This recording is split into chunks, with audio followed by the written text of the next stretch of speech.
Good morning and welcome to Right Side Broadcasting Network Live. I'm Robert McNeely, and we're live here from Auburn, Alabama, with the split screen that shot of our beautiful White House, 1600 Pennsylvania Avenue, now into the fourth full week of the Trump administration, number 47. Of course, we're covering the latest from the White House as President Trump enters this fourth week into office. And a big day for him indeed, as he is going to greet the King of Jordan and the Crown Prince of Jordan today, also hosting them with bilateral luncheons and I'm sure discussions on what is taking place in the Middle East right now. Of course, last week, Prime Minister Benjamin Netanyahu visited the United States, stopping at the White House first, of course, to see his friend, President Donald Trump.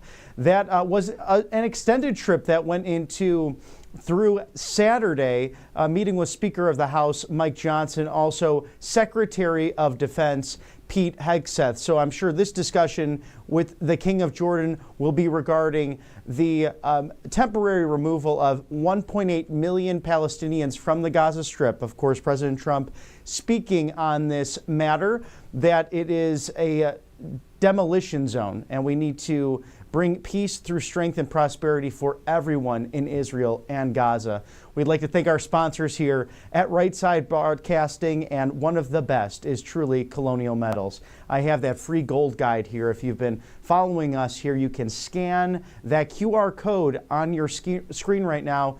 Shield your savings now. Colonial Metals Group. And this free gold guide really is fantastic. It gives you so much information on how you can protect yourself against inflation. Truly, the best bet, the best hedge against inflation is gold, silver, and precious metals. And just going through here, it gives you a history on the purchasing power of gold and how you can convert your 401k or IRA into these precious, tangible metals. And they are defending the American dream, one patriot at a time. And there's great patriots in this book like Janine Pirro and Ed Henry and Larry Kudlow, who all endorse Colonial Metals Group. So get this free gold and silver guide. It's no obligation. Just scan the code and shield your savings now. Give you and your family some options as you look towards retirement or those big savings for things like college. And of course, we are in a college town here in Auburn, Alabama. And a quick story last night, had a wonderful time with the Auburn Young Professionals, got to meet the mayor of Auburn, and this is truly the friendliest village on the plains. If you read To Kill a Mockingbird, you know that story regarding the nickname behind this lovely town in East Alabama. And the mayor had a lot to say regarding what is the future not only for you as young professionals, but what legacy are you going to leave in your community, in your state, in your country? And we were at the Jordan-Hare Stadium where the Auburn Tigers play football. It was a lovely time getting to tour not only the locker room facilities, but also the field itself. And I have a great video we might be able to post later regarding all of that if you'd like to see what the football stadium looks like in the off season. But this is the visiting family area where recruits come with their family members to see the life and legacy of one of SEC's finest institutions. We all locked arms together, roughly 100 or so people. And he had this football huddle focused on the post-Super Bowl celebrations and asked us to think about what do the next 5 years like? What do the next 10 to 15 years look like? And how can you leave that legacy in your church community, in your business community? And it all starts in the home around the kitchen table. It really reminded me of what President Ronald Reagan used to talk about, that all great issues in America, no matter big or small, start around that kitchen table. And we've seen that with this new administration. President Donald Trump so willing to put himself on the line in order to make America great again. And he's working truly at this breakneck pace, unlike his predecessors who kind of twiddling their thumbs, let the bureaucratic state go about different things. I mean, you have an administration now that 60,000 plus bureaucrats have agreed to leave because this administration is focused on reducing the size and the scope of the federal government in your life. Republican or Democrat, it does not matter. President Trump has proven he is willing to work with anyone in order to get the job done and to make this beautiful, shining city upon a hill, the kind of capital, the kind of country that will work for your American dream.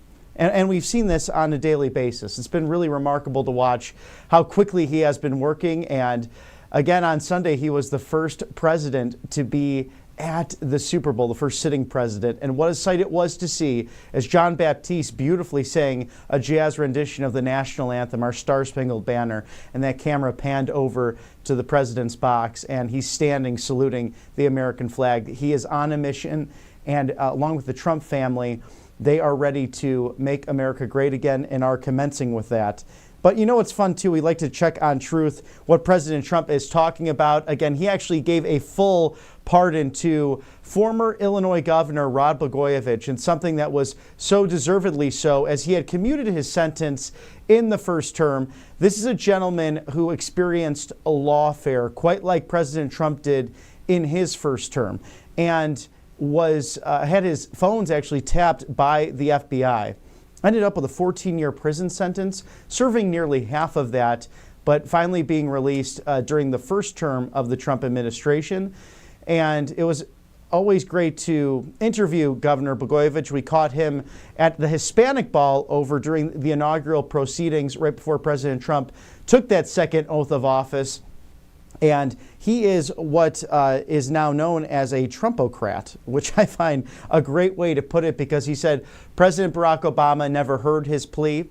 Other Democrats basically cut the knees out from under him. And it was a coordinated effort that I actually watched while I was in college, kind of shocked by the fact that, okay, here's someone who used political speech, free speech. He said, this opportunity is expletive, golden. And he was talking about filling then Senator Barack Obama's Senate seat as he was the incoming president, the president-elect back in 2008.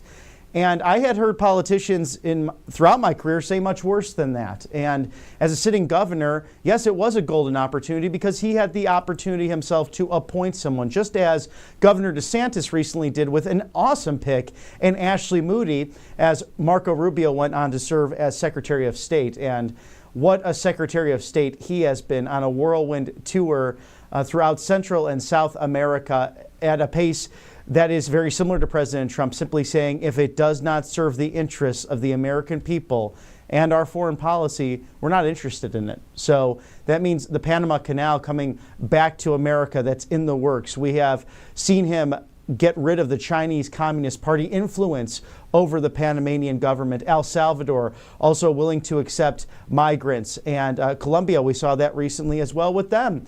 But look at Venezuela and Rick Grenell, the special mission envoy, who went down to get 6 hostages just last week out of Venezuela, 6 American hostages. So President Trump also speaking on that there will be all hell to pay if the remaining hostages do not come out of Gaza by this Saturday, February 15th. As you might know, the Hamas has claimed that Israel has not been upholding their end of the ceasefire and has said they are putting a moratorium on the release of further hostages. But President Trump responding, if that does not happen, again, all hell will break loose. So they have by noon on Saturday, February 15th, to release all of the remaining Israeli and American hostages. And God willing, that does happen.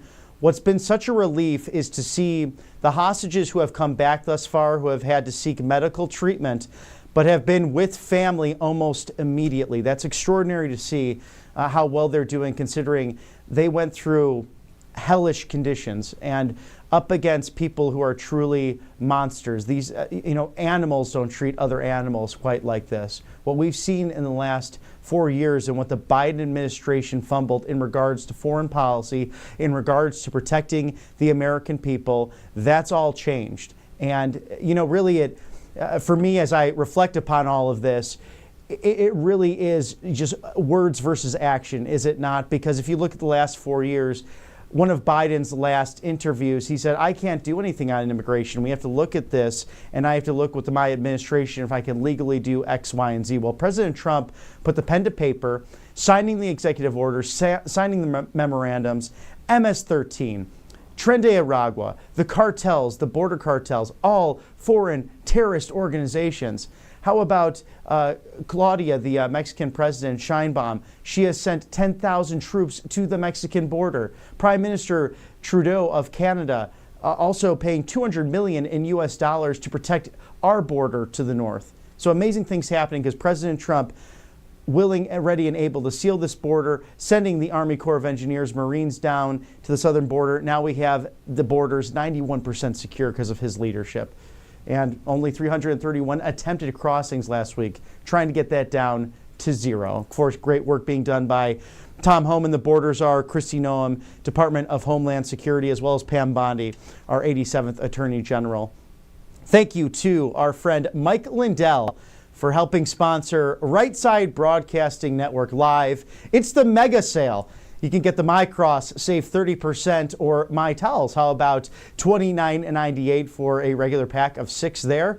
The flannel sheets, $44.98 for you. And let me tell you, you know, Matthew Alvarez and I, we enjoy this wonderful company, and it's a great way to get our day started. Whether it's the MyPillows, the My Coffee in the morning. You know, Mr. Matthew Alvarez has the great My Slippers, very comfy to wear around the house, or if you're bringing them over to the guest house. So support Mike Lindell and RSBN by visiting mypillow.com/RSBN. Of course, an easy promo code RSBN. That is 800-836-7566, mypillow.com/RSBN for up to 80% off of everything. This is over 2,000 items, my friends, and I always like to encourage Mr. Lindell, if he's watching, you know, there's a governor's race up in Minnesota in 2026, and I think you might be the best candidate for that job. But that's just me speaking, so please support mypillow.com/RSBN. Thank you, sir, for supporting us.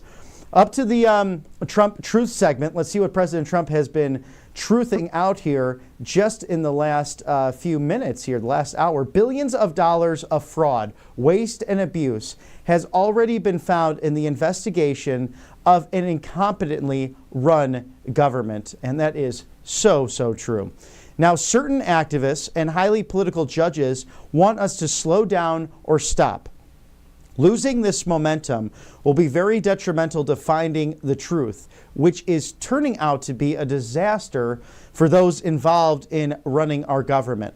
Much left to find, no excuses, with 3 exclamation points. And that's very true because, as you know, a federal judge has gotten in the way of some of this, you know, looking into what DOJ is researching, what they are trying to expose. Elon Musk doing an extraordinary job, and President Trump during his Super Bowl interview mentioning that he doesn't know how Elon Musk gets it all done, with in addition to Tesla and SpaceX and all the different respective projects he does. Of course, running X and making that an extraordinary platform once again. Not quite like Truth Social, but it's still a great one to get that information out there. Also, President Trump saying, I am hereby instructing Secretary Lee Zeldin to immediately go back to my environmental orders, which were terminated by crooked Joe Biden, on water standards and flow pertaining to sinks, showers, toilets, washing machines, dishwashers, etc., and to likewise go back to the common sense standards on light bulbs that were put into place by the Trump administration, and that was, of course, Trump 45, but terminated by crooked Joe. I look forward to signing these orders. Thank you. So President Trump, again, addressing all of this as he welcomes the King of Jordan and the Prince as well. So we have so much of that happening. We also have great emails coming out from the White House this late evening and into the morning.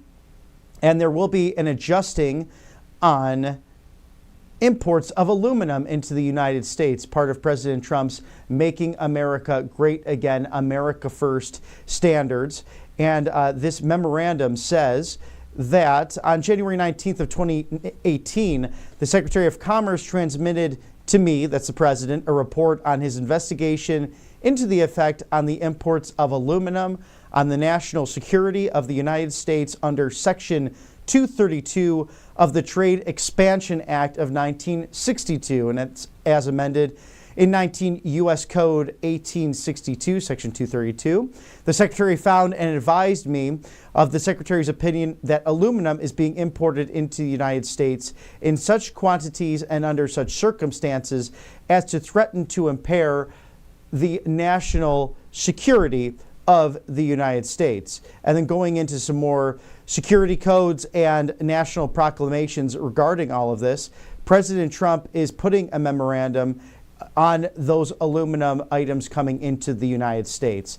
And that includes a 25% tariff on our friends to the north, the Canadians, which might become the 51st state. If you were watching it all yesterday, we did replay the beautiful press conference that President Trump did host on Air Force One. I mean, it was almost as if he brought the entire press pool up in the sky with him as he went from Mar-a-Lago in West Palm Beach over the Gulf of America. He signed the executive order changing that name officially. Google Maps has also accepted that as well. So you might want to look on your phone today and look over the beautiful Gulf of America, but en route to the Big Easy, New Orleans, for the Super Bowl. So that was a fun moment. And he went into this regarding the different tariffs that were going to be put into place, and also saying that the United States is seriously looking into Canada becoming the 51st state. This is just not hyperbole. This is something President Trump is seriously working on, because he said, we pay for their defense. We pay for the imports coming in. That's on hold right now regarding a number of those things, whether it's the timber and other items such as aluminum and steel. And of course, he wants to protect U.S. steel first and foremost by exporting that, signing great deals with the Japanese government just last week, as Prime Minister Ishiba was in town as well, visiting with the president at the White House, and the Japanese government also pledging a $1 trillion investment in the United States across the board. This is mostly in regards to car manufacturing, steel production, and things of the such. So that's exciting to see on all different fronts how this is working itself out. And we will look at other memorandums and emails coming in from the White House as well. There's a readout with President Trump and the Prime Minister of Australia, Prime Minister Albanese of Australia. So that's very exciting to see. Also pausing Foreign Corrupt Practices Act enforcement to further the economic and national security interests of the United States. This executive order is by the authority vested in the President of the United States by the American Constitution and the laws of the United States of America. It's hereby ordered that the Section 1 of this enactment in 1977, the Foreign Corrupt Practices Act, 15 U.S. Code 78DD-1, has been systematically enacted to steadily increase the degree and stretch beyond proper bounds abused in a manner that harms the interests of the United States.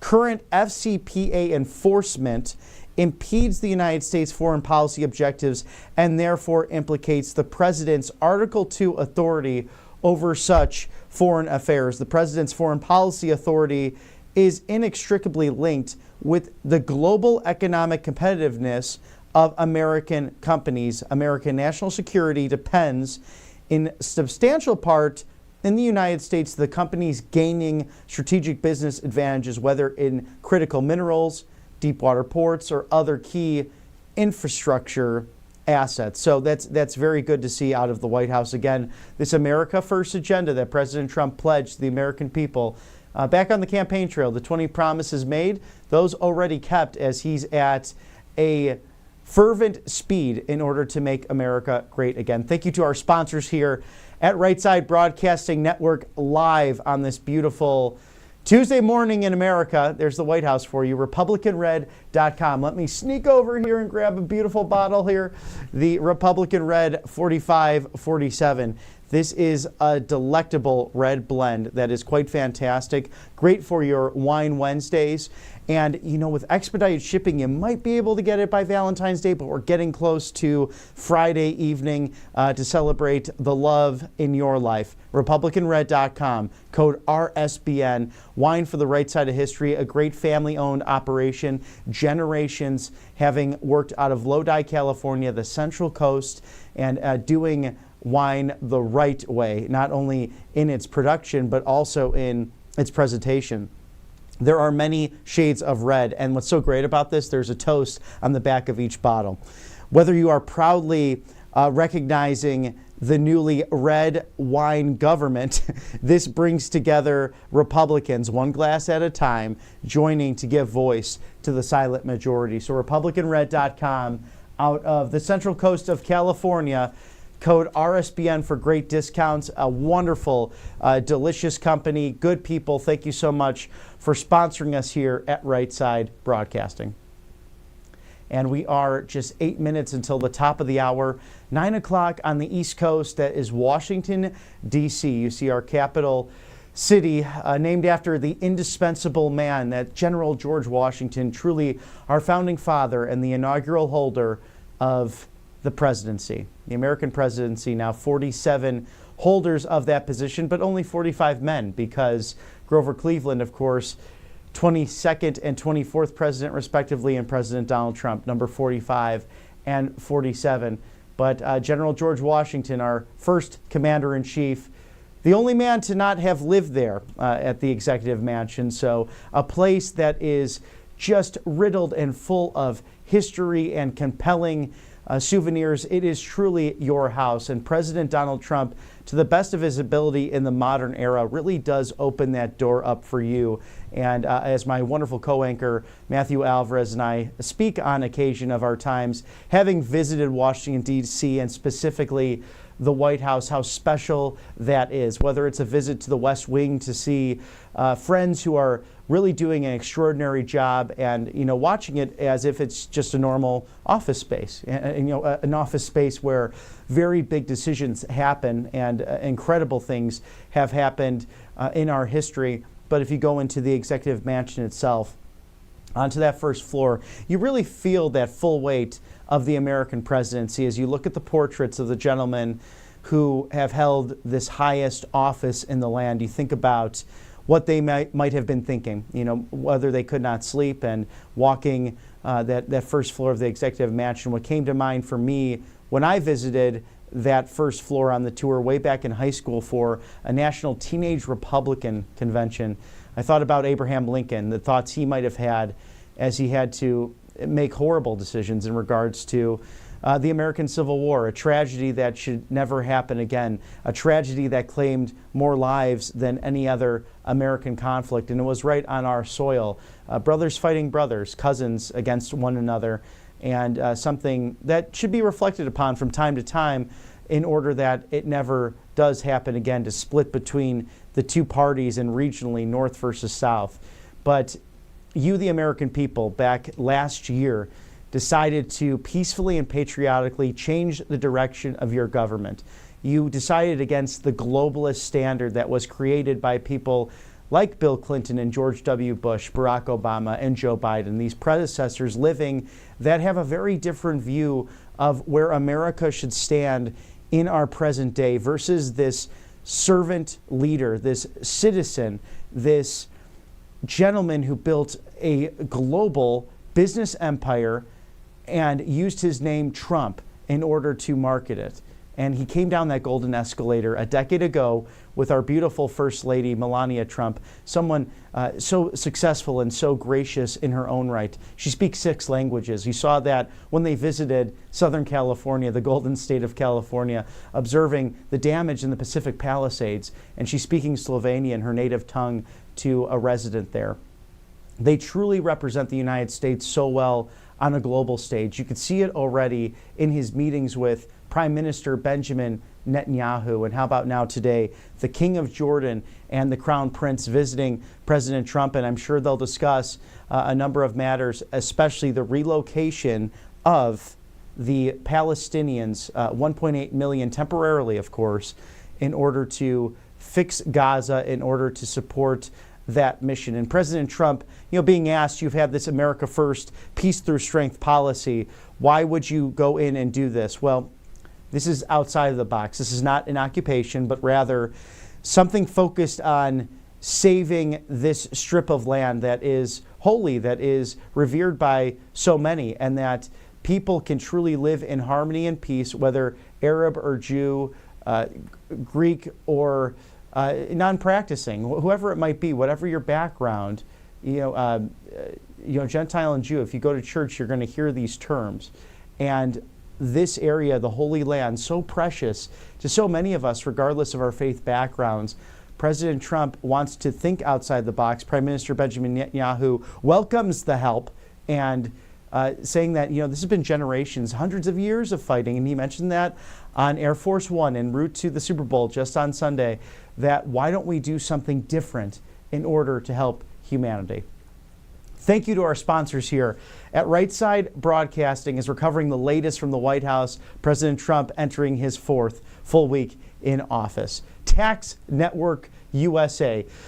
Wow, April 15th is right around the corner. Today is February 11th. Can you believe just 2 months away from tax day? So go to tnusa.com/RSBN. You want to settle your back taxes right now. And you could do that by calling 800-357-1415. Protect yourself from the IRS. Settle your back taxes now and visit that tnusa.com.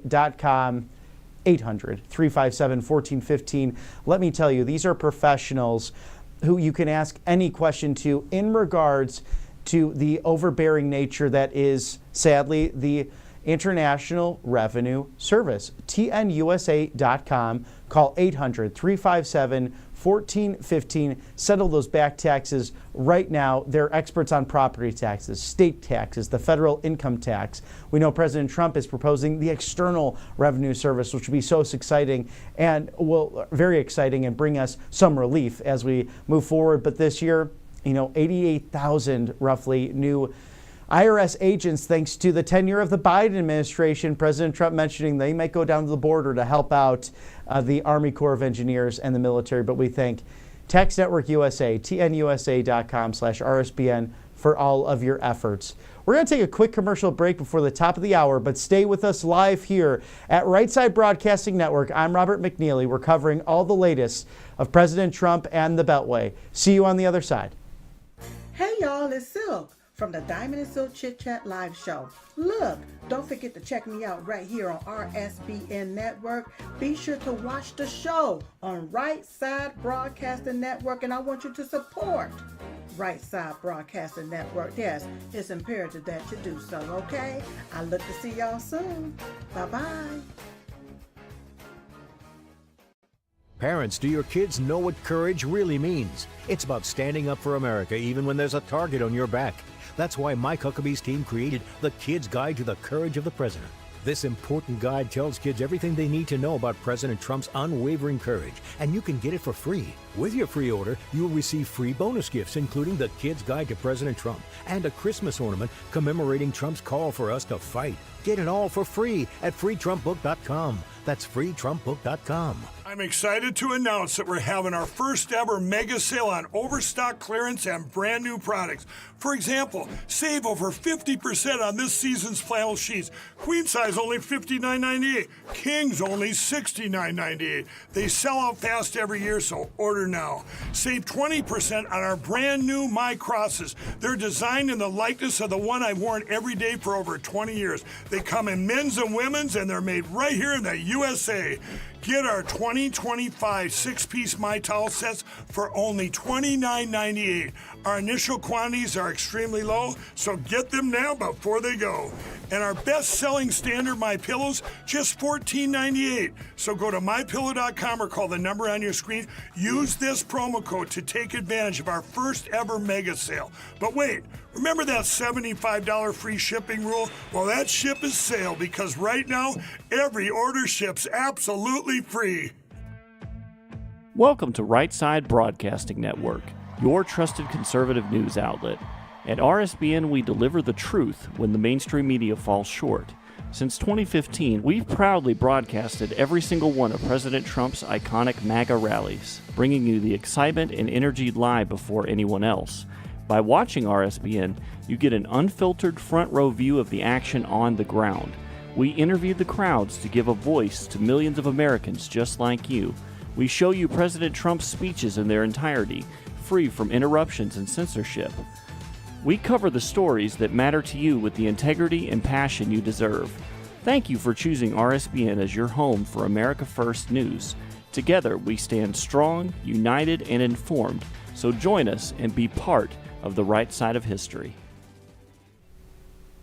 Welcome back to Right Side Broadcasting Network Live. I'm Robert McNeely. As we covered the latest from the White House as President Trump enters his fourth week, what you see on the split screen there is the AI Action Summit. This is live in Paris, France. You see Prime Minister Modi of India and also Prime Minister Emmanuel Macron of France. And he's hosting what's really just an exciting summit. You can see what's on the brink of what we live in now presently and our future, and the idea of using this all for good. Why does this matter for the administration? It's because Vice President J.D. Vance is in attendance. And I believe we're going to dip in for a moment, Mr. Director, if that's correct. Wonderful. We'll send it on over to the AI Action Summit. I'll let you see what's going on over in Paris, France. And products by a wider range of sellers. By understanding users' underlying intent and context, AI will recommend products their users really want. This is expected to create a commerce platform where various tastes and personalities coexist and are actively connected. And we have a very interesting service named Webtoon, which is online comic manga platform with stories, plots, and productions.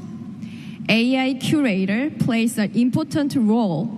It recommends titles by identifying what users like, which helps them discover more genres and stories.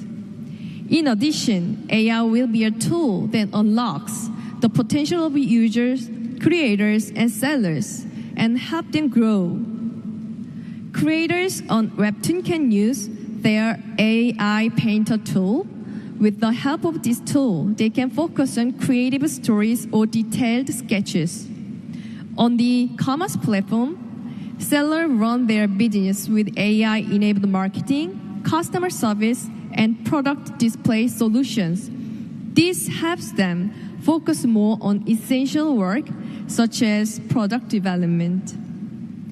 We own key fundamental AI techs and large-scale services used by millions of users.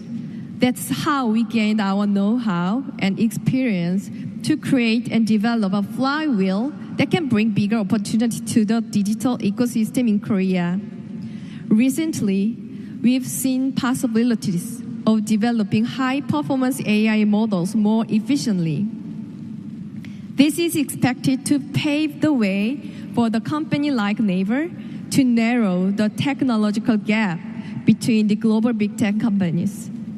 With big tech companies dominating the global search market, Naver has become the third alternative with our extensive experience and know-how. We believe the same can be said for the global AI market. Naver's strategy will combine our experience, know-how, and large-scale services with our own AI techs. Based on this, we'll continue to create a flywheel that can bring bigger opportunities to the digital ecosystems.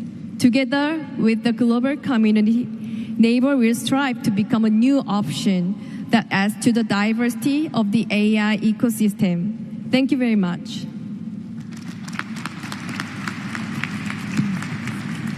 Thank you. Thank you so much for sharing the Naver story and how you leverage the local context to create such a thriving digital ecosystem.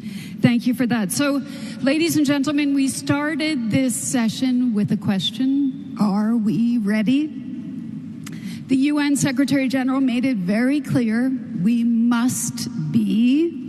And I want to thank my three panelists. Thank you for sharing how we can get there and how we can do it sustainably. Thank you for that.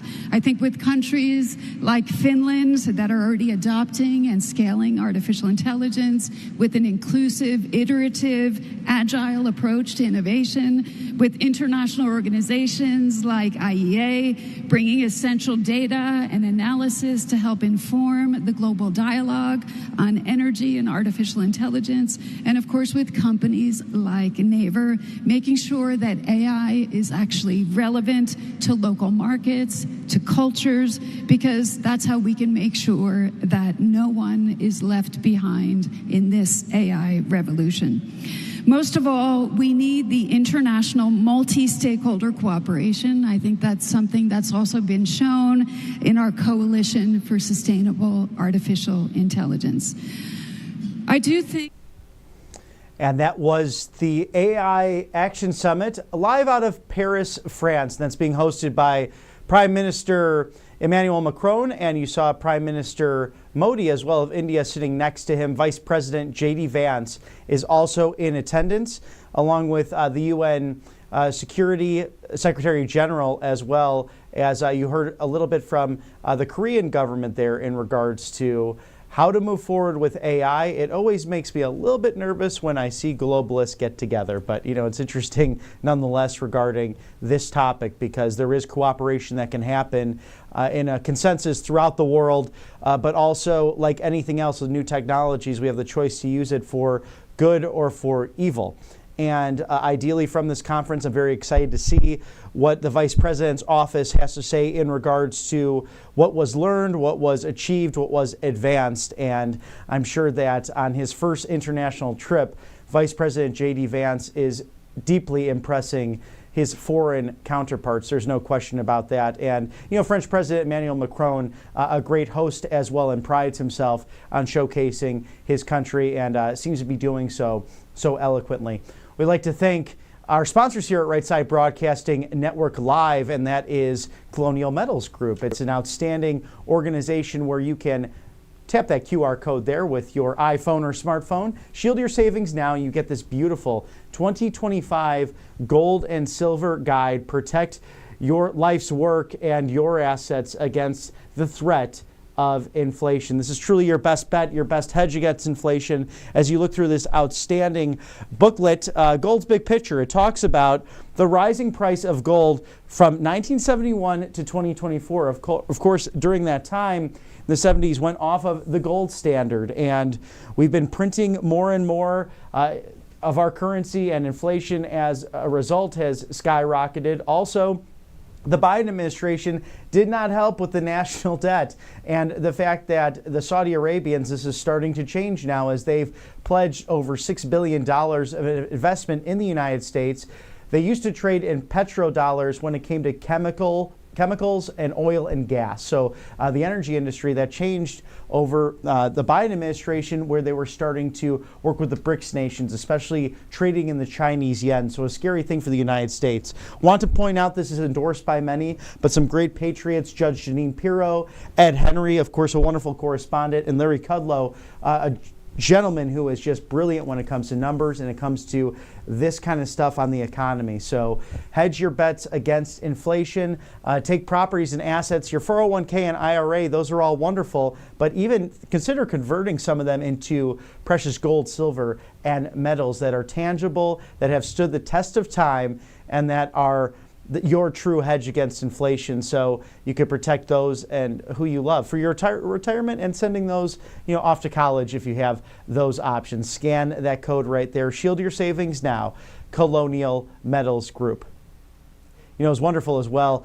We got to interview the CEO, Paul Stone, just the other day, and he really dove into the essential nature of having these beautiful items in your pocket and ready at a moment's notice, because President Trump is working feverishly to bring all of this down, this crazy national debt, the inflation that's occurred over the last 4 years especially, and he's doing it all at a breakneck pace. And what I appreciate about the memorandums and the executive orders especially is that not only are they lawful and legal, it gets the ball rolling on specific items. And it's been true. We've seen this from the judicial branch. We've seen this from the legislative branch with those fake impeachments that took place in his first term.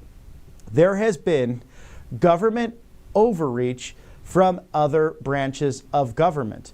And that's where I see this right now. It's not so much of who's in the executive branch for 4 to 8 years. It's more of these lifetime career politicians, especially in Congress, who are there 30, 40, 50 years. They become entrenched in this deep state swamp that has been completely dismantled. But it's almost as if it's a dying 7-headed serpent of some sort, a dragon that's trying to hang on to its last breath. It's been mortally wounded by common sense and by the 20 promises President Trump put forth during the campaign that was adopted by the Republican National Committee in July during their wonderful convention in Milwaukee, Wisconsin. And for me, this is almost a second coming of 30 years ago. Speaker Newt Gingrich putting out the legislative version of Promises Made, Promises Kept with that contract with America. Actually speaking to some people about that last night as I was visiting with the Auburn young professionals, the way that brought more Democrats into the Republican fold. And again, we speak a lot about on the show, it's not so much about Republican versus Democrat, the average voter at home. It's the deep state, the swamp in D.C. And actually, I got to spoke with an individual last night. His grandfather was very involved in Alabama Republican politics and bringing people like the great Richard Shelby, a legendary senator in Alabama, over to the Republican Party. It was conservative Democrats from the 60s, the 70s, and so on, even post-Reagan in the 80s that came over in the 90s, roughly that 1994 time when Speaker Gingrich put out this contract with America. And they said, by God, I'm actually a Republican. Vice President Vance is speaking. We're going to send it back over to Paris, France. First, you have to have fair and open access. And the question of access is of decisive importance. We need to have... Yes. Artificial intelligence. I think the same goes for our transatlantic relations. We should look with optimism at our transatlantic relations that are deep and strong bonds. So very much looking forward to working with you and with the President. Great. Well, we look forward to it too. And now that we've made our public remarks, we'll have the real conversations. You guys have to leave. Good to see you. Thank you, Russ. Thank you. All right. Thank you, everyone. Thank you. Thank you.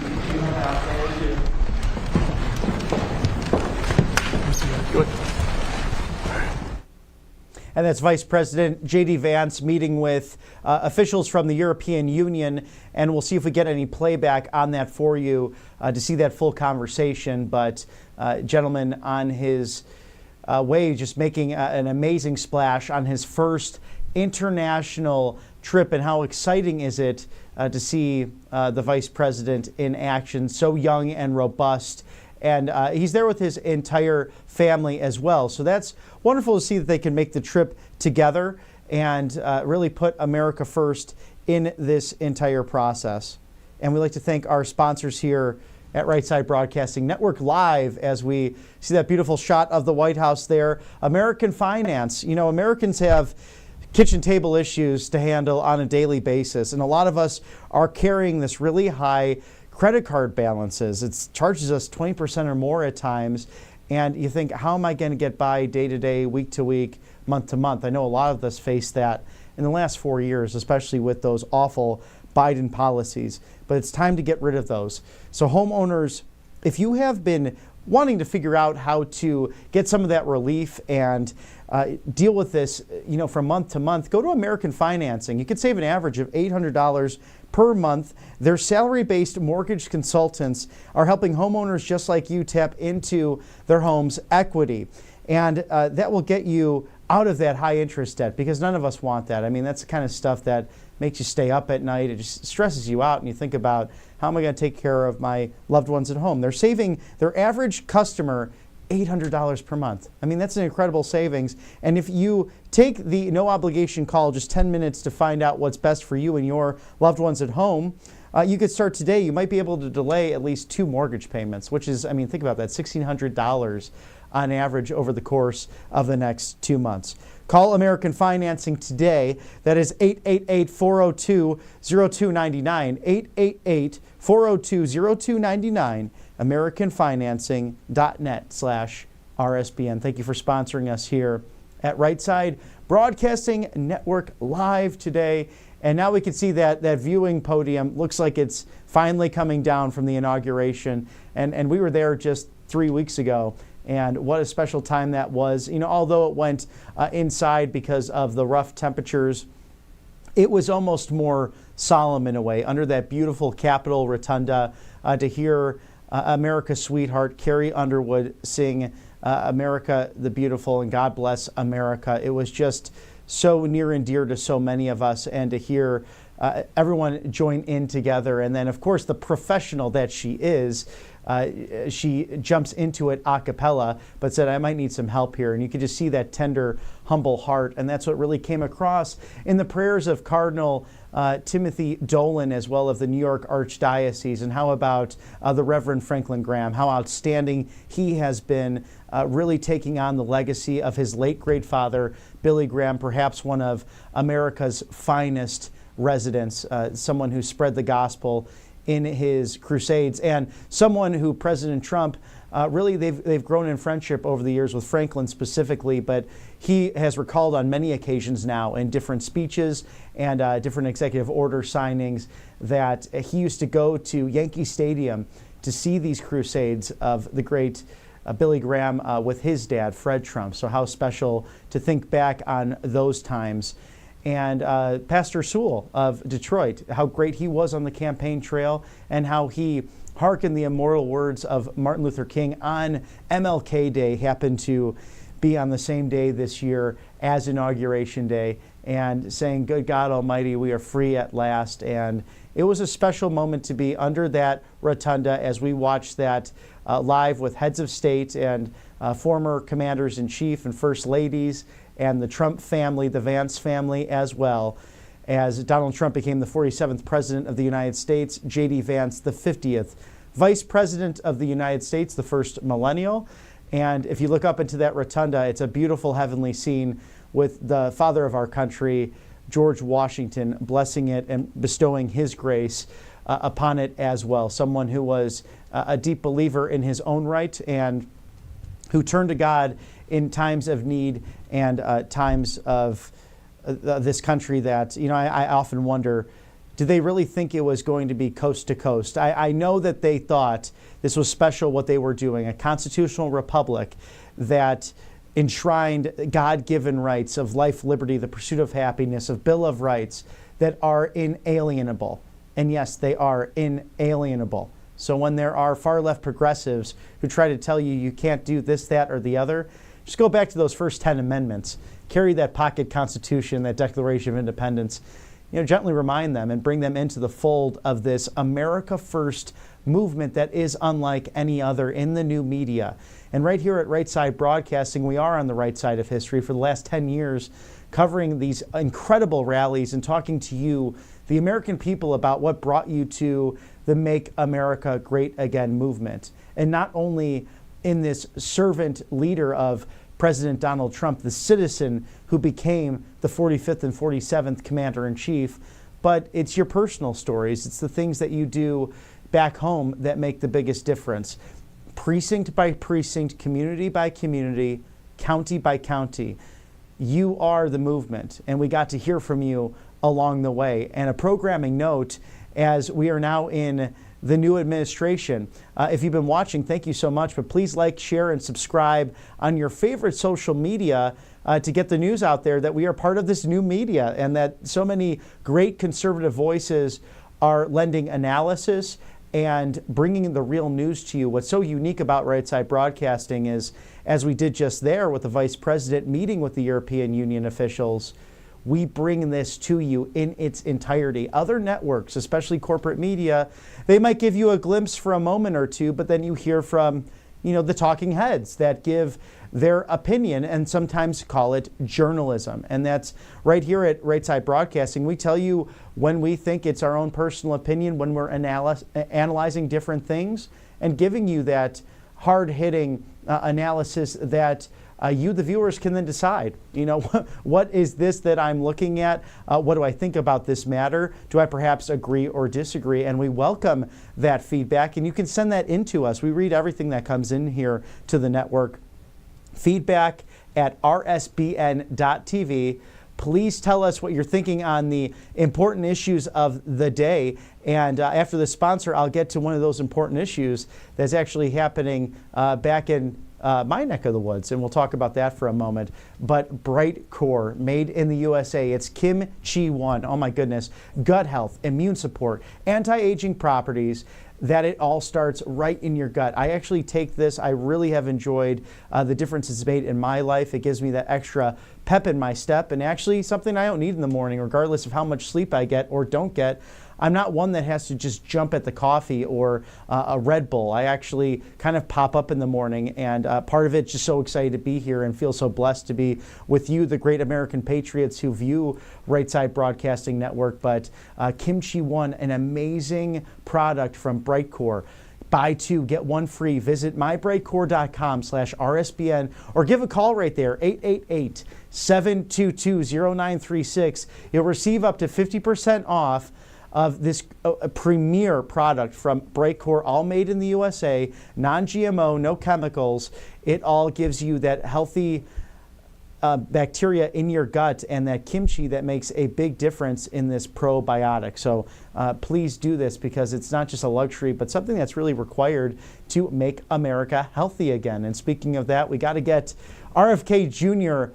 Voted on here. What is going on with these Senate Democrats who continue to block him? I'm just looking over at the Senate website right now, looking for any updated, vote dates on this. But you can go to senate.gov, look up their website, look up their offices, and give a call. Be nice when you call, but usually a staffer or an intern is picking that up. But make sure that is known. Today, though, it looks like we will actually have a vote on Tulsi Gabbard for the Department of National Intelligence. And wow, what an exciting pick that will be. And interesting that these former Democrats, RFK Jr. and Tulsi Gabbard, almost getting the hardest criticism and rhetoric coming from the far left. And I was just so impressed how they were so composed in addressing the issues at hand, and Tulsi Gabbard eloquently going into how she was on a watch list of all things when she was criticizing the Biden foreign policy. We saw how amazing she was against then Senator Kamala Harris during the 2020 Democratic national debates, and she really took her to task when Kamala Harris was a DA over in San Francisco. Tulsi Gabbard said, "Why did you put so many people behind bars for these low-level crimes of marijuana use or the holding of marijuana?" And then you go on a podcast and you brag about it. I mean, what hypocrisy. And sad to see that some people truly think they're above the law. But no, in this nation, this constitutional republic, there is blind justice. We are equal under the law of God and the laws of man that are instituted based upon the natural order. And that's someone that Tulsi Gabbard, my goodness, she really is able to articulate these things. But she got through the initial vote by a vote of 52 to 46. That was the cloture vote. Oh, they're replaying it right now. We'll go back to Vice President J.D. Vance in Paris, France.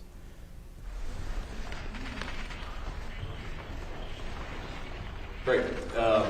Well, I want to welcome the delegation, especially the President of the European Commission and the former President of Estonia, who we met with when I was a senator just a couple of months ago, it feels like. But we're going to talk a lot about, I'm sure, some trade issues, some economic issues, and the Trump administration has been very clear that we care a lot about Europe. We see a lot of economic relationship to build upon with Europe. And we also want to make sure that we're actually engaged in a security partnership that's good for both Europe and the United States. So we're thrilled with the conversation. We're looking forward to it. President? Yes, thank you very much, Mr. Vice President. Pleasure to meet you.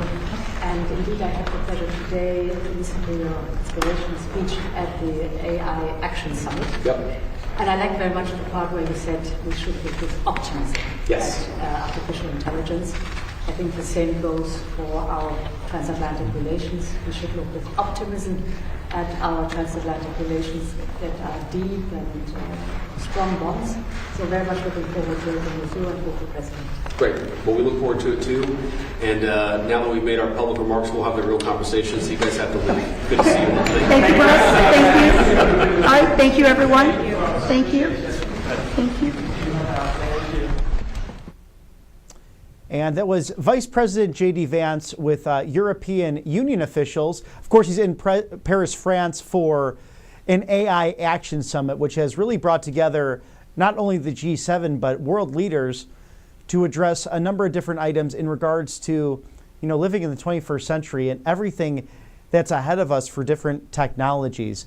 Before that quick break, I was speaking on the vote of Tulsi Gabbard for DNI. So that will be upcoming today. We'll watch for that as that is going to happen in the U.S. Senate. And it's still a pending cloture vote for Mr. RFK Jr., who is nominated to be the Secretary of Health and Human Services. So we'll keep an eye on Ms. Gabbard's vote. And that got through yesterday on cloture, 52-46. So a cloture vote simply says we are done with debate. We are now moving to a final vote on whatever given item. So that could be with nominees, that could be with bills, but there's a process with that. So it may be confusing as to really what this is a 3-vote process, getting out of committee for the nominees in the cabinet, on to then debate with the whole Senate, that cloture vote ultimately,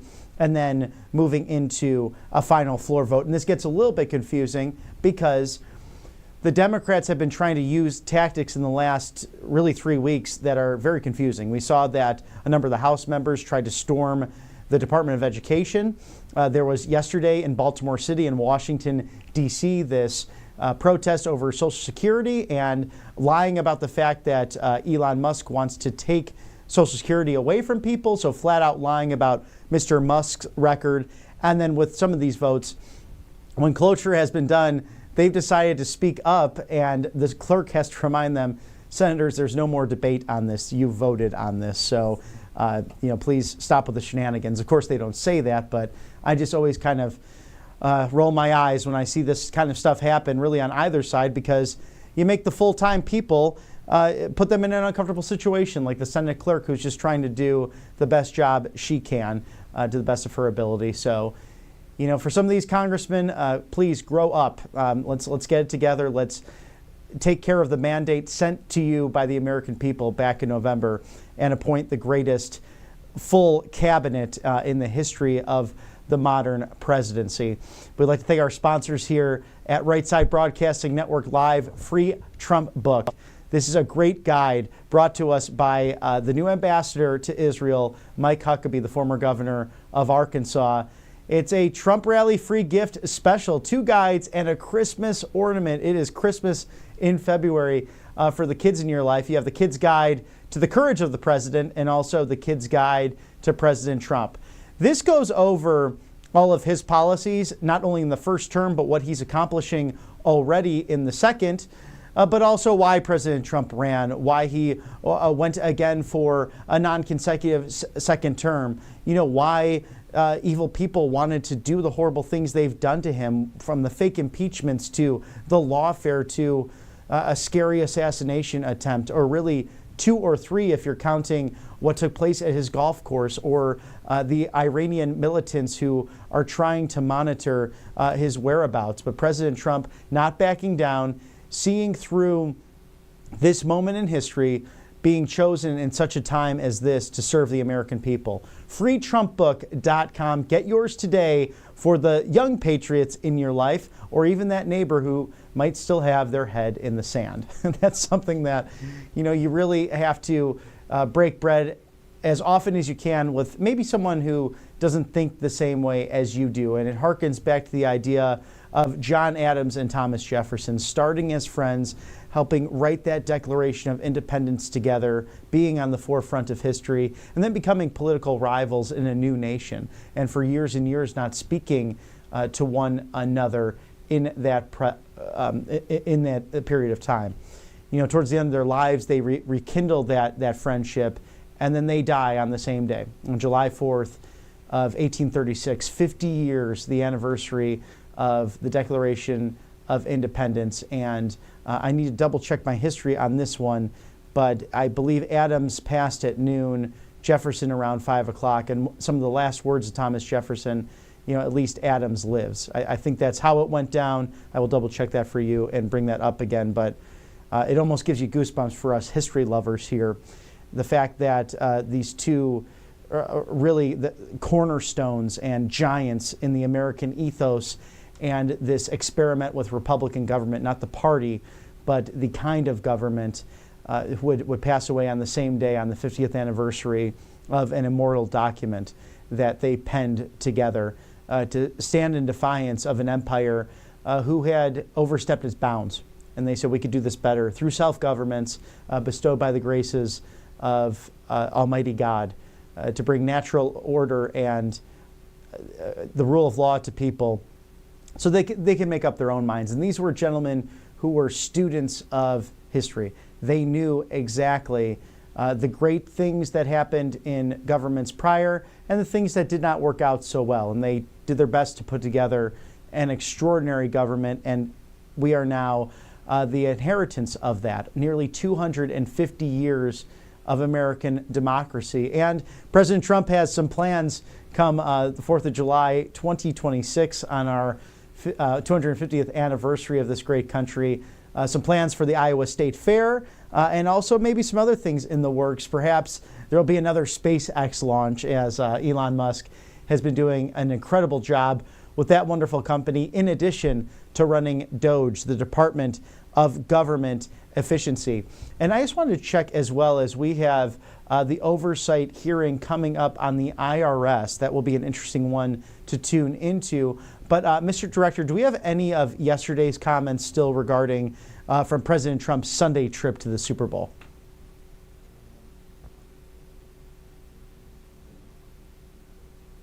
Oh, wonderful. Okay. Oh, fantastic. We'll get that loaded up. We actually have President Trump's comments regarding the hostages in Israel, and that might be a little bit shorter than some of the long-form comments from Sunday's trip from West Palm Beach and Mar-a-Lago to the Big Easy in New Orleans for the Super Bowl as well. So this has been developing as well, this information regarding, as you might know, Hamas is backing out of releasing the hostages because, according to them, Israel has not stood faithful to the ceasefire. Of course, that is false as far as we can see. So President Trump responding, there will be hell to pay if the hostages are not released by this Saturday, February 15th. We'll throw to that clip and hear from President Trump regarding this matter. Well, I would say this, and I'm going to let that because that's Israel's decision, but as far as I'm concerned, if all of the hostages aren't returned by Saturday at 12 o'clock, I think it's an appropriate time. I would say cancel it and all bets are off and let hell break out.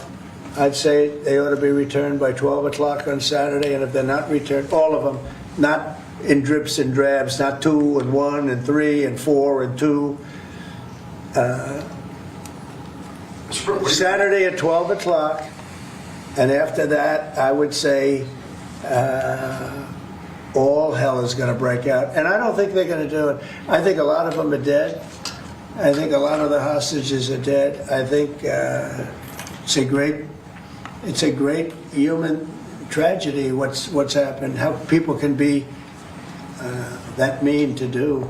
I mean, the one guy was laughing when a hostage, he thought his family was alive, found out the family was dead, and his captor, so to speak, started laughing because he thought it was so funny. You know, this is a different group of people. No, I would say Saturday at 12, we want them all back.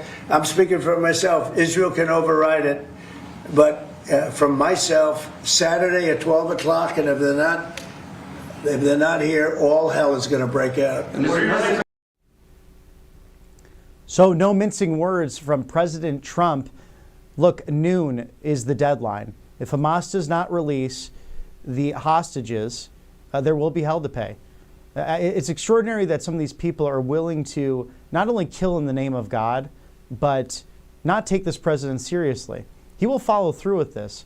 He's already done strategic, coordinated assaults thanks to our real generals and thanks to Secretary Pete Hegseth over at the Pentagon in Somalia when it comes to ISIS. These terrorists just simply do not learn. Release the hostages, or they'll be held to pay. It's that simple. And thank God we have a president who has a backbone, who's willing to use whatever means necessary to save innocent people who are being tortured and mangled by savages, quite frankly. And it's disgusting that it even has to happen. And President Trump, on so many occasions, using humor and truth and comedy to get his point across. But again, in this situation, how many times does he have to shake his head and say, listen, or there will be problems regarding all of this. So my hat's off to President Trump and his buck stops here mentality in order to get the job done for the American people.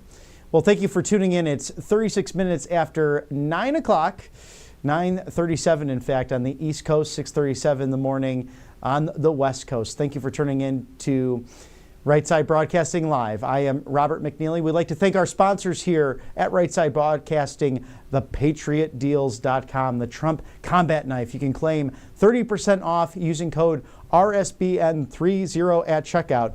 And just scan that QR code right there. So claim that beautiful RSBN30, 30% off using that code at checkout. Get your limited edition Trump combat knife. And let me tell you, I've purchased things on patriotaddictdeals.com. These things go fast. You want to jump into this and make sure you have an opportunity to get a piece of history. And it's such a nice detail there. I actually have a friend who does sell knives, and he was a big fan of these as well. He has seen them and has purchased himself. So highly recommend patriotdeals.com.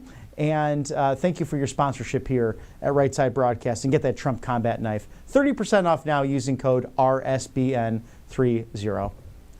And we have Secretary Pete Hegseth is in Brussels, Belgium. We have footage of that for you. So we'll toss that over to the Secretary right away and see what he's up to in regards to dealing with NATO and some of our Western allies.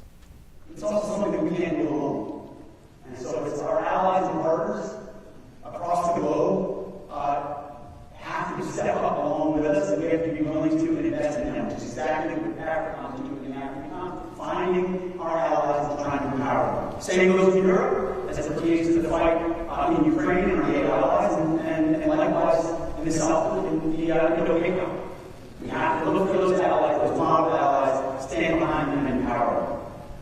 So it's back to basics. It's pretty simple principles. And it's, depending on so far, it was driving that culture change, which I know has led to a lot of change in a short period of time. And your command has seen that, so have a lot of others. And I have a great deal of respect for the manner in which our uniform class have recognized, whether it's executive orders or new directives, and said, hey, we're going to salute, go execute. We also recognize in your formations, in your families, in your communities, it can lead to a lot of change or uncertainty. And I just want to foot stomp or emphasize that when it comes to the things we've seen, like reversing DEI, things like that, that to me again is about getting back to basics.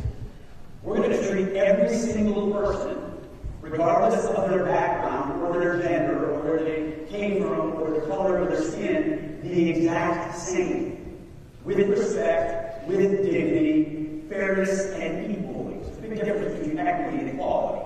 Equality has been a bedrock of our military for quite some time, the forerunner of racial integration in this country. We should be damn proud of that, and we should continue to live that way.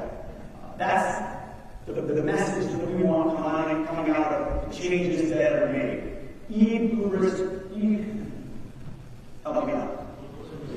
Pluribus unum. I need to drink the water. Out of many, one. Pluribus unum. Out of many, one. If there's one institution that represents that perspective, it's the United States military. We are all very different. We all come from very different places. But we have a shared common mission, and together that makes us a powerful fighting force.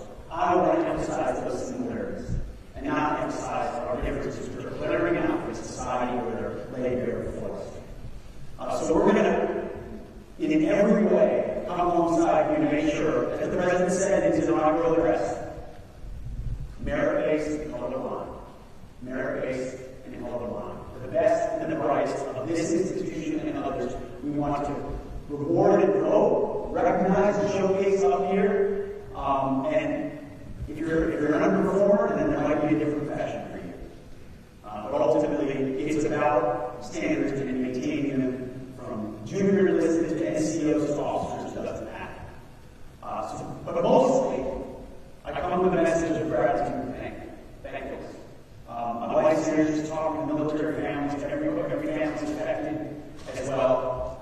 We recognize it, we see it, and I'll tell you, there's one bureaucratic aspect of this job that I did not anticipate affecting me. It's called the SDOT, it's the workers book. You guys remember? I was just waiting before I said it. It's the process by which orders are cut for anybody going overseas or deployments or mobilization. And I sat down for the first time. It was a pretty standard process. And it was an empty time, 450 people. And you looked at the 270-day orders, I believe it was, the location. And all I could think about was the first time I got orders to go somewhere.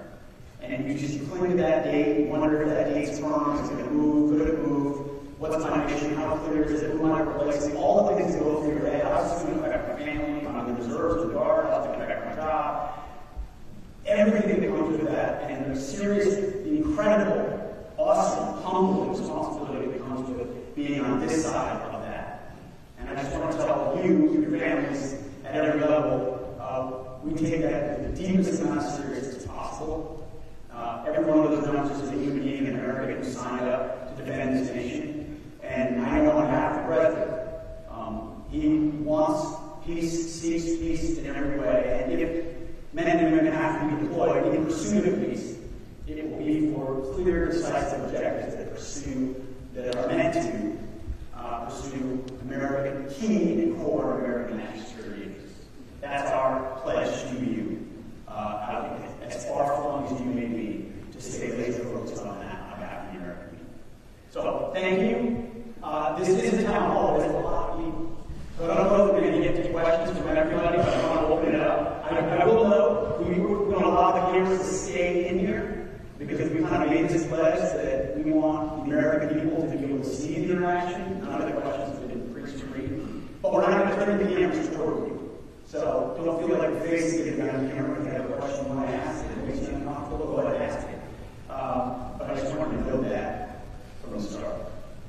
Does anyone have a question? So we do have a couple of microphone runners, if you could stand up. And then, sir, we're going to start on the left-hand side, on your left-hand side, and run over there, and then we'll move to the right. So, sir, if you could find one of the next stands over here. All right, over there, sir. Well, my name is Elise Campbell. I'm the Public Affairs Police Chief. Forgive me if I read. You know, quite some time that our adversaries prefer to engage in the information space in phases 0 and 1 with the intent of preventing the U.S. from ever getting to phase 3 operations. Information is now considered a domain of warfare. Yet knowing the importance of this side, and despite the ubiquity of media increasing exponentially, the public affairs force in the department has been cut dramatically. In the case of the Army, by nearly 50% over the last 10 years. Given your unique experience as a working member of the media and your understanding of the information environment, is there any thought to reconfiguring the information-related capabilities, especially public affairs, to better leverage our strength and to combat our adversaries? It's a great question. And one we have thought a good deal about and will think even more about. You're right, when I was working at Fox, in many ways I saw myself, not officially, used to be in the military, but as an information warrior. That's what I did. I take a particular point of view. That point of view influences people in a certain sphere, and could be a bit more likely to support or not support anything in particular. The same pertains to public affairs.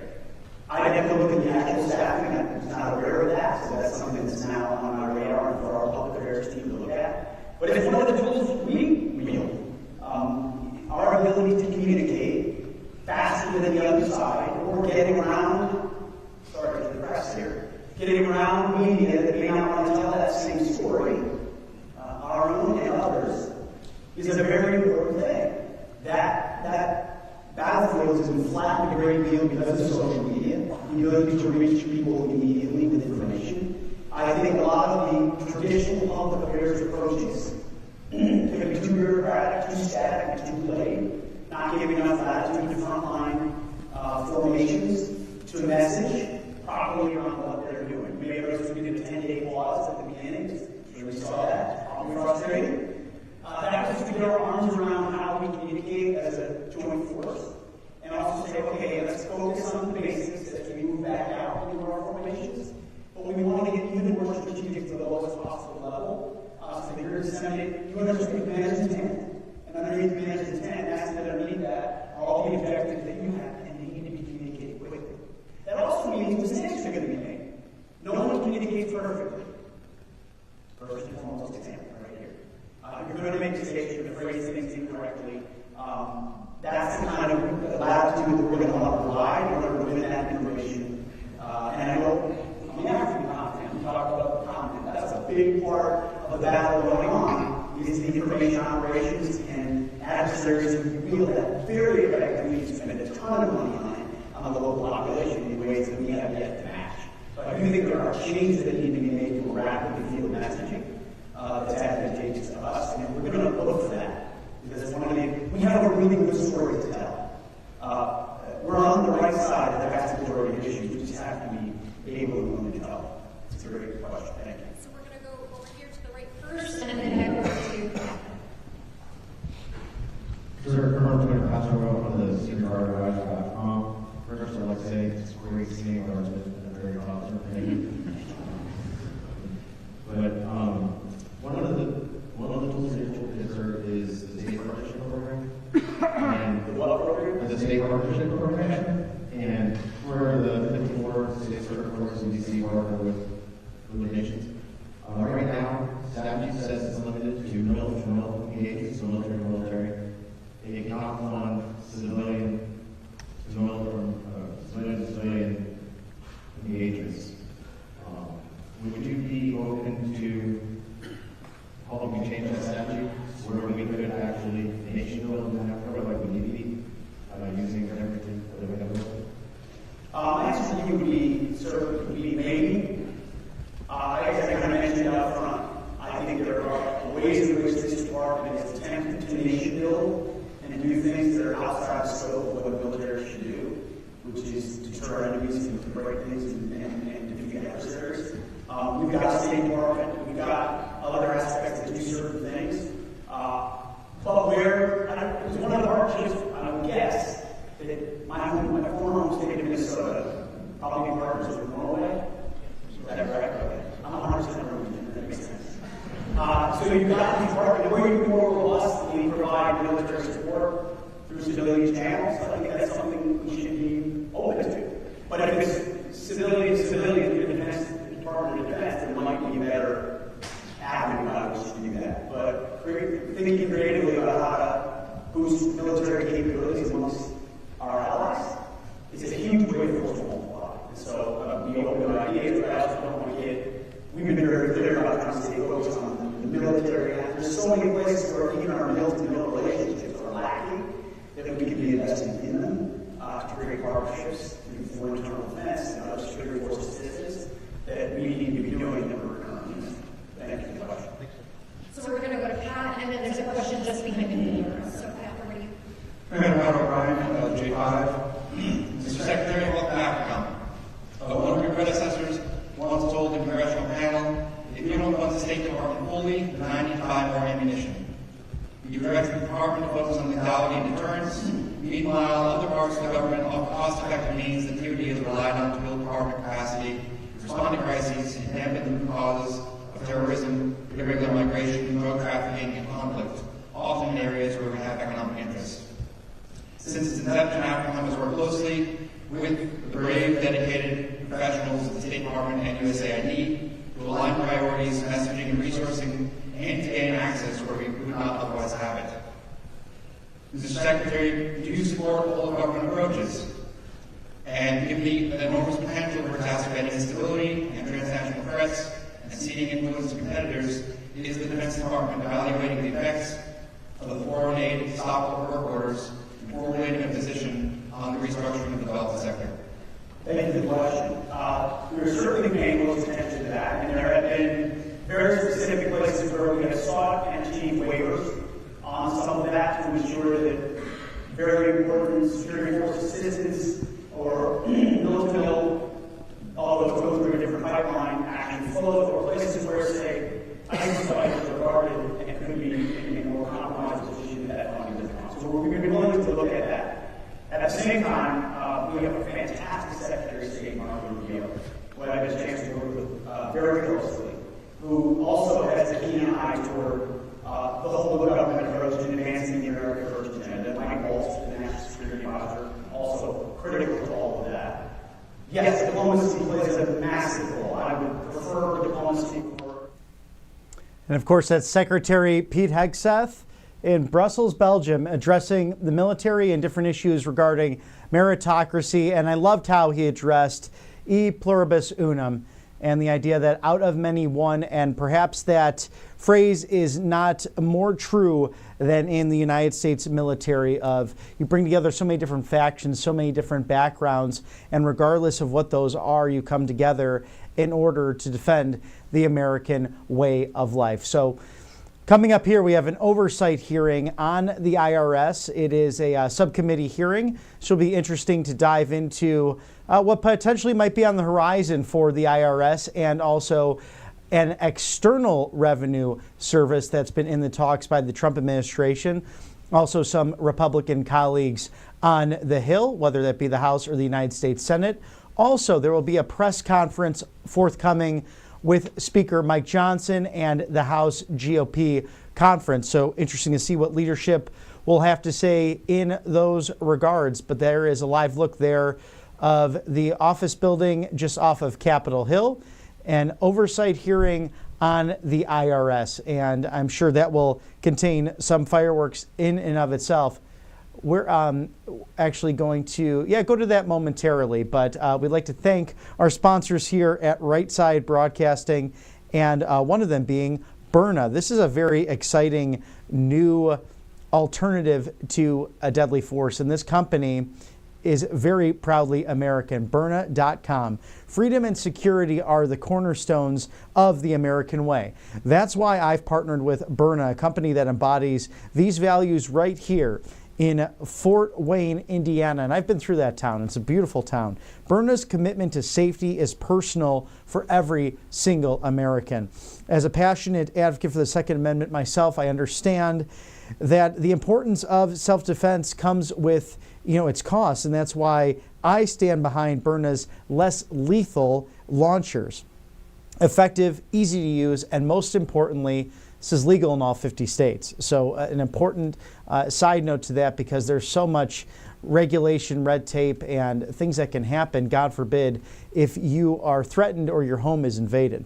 But with no background checks and the ability to ship directly to your doorstep, Burna Less Lethal ensures that the safety is never out of reach. And Burna is powerful. It's less lethal kinetic and tear gas ammunition that can incapacitate attackers for up to 30 minutes. It's extremely impressive.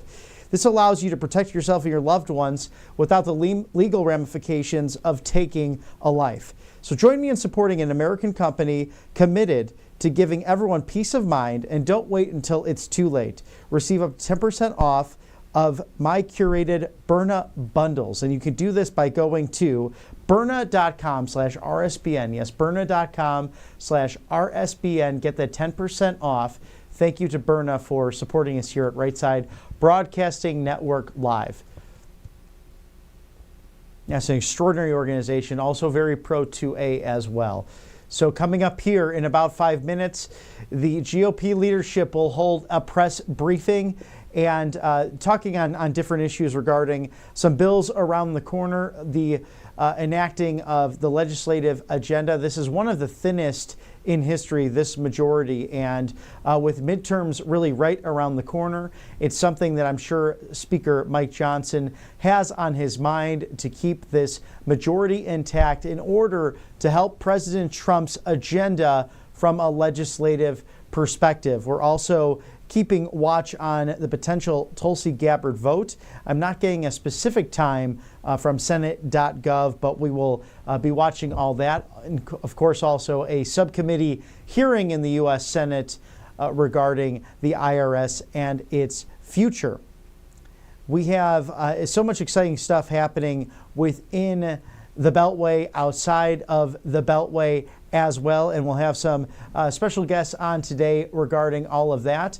So stick with us here at Right Side Broadcasting Network Live, and you can see on the split screen there is where Speaker Mike Johnson will be making some comments along with GOP leadership. You know, traditionally he has his own press conference on Thursday afternoons, but also on this Tuesday having some pertinent matters to discuss regarding domestic and even some foreign policy. So it'll be interesting to hear from the Speaker and leadership on some next steps. We have seen him a very engaged and active Speaker and someone heavily respected on both sides of the aisle. Even Minority Leader Hakeem Jeffries had glowing words for him when he was reelected to the speakership roughly over a month ago now. Of course, Congress usually takes 17 days prior. They are sworn in on January 13th, the 119th Congress, before the inauguration takes place. So the new Congress in place before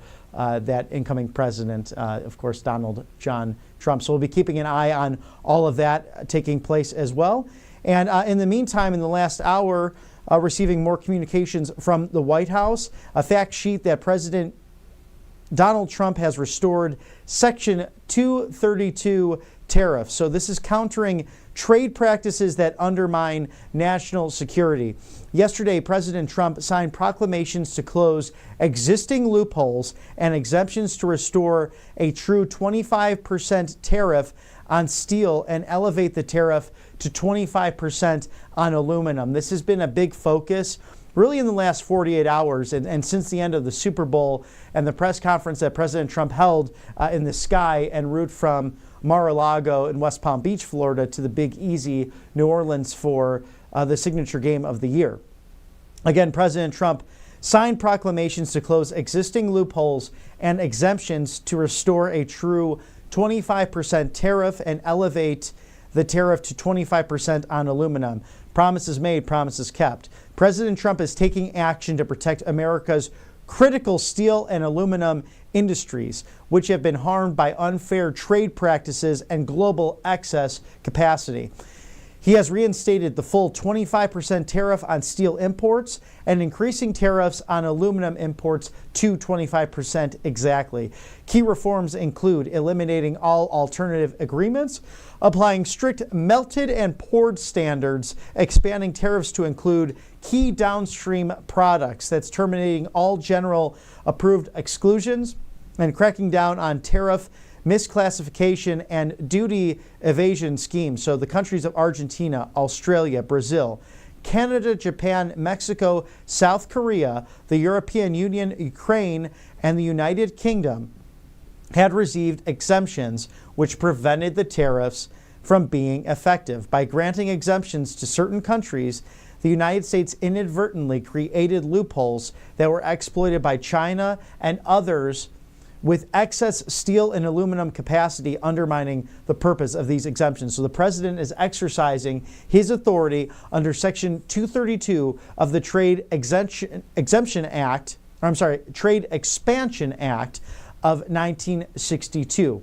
This adjusts imports of steel and aluminum to protect our national security. Again, President Trump using his authority under that Section 232 of the Trade Expansion Act of 1962. So to go into more detail, this statute provides the president with authority to adjust imports being brought into the United States in quantities under circumstances that threaten to impair national security. And in March of 2018, President Trump, of course, invoked the authority under Section 232 of the Trade Expansion Act of 1962. This is 19 U.S. Code Section 1862 to impose the 25% tariffs on steel imports and 10% tariffs on aluminum at that time. So that was a few short years ago in 2018. These measures were remarkably effective in supporting recovery and reinvestment in the American steel efforts and their industry to save the domestic primary aluminum industry as well from total collapse. But the exemptions and loopholes have permitted evasion of the tariffs and weakened the effectiveness of this program ultimately. So the reinvigorated Section 232 tariffs on steel and aluminum will support the program's original objective of revitalizing the domestic steel and aluminum industries and achieving sustainable capacity utilization of at least 80%. So President Trump, promises made, promises kept, slapping the 25% on the aluminum tariffs and reinvoking the 25% steel tariffs. So that is a good day for our country, and something that China must be just reeling right now with the way this president, now going into his fourth week, is taking on the evil empire. We'd like to thank our sponsors here at Right Side Broadcasting, MyPillow.com/RSBN. Of course, the mega sale happening. And if you go to MyPillow.com, you can use that promo code RSBN. 800-836-7566. Get some My Towels going for $29.98 for that pack of 6, and flannel sheets $44.98. Of course, over 2,000 items on MyPillow.com/RSBN for up to 80% off of everything. Thank you to Mr. Mike Lindell, a great American patriot who has fought for free speech, who has fought for the J6 prisoners. He has fought for election integrity and reforms. And of course, he glorifies God in that beautiful wearing of his cross. And now you can get an exact replica of the My Cross where he boldly proclaims the way God has restored him and brought new life and new wonderment into all of his different products and projects. And remember, he's right out of the great state of Minnesota. So whether it's those Giza Dream Sheets, which have the best cotton in the world, everything is produced and made here in the USA, some international as well. But, Mr. Mike Lindell, all about America first and hiring American, and has a wonderful team up there in the beautiful state of Minnesota. So thank you for supporting us, sir. MyPillow.com/RSBN. And we're waiting right now. You see there a press conference by House GOP leadership. They will be addressing the podium, including Speaker Mike Johnson, to talk about some of the domestic and foreign policy plans, specifically with legislation on the forefront and how to help enact President Trump's agenda at the legislative level. We also have a subcommittee hearing that will be taking place in regards to the IRS. And those are some of the activities happening on Capitol Hill today, in addition to a forthcoming vote scheduled for later in the day. Tulsi Gabbard, a vote to become the next director of the Department of National Intelligence. And how wonderful will it be to have someone who is just like Secretary Pete Hegseth in regards to the meritocracy and the fighting force of the United States. Something based in e pluribus unum. If you've been watching earlier, Secretary Hegseth addressing military factions in Brussels, Belgium, and speaking on the military readiness of our great fighting forces, that out of many, one, we come together to defend the American Republic, our Constitution, the founding documents against all enemies, foreign and domestic. And how special is it to have great warriors like Tulsi Gabbard and Pete Hegseth, who are now in these department roles or forthcoming, in order to make America, the American government, responsible again and transparent again to the American people. This is someone who shortly ago was put on a watch list by the administration prior, the Biden administration, because they were afraid of the information that Tulsi Gabbard had and knew and was so forthcoming about. And it got to the point of she ended up leaving the Democrat Party as a result, becoming a strong voice as an independent. And then, of course, in North Carolina on the campaign trail, President Trump, she was campaigning on his behalf, and a surprise announcement that she was becoming a member of the Republican Party officially. So someone who was just less than 4 years ago, or actually just about 4 years ago or so, a candidate for president as a Democrat, who took on then Senator Kamala Harris in regards to her tenure as the DA in San Francisco, someone who was committed to putting people behind bars for low-level drug crimes and crimes that she actually committed herself. She bragged about it on a podcast, saying that she liked to smoke marijuana, but she put all these people in jail. And ultimately, I think that's the reason she did not go on the Joe Rogan podcast, a podcast that really helped President Trump surge to victory in November. He was on there for 3 hours. And if you remember, I was with Ashley Brassfield as we were waiting in Traverse City for that beautiful rally. But that was really the first cold night. This was right before the amazing Madison Square Garden event in New York City. And we waited 3 hours, but it was well worth the wait because President Trump came off of Trump Force One to the music of that was used by The Undertaker in WWE. So some of you wrestling fans out there, that was a fun moment. And he unveiled the black and gold dark MAGA hat. So an exciting time for the MAGA movement, and to see promises made, promises kept. Just staying on this as well, with President Trump putting on the 25% tariffs on steel, and also raising the tariffs from the 10% on aluminum now to 25% as well, stating in the executive order, while the domestic steel industry briefly achieved 80% utilization in 2021, subsequent trade pressure following the COVID-19 pandemic has depressed domestic production. So in 2022-2023, capacity utilization fell to 77.3% and 75.3% respectively. High import volumes from sources exempt from Section 232 tariffs are a major factor for depressing domestic production volumes. For aluminum, there was an increase in the capacity utilization rate between 2017 and 2019 from 40% to 61% during that period.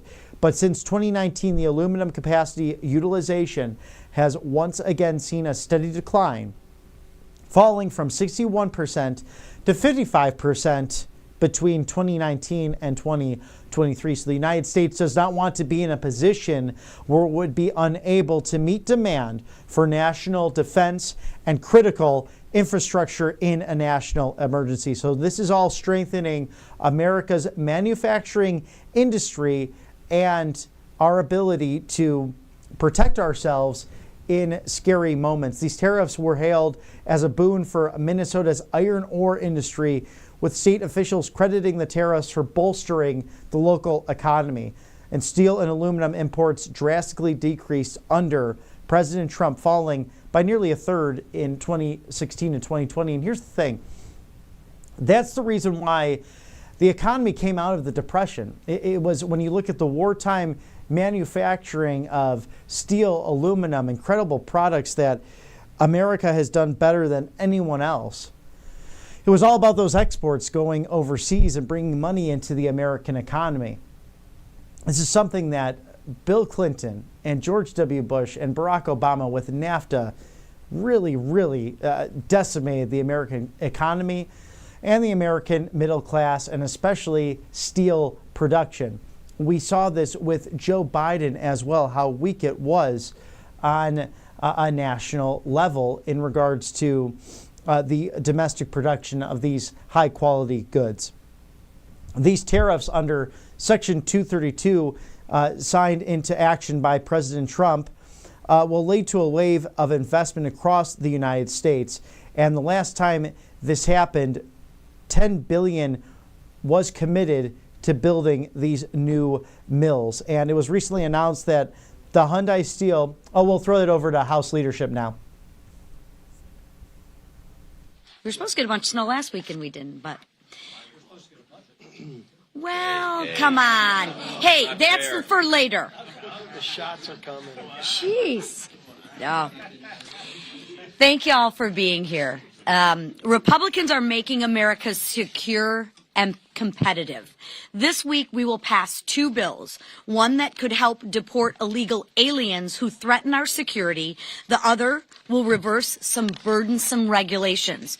Meanwhile, instead of joining us in making America secure and competitive, deranged Democrats are accosting security guards outside federal buildings, interfering with ICE deporting illegal aliens, and even providing instructions on how to evade deportation. And guess what they say is the new constitutional crisis? Ending taxpayer funding for sex changes in Guatemala and other outrageous initiatives. Give me a break. Come on. 77 million people rejected the insanity last November, and they still are defending it. Hopefully, they will continue to defend this insanity. Speaking of defending insanity, the government is bloated. President Trump and House Republicans will right-size it. We want to make America more competitive, and the left is outraged. Why aren't they outraged when a father of 4 gets laid off because of government overreach? Most people never get the option to have a buyout when their business is forced to close. But when it's a government employee making north of 6 figures who doesn't even show up to the office, Democrats lose their minds. They didn't seem to mind when Democrat President Bill Clinton offered thousands of federal employee buyouts. Millions of Americans are cheering for these cuts to waste, fraud, and abuse. Only extreme Democrats seem to have issue with it. Additionally, those millions of Americans are cheering for President Trump's tariff negotiations. It has proven his effectiveness in this arena time and time again, and this one will be no different. President Trump is sending a message to the world, and it's really simple. Compete fairly or pay the price. His negotiations will level the playing field and make America competitive again. Now, turning our attention to this week, another key issue House Republicans are focused on is making America secure. The House will honor the life of fallen Border Patrol officer Raul Gonzalez. The bill, named after him, would prevent illegal immigrants who flee Border Patrol from ever being admitted into the United States. Officer Gonzalez lost his life in a high-speed chase near the border. He was chasing fleeing illegal immigrants. Let me be clear. Illegal immigrants who flee Border Patrol should never get a green card. It is unfortunate that 154 Democrats disagreed when they voted against the similar bill last Congress. They are voting against America's security. But they have another chance, because this week we will pass the Agent Raul Gonzalez Officer Safety Act, with or without their support. It is a shame that Democrats want to reward these illegal criminals. But while Republicans want to detain, deport, and keep them from threatening our communities, we will do just that. This is common sense legislation. And if you cross the border illegally and cause harm during a high-speed chase, you should never be admitted to the United States or offered asylum. This bill sends a message to illegal aliens, drug traffickers, and smugglers, the bad guys. You threaten the American lives, and you will face the full consequences of the law. We must protect our law enforcement officers. 6 other agents died that same year, as Officer Raul Gonzalez did. Imagine for a moment getting that call that your loved one wouldn't be returning home. because they were chasing someone who was here illegally. And then, to top it off, the illegal aliens that they were chasing were allowed to stay here. It's terrible. It's disgusting. And it won't continue. Who in their right mind could support this? We will find out later this week.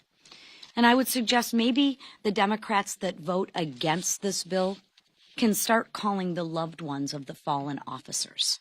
Perhaps that's a good idea. And maybe that would change their mind. I'm not sure if it would. Now, we're going to hear from a member who knows firsthand the devastating impact of the border crisis. Another patriot wanting to make America secure. And now I turn it over to my friend, Rep. Abe Hamadeh from Arizona. Thank you, Chairwoman, and thank you to the leadership team, Speaker Johnson, Leader Scalise, and Whip Emmer, and Chairwoman McClain. You know, you all have been fantastic and been prioritizing the border since day one, since I took office on January 3rd. And we know that President Trump, that's his first actions as well. And as a former prosecutor from Arizona and a veteran myself, I know that keeping our communities safe is the #1 priority of the Republican majority. And I've seen firsthand how cartels and smugglers are exploiting the disastrous border crisis created by the Biden administration. Under the Biden administration, we hit catastrophic numbers, nearly 3 million border crossings in 2024 alone, bringing over 11 million encounters from when Biden took office. Now, that's more than the entire population of Minnesota and Louisiana combined. And now we've seen under President Trump's leadership, 95% decrease in border encounters in just a few weeks. It's amazing what strong and tough leadership actually does and what following the law does. And that's what the Republican majority is committed to doing. Now, the Agent Raul Gonzalez Officer Safety Act, of which I'm a proud co-sponsor, being led by another fellow Arizonan, Congressman Juan Ciscomani. Now, it's personal for Arizona and for me. Now, these high-speed pursuits are not merely statistics. Criminal illegal aliens are putting our communities and law enforcement officers at risk every single day. And now with President Trump's designation of the cartels as a foreign terrorist organization on January 20th, we finally have the tools to treat these barbarians like the terrorists they are. We have to kill the cartels. And this bill does one simple thing. If you flee from Border Patrol, you do hard time in jail. No more catch and release, no more games with our immigration laws. And if you're here illegally and you flee, you're gone. No asylum, no benefits, no second chances. Seems pretty common sense to me and to the American people. Now, that's exactly what the American people asked for in November when they voted overwhelmingly for Republicans. Now, this bill passed with bipartisan votes in the last Congress, as the chairwoman recognized. And there's no reason it shouldn't receive even more support this time. And it probably will. It probably will, because the Democrats got shellacked on November 5th, and now they want to stay relevant. So they're trying to act a little bit more moderate than they truly are. But we've seen under their direction leadership that they created this border crisis. And for too long, so many in the media tried to paint it as Republicans were being racist by calling it an invasion. We understand that it was an invasion. And that's exactly why President Trump, this Republican majority, is focused on fixing it very quickly. Now, the American people are demanding action on the border crisis we inherited, and that is exactly what House Republicans are doing to fix it. Thank you. Thanks, Abe. $20 million for a Sesame Street show in Iraq. $1.5 million to promote LGBT advocacy in Jamaica. $2 million for sex changes and LGBT activism in Guatemala. $1.5 million to advance diversity, equity, and inclusion in Serbia's workplaces and business communities. The list of absurdities bankrolled by hardworking U.S. taxpayers goes on and on. But no more. President Donald Trump is delivering on his promise to shake up the status quo in Washington by ensuring the federal government is accountable to the American people who actually fund it. Through DOGE, millions of wasted and mismanaged taxpayer dollars have already been exposed, and countless inefficient and unnecessary government positions have been identified. And they're only just beginning. What they've uncovered so far is shocking. And this is, again, only the beginning. As DOGE continues to root out waste, fraud, and abuse within our federal government, our House Republican majority stands ready to ensure that our laws follow through on the mandate given to us in November to do the same. Meanwhile, Democrats in Congress are threatening to shut down the government over policies they simply do not like. One senator even claimed the accounting of the federal government's spending abroad is a constitutional crisis. This is delusional. The Democrat Party's tantrums are exactly why they hold no majority in Congress and their candidate is not in the White House. DOGE is rightly pulling back the curtains that have been closed for years, and the outrage we are seeing across the aisle is baffling but not surprising, given their record of mismanagement of taxpayer dollars. Americans see DOGE for what it is, a promise made and a promise kept. That's why President Trump's approval rating during his first 3 weeks in office have surpassed all expectations. The golden age of America is here, and we're just getting started. With that, our leader, Steve Scalise. Thank you, Whip. We are just getting started, and it's a new day, and you're already seeing the benefits of President Trump's aggressive approach towards turning Washington back to the people, standing up for the people of this country that have been beaten down, that have been struggling under the failed policies of Joe Biden and Kamala Harris for the last 4 years. And it's been at a rapid pace. You know, if you compare Donald Trump's first month in office in 2017 to what you're seeing today, you're watching a much more focused and aggressive president who came to Washington to finally stand up and fight for those families who have been struggling. And he's taking the lessons from his first term and delivering bigger results, faster results for the American people. If you look at some of the things we're working on right now, obviously the budget is something you may ask the speaker about. I don't know, maybe 1 or 2 questions. But it's something we've been spending a lot of time on because it is the way that we're going to be delivering some of the biggest commitments that were made during the election. Some of the biggest things that President Trump wants to accomplish are included in our reconciliation plan. If you think about it, there are a lot of bills out there, a lot of ideas out there. There's only one plan that delivers all of the commitments and priorities that President Trump has, and that's the House plan.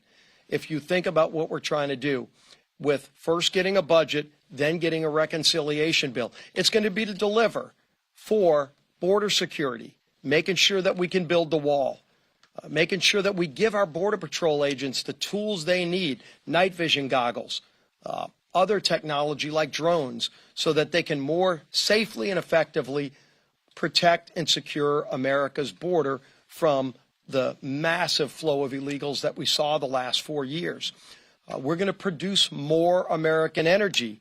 Yes, in the Gulf of America, in Anwar, and every point in between. We're going to deliver in that big, beautiful bill more American energy that was shut off by the Biden administration, who coddled foreign countries, made us more dependent on foreign energy. We're going to reverse that and allow our country to deliver again, not just creating more jobs, not just lowering costs for families at the pump and at the grocery store, which it will do, but allowing us to be energy independent again and help our allies around the world again. Exporting LNG, for example, when Biden said no to that, we're going to be saying yes, which, again, lowers costs here at home. And then we're going to ensure that there are no Americans that see a tax increase. If Biden got his way, if Kamala Harris got her way, if the Democrats who are in the minority got their way, the American people would see a multi-trillion-dollar tax increase. House Republicans are not going to let that happen. That's part of our bill, is to continue the tax cuts from 2017, keeping those rates stable, adding on the priorities that President Trump talked about in the campaign, like no tax on tips, and giving real certainty to our economy to create more jobs, to bring more investment into America. That's what we're fighting to do, and we're going to deliver. The budget chairman indicated they may go as early as Thursday of this week in Budget Committee to start this process. But we're not going to stop working on this until it gets done. Failure is not an option. We're also going to continue bringing bills to the floor, and I think you heard Lisa McClain talk in detail about the bills we're bringing. Look, when you think about this idea of illegals coming here fleeing law enforcement and the harm it's caused, deaths it's caused to Border Patrol agents and others, finally bringing a bill to make that a deportable offense. That's a bill that got a lot of bipartisan votes last year when we brought it, but Chuck Schumer said he wasn't going to even allow it to come up for a vote last year. Well, again, it's a new day in the Senate, and Senator Thune and his majority are going to bring that bill to the floor when we send it over to him, and that will have a really good chance of getting to President Trump's desk, like the Lake and Riley Act, where the president will be able to sign more legislation just in his first few weeks in office to deliver on those promises of securing America's border. The man who's been leading our efforts and working closely with President Trump to get this agenda moved forward is our Speaker, Mike Johnson. Thanks so much, Mr. Leader, and to this leadership team, to Abe Hamadeh, one of the most talented new members of Congress. Glad you're participating this morning. It is a busy morning here and a great time in America. We were delighted to host President Trump in the Superdome on Sunday. First time a sitting president has attended a Super Bowl. As you saw when they put his image up on the Jumbotron, the place went crazy. There was a lot of excitement, enthusiasm about President Trump and about, I would say, the House Republicans in Congress. We were cheered on Bourbon Street. There's something happening out there because people feel this great sense of excitement, this anticipation, this energy, because President Trump is delivering on his promises. He's delivering on the agenda, and they know that we are as well. And so a lot of the things that are being done through the executive branch are going to be codified in the House, and we're working methodically to make sure all that is possible. There was a new CBS poll that came out that said 7 in 10 Americans believe President Trump is, doing what he said he would do. And that's promises made, promises kept. So you're going to see that continuing theme and the theme of restoring common sense around here. As I said last week, the Democratic Party is in a completely different place right now. There's no identified leader of the party. They don't have a clear vision. They seem rudderless. In hopes of finding themselves, they've latched onto this new shiny object called the rule of law. Well, we'd like to welcome them to the concept. It would be admirable if they hadn't spent the last 4 years with their heads buried in the sand while Biden literally trampled over the rule of law with no objection. In fact, many Democrats cheered that lawlessness, like when the Biden administration unconstitutionally forced the middle class to pay the student loans of doctors and lawyers, when they illegally mandated that private companies implement vaccine requirements, when they radically rewrote Title IX to undermine women's rights. Those things were actually illegal, and the Democratic Party cheered it. They didn't oppose it at all. President Trump, by contrast, is taking legitimate executive action to root out waste, fraud, and abuse in all these federal programs. That's what the American people demand and deserve. That's what they voted for. They voted for a real analysis and a real change, transformational kind of change in the way the federal government works.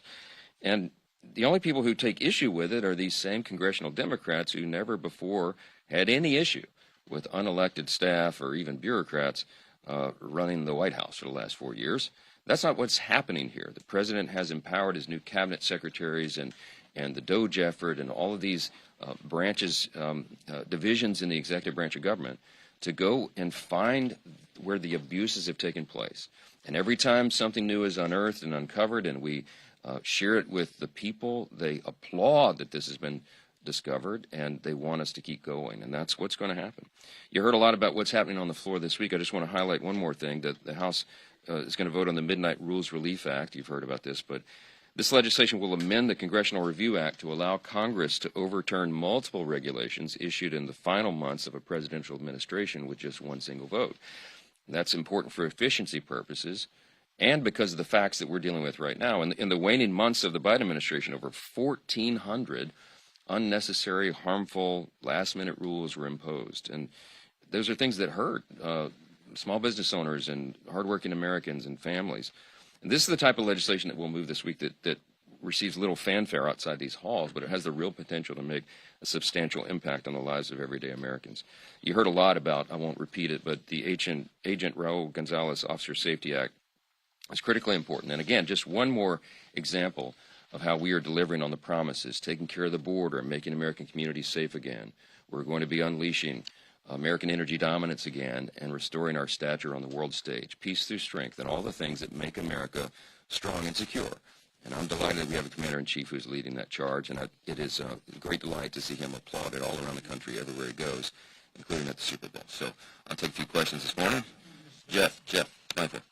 Mr. Speaker, this relates to the budgeting process, and your statement that the Democrats have failed to engage in any meaningful conversations over the past few days. I was reading an article that quoted Jim the governor saying, well, first of all, he was full of fake, a liar, and a total shill for Donald Trump and Elon Musk. I've covered you for more than a decade. I'll be back to your time in the Louisiana legislature. Never heard anybody say anything like that about you. Ever. And I wanted you had an answer to that. Necessary. The Democrats are fair. Okay, I get it. They've engaged in some pretty crazy rhetoric over the last couple of weeks, and we're going to shut down the city. We're at war. I mean, we're going to fight them in the streets. And you've all seen that covered. It's because they're kind of in panic mode in the party over there.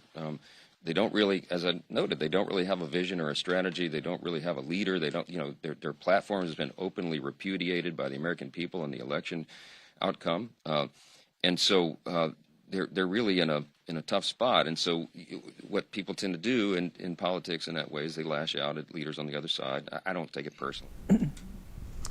And you're hearing live from Speaker Mike Johnson and House leadership in regards to the legislative agenda put forth by President Trump and the MAGA team focused on making America great again across the board, and great to have those partnerships. And, Tom Emmer actually detailing there that you really shouldn't have people in government making 6 figures upon 6 figures and not showing up to work. So rather odd that some people are actually shocked by what we are seeing with President Trump seeking to streamline the size and scope of government and the federal bureaucracy. And it's a beautiful day as nearly 60,000 plus federal employees have left the workforce, or at least pledging to do so because they don't want to come back to work full time. Imagine that. So that's really something to think about. It's been great. White House Press Secretary Caroline Leavitt puts out these wonderful MAGA minutes. You might catch that on Instagram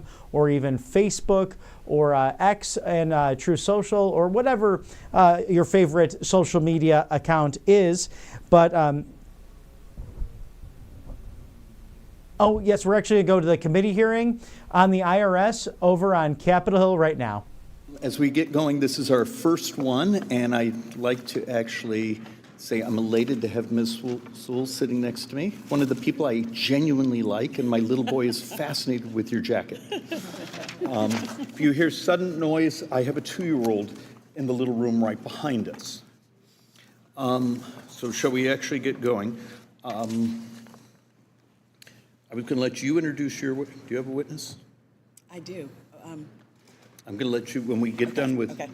So let's do opening statements, and then let's get this going.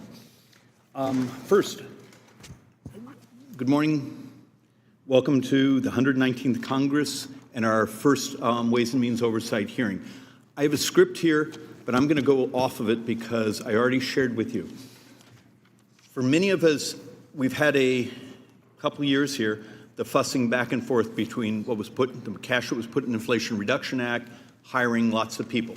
The fact of the matter is we now have data that how hard it has been, almost impossible, to hire those very staffers.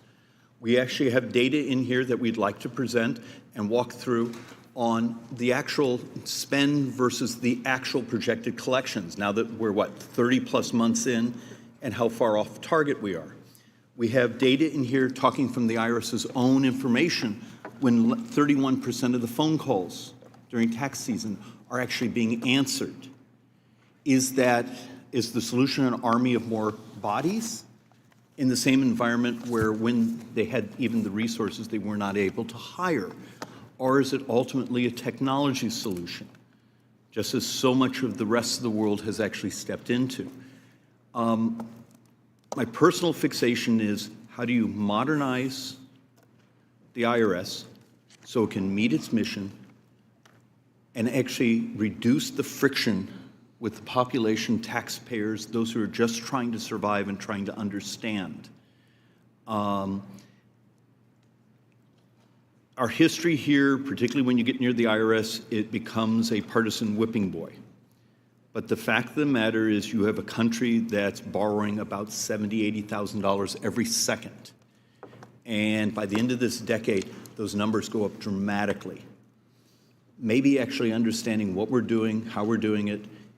Could we do it better? Could we do it fairer? Could we do it with more public understanding? And maybe less sense of hostility between the agency, Congress, and the very public we represent. And with that, let me hand it over to the ranking member, who I'm elated to be sitting next to. Thank you, Mr. Chairman. As the new ranking member of the Oversight Committee, I'd like to first thank you for your warm words of introduction, as well as for the opportunity to work with you on behalf of the American people. I also want to welcome my Democratic colleagues to our first subcommittee hearing. I look forward to working with everyone on this subcommittee on important oversight issues before Congress. Today, I am pleased to have the opportunity to talk about the Internal Revenue Service and the historic Inflation Reduction Act.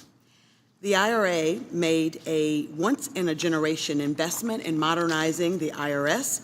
The results have been record-breaking.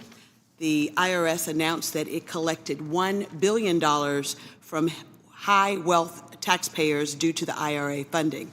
It dramatically improved taxpayer service, including answering more calls, providing extended in-person outreach to rural and underserved taxpayers, and simplifying notices and letters.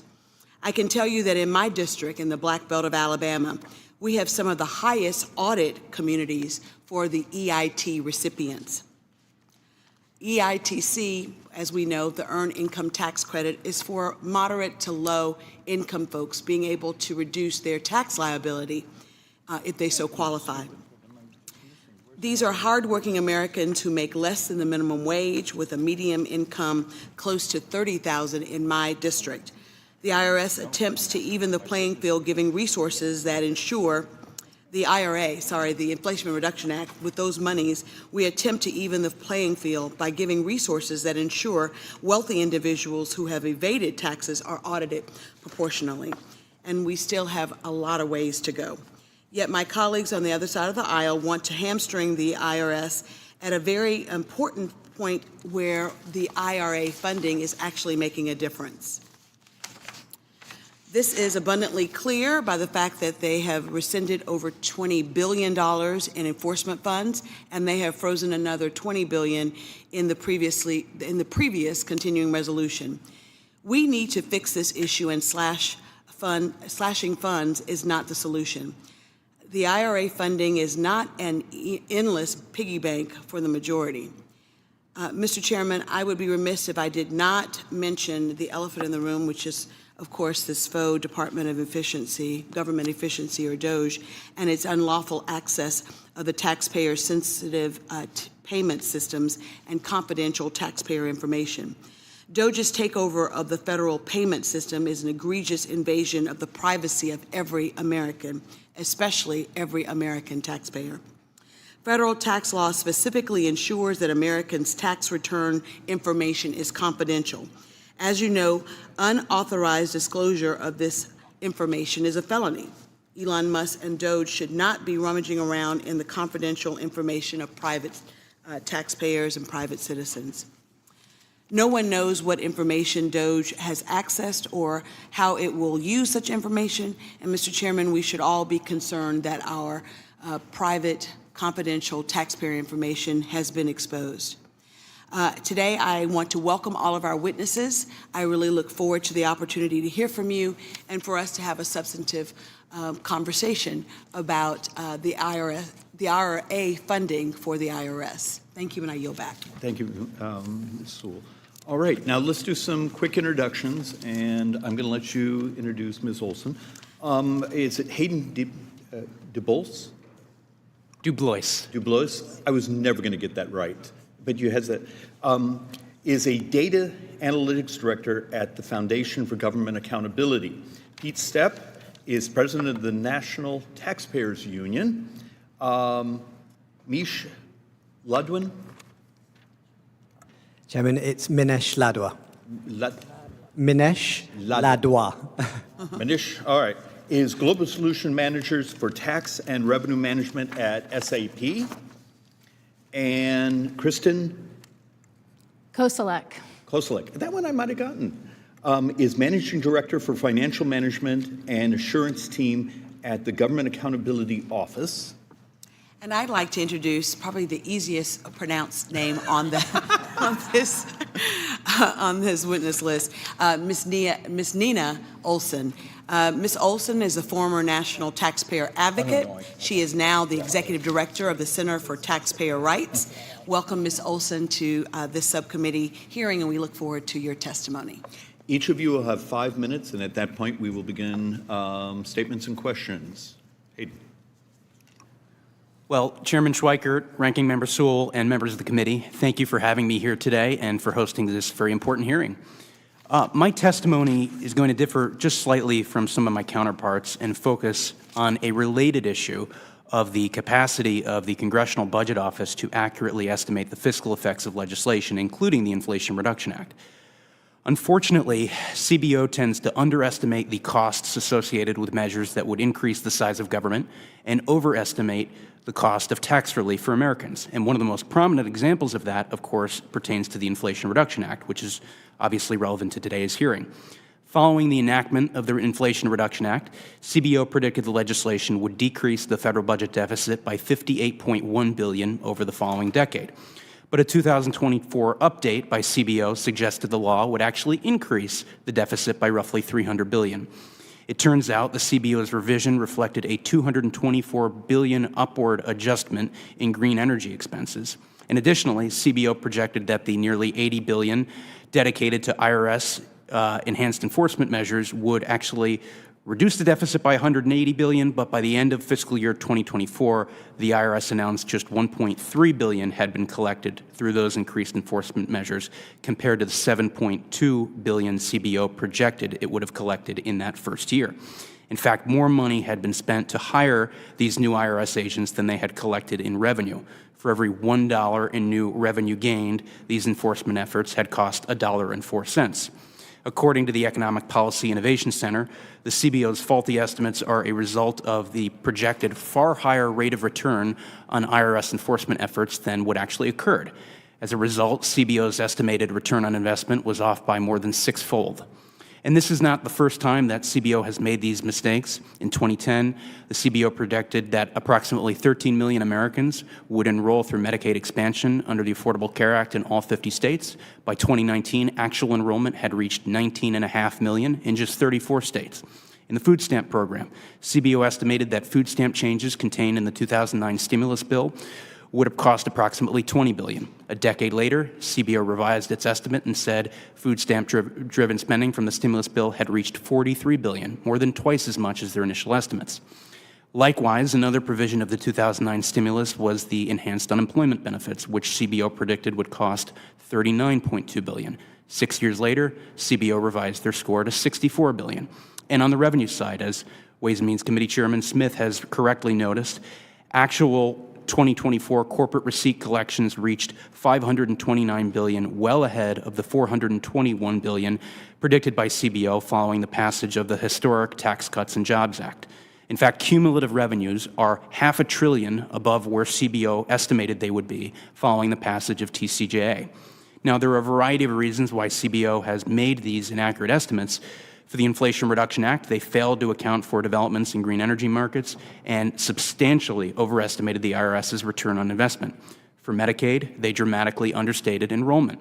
For the 2009 stimulus package, they were wrong about their assumptions regarding the record-slow Obama economic recovery. And for TCJA, they failed to predict the tremendous impact that lower taxes would have on the middle class. Unfortunately, the cumulative effect of these errors demonstrates CBO's implicit bias for more government spending through provisions like the IRA and higher taxes. Now, CBO will undoubtedly have a role to play in scoring key pieces of legislation, especially as it relates to the ongoing reconciliation conversation. But already the baseline CBO uses misleads Congress because CBO assumes, 1, certain discretionary appropriations will continue without statutory budget authority. 2, all discretionary appropriations will continue to grow with inflation. 3, certain mandatory spending programs will continue beyond their expiration.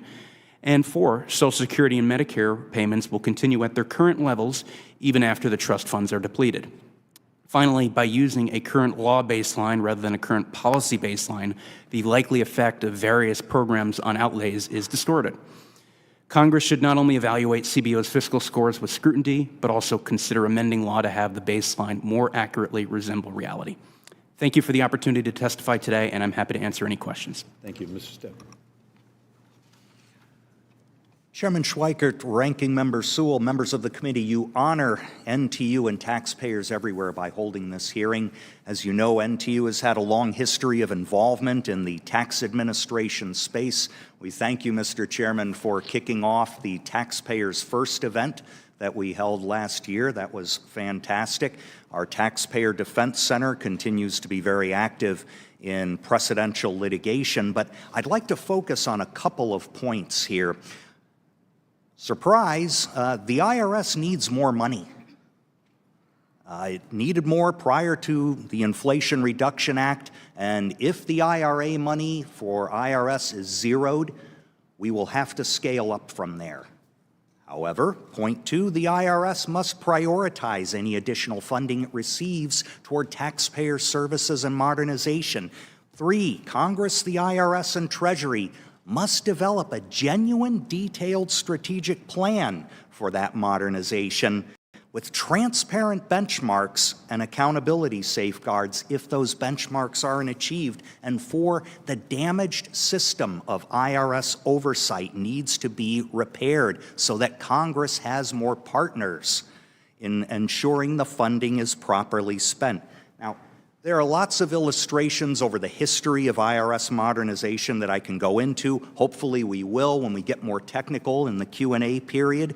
But I'd like to point out 2 comparison and contrasts here. The IRS Restructuring and Reform Act of 1998, that was the product of 2 years of commission work, hundreds of testimonies, multiple committee hearings, and a 184-page bill. Set up that tripartite system of IRS oversight that ensured, for a few years at least, the service was actually transforming, meeting the objectives of its strategic plan. That system began to weaken, which I'll discuss a bit later, but that was generally a success. Contrast this with the Inflation Reduction Act, which took all of 9 paragraphs to describe an agency transformation, 3 paragraphs to describe how 99% of the funds would be spent. This was not a real transformation. It was an attempt to meet a score in the Inflation Reduction Act. That's what the funding was really intended for, and unfortunately, the strategic planning, the resulting strategic operational plan, and now the implementation roadmap, well, those came long after the money was let out the door, and it shows. It's folly to think that as we discuss estimates ranging from $180.4 billion to $316 billion for the collections the agency could get from the IRA funding, when, again, we were trying to meet a score, not modernize. We need to move forward with the real modernization here. And again, it's going to take money. There's no apparent project in the implementation roadmap for modernizing the individual master file or the business master file. Customer service priorities are starting to lag. These are a few reasons why our evaluation of the IRS's report card of IRA funds earned an overall D grade, and I'd be happy to explain further as to why that grade was given, but I'll just recommend here we need to restore the strength of that tripartite accountability system I mentioned going forward. If modernization is going to succeed, we have to have more itemized spending plans for the IRS going forward beyond the 100-odd page budget justification that members of Congress see. We have to have more detailed real-time data on service levels in the IRS. That will help us figure out where we need to shift personnel and how we can better use technologies like AI. And we have to measure the fiscal benefits of modernization and customer service on compliance. Several witnesses here can talk in greater detail about that as well as myself. But let me close this oral presentation with an important and inspiring quote. Even in the most difficult times, we can come together as a nation, as a people, and as a Congress to accomplish important things for the American people. That was said 5.5 years ago by the late, great John Lewis, who many of you know from this panel. History can repeat itself. It wasn't that long ago when you worked together to produce that legislation. Let's do it again. Thank you. Thank you, Mr. Ladwa. So, Chairman Schweikert, Ranking Member Sewell, and distinguished members of the subcommittee, my name is Minesh Ladwa, and it is an absolute honor to be here today from London to discuss this opportunity about modernizing the IRS to put technology at the forefront of modernization that drives economic growth, compliance efficiency, and taxpayer engagement. So with the right strategy, the IRS can become the world's leading tax authority, setting a global benchmark for modern tax administration. It's not just about compliance and enforcement. It's about ensuring that America's tax system remains competitive, scalable, and cost-efficient in the digital economy. So for nearly 2 decades, I have worked with tax agencies worldwide to modernize systems, implement AI-driven automation, and enhance compliance strategies. I've seen firsthand what works and what doesn't work. So governments across Europe and Asia are not building IT systems from scratch. They are leveraging commercially available, scalable IT solutions to increase efficiency, enhance compliance, and improve taxpayer engagement. So today I want to focus on 3 critical, I was going to call it actions, but I would say suggestions. Number 1, transforming the IRS into a technology-first agency, moving beyond fragmented, custom-built IT solutions. Number 2, leveraging AI, automation, and digital services to reduce administrative burdens whilst improving compliance. And number 3, implementing a modernization in a phase-controlled manner, ensuring seamless revenue connection and taxpayer services. This is how we do it, and I want to share some ideas. So one of the biggest challenges tax agencies face globally is data fragmentation, disconnected systems, and inconsistent taxpayer records, and inefficiencies that increase compliance risks and costs. So there is a better way. So I like to think about a real-time AI-enabled tax platform that can provide things like 360-degree views of the taxpayer obligations, automate things like case management and call center, reducing manual reviews and errors whilst improving accuracy, enable digital self-service tools, making compliance easier and faster. So how do you do it? Where do you begin with the scale that the IRS is? So one option for consideration, rather than a full-scale transformation, is taking a pragmatic approach. I would suggest we prototype, we leverage good taxpayers, big, large corporations that are willing to participate in pilot programs. We sometimes focus on, hey, let's solve, the big master file problem. Well, yes, it's a big issue. But how do we begin in a way that we don't have risk to revenue, but we can pilot these new programs with commercially available solutions? So if modernization is implemented effectively, here's what I believe the IRS could achieve and what I've seen sort of globally from around the globe. Potential anything between 5 to 40% improvement in tax debt collection using AI-driven compliance solutions. So I've been reading some stats, over 600 billion net tax gap, just a 5% of that would be about 30 billion, in tax debt collection. 8 to 12% reduction in IT costs, eliminating things like outdated systems, and hopefully an automation of over 170 tax administration processes. I am going to say that modernization tax systems must not come at the expense of security or taxpayer trust. That's why leading tax agencies using secure cloud-based solutions that meet things like FedRAMP standards, ISO standards, that ensures that the IRS remains in full control of tax data. So, my final thought. Chairman Schweiker, Ranking Member Sewell, and distinguished members of the subcommittee. The IRS stands at a pivotal crossroads, so modernization isn't a choice, it's an economic necessity.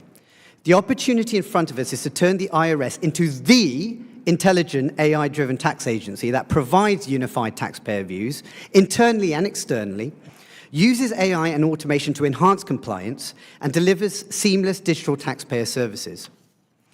By adopting proven, commercially available solutions, the opportunity is now for the IRS to modernize at scale, becoming the global benchmark for technology-first tax administration, and setting a new standard for efficient, intelligent governance that serves the American people. I appreciate your time, and I look forward to your questions later. Thank you. Chairman Schweiker, Ranking Member Sewell, and members of the subcommittee. I am pleased to participate in today's hearing. I have been asked here today to discuss the Department of Treasury's payment process and related systems. Treasury operates and maintains systems that are critical to the government's financial infrastructure. This includes the disbursements of payments to the American public and businesses, the collection of taxes and revenues, and the borrowing of funds necessary to run the federal government. The general fund of the U.S. government is the reporting entity responsible for accounting for the cash activity of the federal government. The Secretary of the Treasury has delegated management of the general fund to the Bureau of the Fiscal Service. In fiscal year 2022, the general fund reported $23.2 trillion of cash inflows, primarily debt issuances and tax collections, and $22.8 trillion of cash outflows, primarily debt repayments. My statement today discusses our understanding of the payment process as they relate to the general fund and knowledge of the audit activities over the payment systems. This statement is based primarily on work we performed as part of our financial statement audit of the fiscal year 2022 schedules of the general fund. We are currently auditing the fiscal year 2024 schedules of the general fund, and we plan to issue that report in March of this year. Our fiscal year 2022 report provides more detailed information on the objectives, scope, and methodology for our audit. We conducted the work in which the statement is based in accordance with generally accepted government auditing standards. Those standards require that we plan and perform the audit to obtain sufficient appropriate evidence to provide a reasonable basis for our findings and conclusions based on our audit objectives, and we believe that our audit evidence provides a reasonable basis for our findings and conclusions. We audited the fiscal year 2022 schedules of the general fund because of their significance to the consolidated financial statements of the U.S. government. The Secretary of the Treasury, in coordination with the Director of the Office of Management and Budget, is required to annually submit audited financial statements for the executive branch of the U.S. government to the President and Congress. GAO is required to audit these statements. Our most recent report on the U.S. government's consolidated financial statements discusses progress that has been made, but also underscores that much work remains to improve federal financial management and that the federal government continues to face an unsustainable long-term fiscal path. We continue to encounter limitations that prevented us from expressing an opinion on the fiscal year 22 schedule of the general fund or on fiscal services' internal control over financial reporting relative to the schedules. We have provided recommendations to fiscal service to address these limitations in their financial reporting processes. Treasury agreed with our recommendations and has plans to address them. We will provide an update on their status in our fiscal year 2024 report. Our audit procedures included obtaining an understanding of the federal payment process and related internal controls over financial reporting relevant to our audits. The U.S. government disperses cash payments for various reasons. This includes federal debt redemptions and interest, federal income tax refunds, benefit payments, vendor and salary payments, and other miscellaneous payments. The majority of federal entities, such as individual departments and agencies, process their payments through fiscal services Treasury dispersing offices. These federal entities internally review and approve payments to be made and submit certified payment schedules to fiscal service using fiscal service systems. Federal entities are responsible for maintaining the detailed information supporting their payment transactions and related internal controls, such as controls designed to prevent improper payments, including fraud. Fiscal Service then processes the payment schedules via several system applications and submits payment files to the Federal Reserve to make the payments, which are primarily electronic fund transfers. Fiscal Service's processes include certain edit and format checks, which can include checking scheduled payments against certain information in the Do Not Pay portal. After payments are made, various Fiscal Service systems capture payment information for accounting and reporting purposes. Since our initial audit of the schedules of the General Fund, we have conducted limited audit procedures over information system controls. These included procedures related to access controls, configuration management, and security management. During the course of our audit, we also considered the results of relevant information system controls performed as part of Treasury's consolidated audit. In addition to audit procedures performed as part of recurring financial audits, Treasury's Office of Inspector General annually evaluates the effectiveness of Treasury systems in accordance with the Federal Information Security Modernization Act. Chairman Schweikert, Ranking Member Sewell, and members of the subcommittee, this completes my prepared statement. I would be pleased to respond to questions that you may have. Chairman Schweikert, Ranking Member Sewell, and members of the subcommittee, thank you for holding this hearing today and inviting me to testify on IRS return on investment and modernization. I view these topics through the lens of taxpayer rights. Rich or poor, multinational or small business, native-born or immigrant, U.S. taxpayers deserve to be treated with dignity and respect. Because taxpayer dignity is closely correlated with taxpayers' trust of the tax agency and willingness to comply with the tax laws, taxpayer rights protections will not only increase taxpayer trust, but also increase the efficiency and effectiveness of the tax system. The IRS is a large organization that touches nearly every person and business entity in the United States. Yet its operations have been mired in mid-20th century processes and technology that create inefficiencies and frustrate taxpayers and IRS employees alike. The IRS has over 60 case management systems, so there is no 360-degree picture of the taxpayer's data, interactions, and filings with the IRS. This situation creates significant inefficiencies. Phone assisters cannot access certain databases and therefore cannot help the taxpayer in real time. IRS case selection does not reflect all the information available in IRS systems and databases, leading to no change audits and false positives. Documentation taxpayers have sent in is not available for review by the employee with whom they are speaking. The sheer waste of taxpayer and IRS employee time is both infuriating and costly. According to the Inspector General, however, with IRA funding, the IRS IT organization, quote, is making significant technical advances in the areas of AI, automation, cloud capabilities, data access, data quality, and data standards. The IRS is undergoing multiple new processes, and once fully operational, they will pave the way for a new technology era across the enterprise, end quote. In my 50 years of working in tax, I've never seen an IG report praise the IRS like this.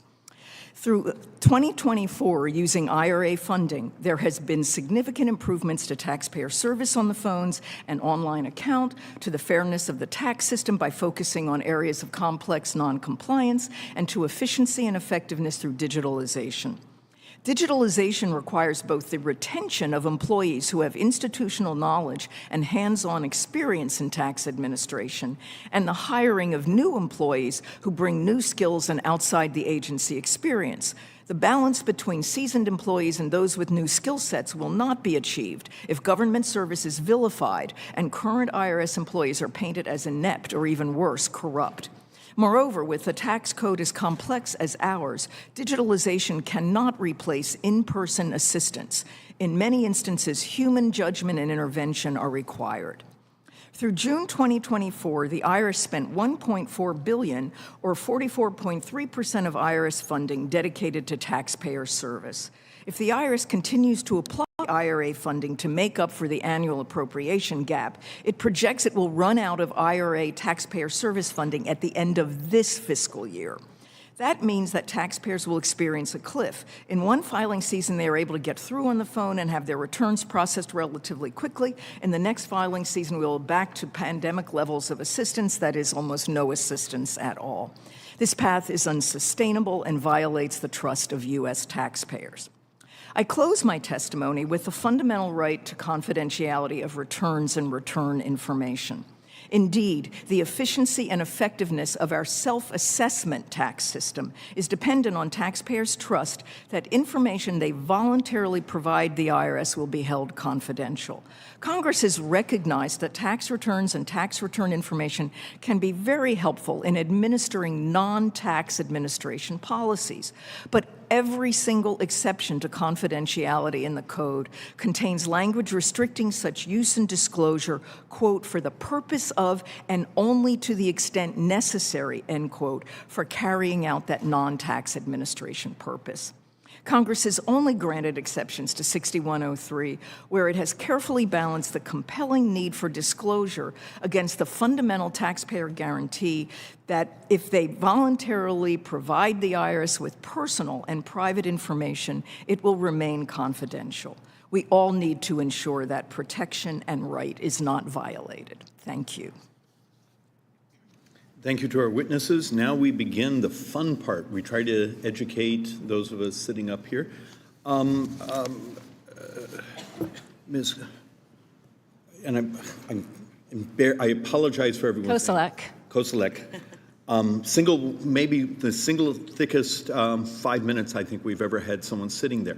But I want to walk through just a couple things to get my head around. Are you familiar with RAAS, Research Applied Analytics and Statistics Division? I am not. Okay, apparently they're the ones that are supposed to do certain data. They also do apparently data sharing agreements for researchers. Apparently right now there are more than 50 researchers that have that type of access.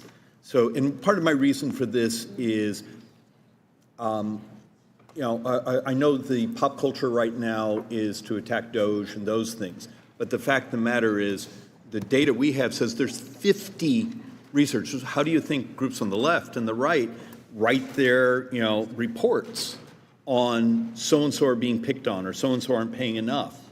But we also have letters going back a couple of years, and you touched on this, that for those who do have access for research, that we probably need additional protocols for privacy and security.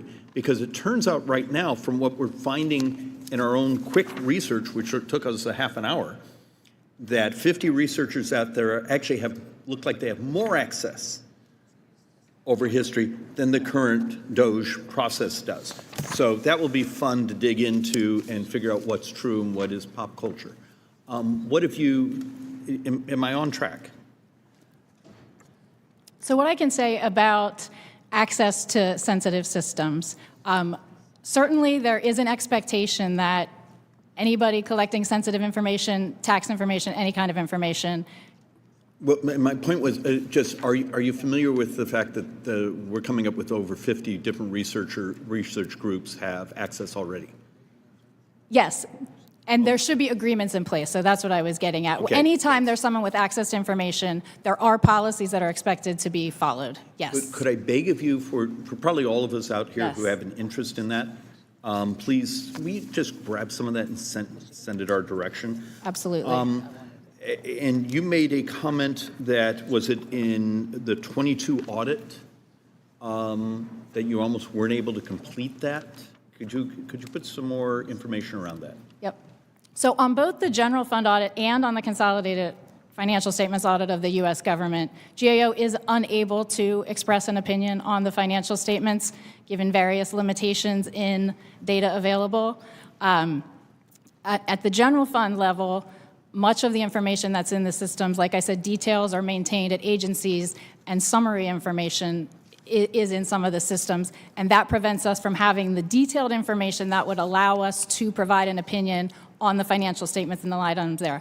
At the consolidated financial statement level, there are several reasons we're not able to give an opinion on those statements. One being challenges at the Department of Defense, in them being able to have good financial management systems and processes in place. The second being the ability of the government to eliminate transactions between each other, and then the third being in the consolidation process. So there are a variety of reasons that we are unable to give opinions on the statements, yes. Okay, and for years I've been trying to get an AI audit of the Pentagon just because they failed now 8 years. Now it turns out we should probably do the same with the IRS. Mr. Ladwa, could your system solve GAO's problem? I think we would have to look at the intricacies without a resounding yes or a no. I think there are sort of lots of complexities and processes between what I've just heard in order to do that. I would say there are, as I said, solutions that we provide that look at things like that to provide those. Well, Ms. Olson pointed out something that I'm surprised none of the rest of you did. 60 different sort of tracking systems for the individual taxpayer. You've done this now in other countries. How would you, if we reached out to you and said, fix it, how do you deal with that?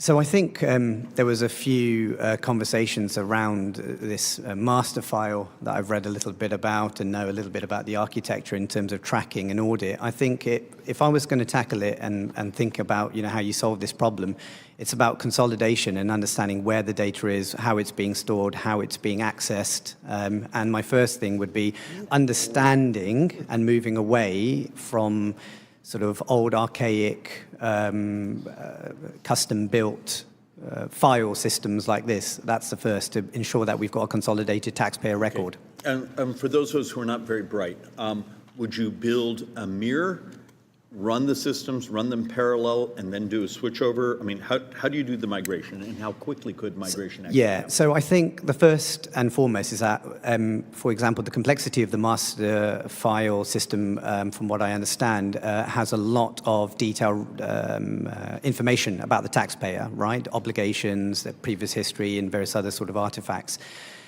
Would I mirror it? Would I do, what's the migration period? I would first start with a fresh level of thinking. So first I would understand what's important when we're administering the various taxes at this federal level. That's needed for a transparent taxpayer journey and the efficiencies internally of the tax agency.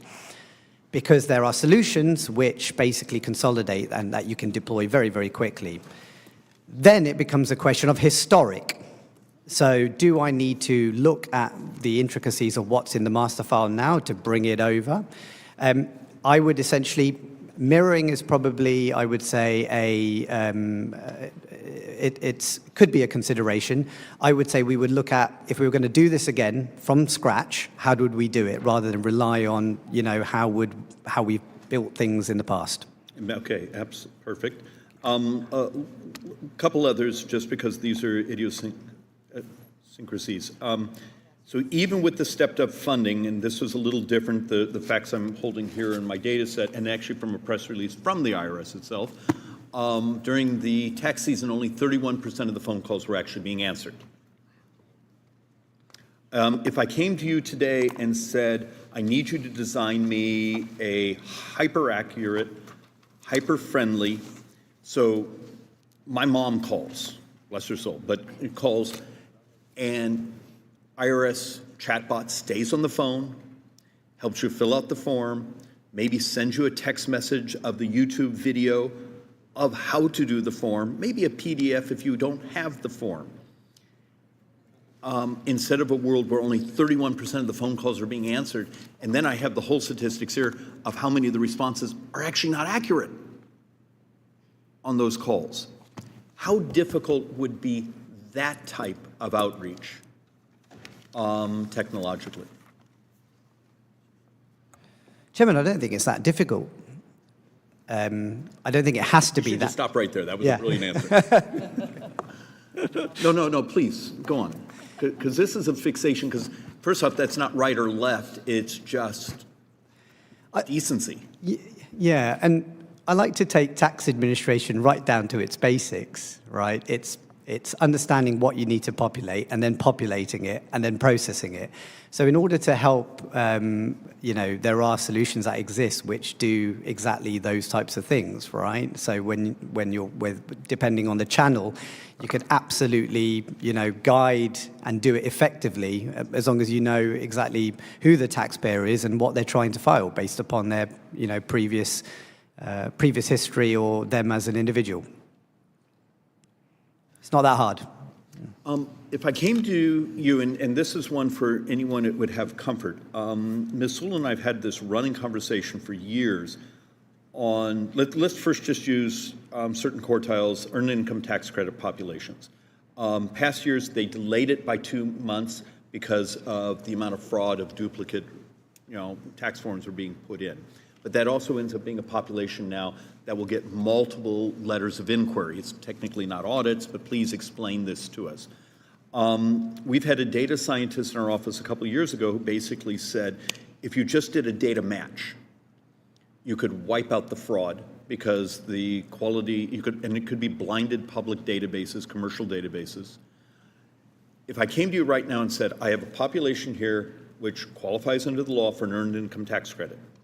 We want to get rid of the 2-month delay, but we want to eliminate the fake, the fraudulent tax forms being turned in trying to steal someone else's credit. Do you do that through an AI algorithm, a data bounce off commercially available databases? How do you solve both of our problems? Fixation of fraud, the morality of people getting something they're earned faster. Walk me through real quickly how you solve both of our problems. It's a great question. We've got 2 hours, right? So first and foremost, Chairman, I think the understanding before we talk about technology, yes, technology exists to be able to use things like machine learning algorithms, configurable business rules to be able to detect patterns, to understand who are our highest risk customers, should refunds be made, things like receipt submissions in terms of extractions and understanding what someone is claiming is what they are due. So I think first and foremost, the technology is there, it exists. I think the question would be is what are the rules and what are the sort of legal and policies that allow us to configure those rules in order to quickly be able to identify those. Right. My eccentricities have been dominating this too far. Ms. Sewell. So my initial questions are to our managing director of GAO. And I really do want very simple yes or no, because I only have 5 minutes and there are a lot of things I want to cover. So my first question is that, well, it's really not really a question. It's yesterday in the New York Times, 5 former Treasury secretaries wrote an op-ed entitled, "Our Democracy is Under Siege." Without objection, I would like to submit this article op-ed for the record. Without objection. In the op-ed, the former Treasury secretaries noted that the nation's payment systems has historically been operated by a very small group of nonpartisan career civil servants until recently, when that norm was upended. They also expressed significant data privacy, cybersecurity, and national security threats with, quote, political actors from the so-called Department of Government Efficiency being involved. I, too, am quite concerned about the privacy of my constituents and American taxpayers being accessed. So my question, yes or no, does GAO know what confidential tax or sensitive information was accessed and shared with DOJ? Yes or no? No, we do not. So GAO does not know what was shared. Please answer yes or no. Does GAO know who accessed the data or what code was rewritten? No, we have not done work on that. So I understand that there are audit laws that keep track of who accessed the payment systems. Can you answer yes or no? Is it possible for management to override controls in place and delete those audit logs? Logs are designed to, and I want to just mention the concept of segregation of duties. So when access is granted, I there only should have be a different few people minutes, so yes to or do the no, audit ma'am. logs. You can say you don't know. Yeah, we can get back to you. Generally, you'd have someone separate from who creates the audit logs Gotcha. monitoring them. So, Ms. Olson, please answer yes or no. Is there confidential taxpayer information protected by Section 6103 in the Treasury payment systems? Yes. Do you know what confidential taxpayer information is in the Treasury payment systems? Yes or no? Yes, at very least. So, Ms. Olson, I'm very concerned that this DOJ and unelected folks who have access to these payment informations. As the previous national taxpayer advocate, do you share my concerns? And what do you think I should say to my constituents who are really afraid that their taxpayer information, their confidential private information is being exposed? Now, I do know that the managing director did say that there were there may have been like 50 or so researchers that would, but they had contracts that specifically required them to keep that confidential private information confidential and private. So can you talk to us a little bit about that concern? And then I want to ask you, how do we address this with no budget for the IRS to actually do what it's supposed to do? I think everybody on this panel has said a couple of things. First, that the IRS needs to be reformed. And secondly, that the IRS has an outdated technology system, and we have to update it. All of those things take cost, and I'd like to know your concerns and how you would address them. Well, I'm very concerned about anyone accessing confidential taxpayer information. I'm a confidentiality hawk in that regard. And I think that if the law is followed, then the inappropriate people will not get access to that. There are criminal sanctions for improper inspection and disclosure. The issue is, how do you detect that? And that's really something that not only is for GAO and the Inspector General to look at, but also Congress to make sure that Inspector General, I think all of them have been summarily I think the Inspector Generals have been summarily dismissed. Right, by this but that is their function, to look at fraud, waste, and abuse. I also think that there should be notification procedures, where someone's information has been accessed improperly, and that would give someone the right, an individual or any taxpayer, the right to sue in a private cause of action, either the federal government employee or an independent contractor or any person, is what the law says. The problem is getting that disclosure, and that's what's serious right now. We don't know. I'm running out of time, and I think what you're saying is we need more transparency in government and accountability in government. I think all of us agree that that the IRS can do it more efficiently and more effectively, but I just want this committee to know we cannot do it when funds are frozen and we're not giving access to the IRS to actually complete any of these tools. I, like the chairman, do agree that certain populations, I feel, are targeted for audits. They are low-hanging fruit. There are people who literally don't make more than $50,000 a year. Using the Earned Income Tax Credit, they are able to decrease their liability. And that's fair, but why are they 4 times more likely to be audited than some complicated tax return? Having said that, I look forward to this committee, working on this committee to address the concerns that have been laid out by all of our witnesses on the panel. Thank you for your indulgence. Thank you very much. And pursuant to committee practice, we will now move to 2-to-1 questioning, and I recognize Chairman Smith. Thank you, Madam Chair Fischbach. That's a great thing to say. The Congressional Budget Office has a track record of wildly missing the mark when it comes to projecting economic and fiscal outcomes. In 2022, Democrats gave the IRS an $80 billion windfall that CBO initially projected would bring in $200 billion in revenue. Not surprisingly, the CBO has been proven wrong again in this point. The IRS has missed CBO's initial revenue projection from enhanced IRS resources by 56%, which adds up to billions of dollars. Mr. DeBlois, I was in the back office watching your testimony, and you were speaking my language. because you are dead right, dead on with the failures of joint tax and CBO, because they work hand in glove when it comes to tax policy. They have proven to be wrong, whether it's the Tax Cut and Jobs Act of 2017 or whether it was the Inflation Reduction Act. They were off by hundreds of billions and in some cases trillions of dollars in their scores. And if we as lawmakers have to make decisions based on CBO and joint taxes analysis, you betcha it better be right, and it hasn't been. So, Mr. DeBlois, as you know, part of today's hearing is focusing on the return on investment from the Inflation Reduction Act. Based on your previous research related to CBO projections and government funding, why do you think CBO has been so incorrect on their projections? Well, thank you for the question, Chairman Smith. I think you're exactly right. Specifically regarding their accuracy on the Inflation Reduction Act and the enhanced enforcement efforts, I think it's pretty clear CBO dramatically overstated the efficiency of the IRS.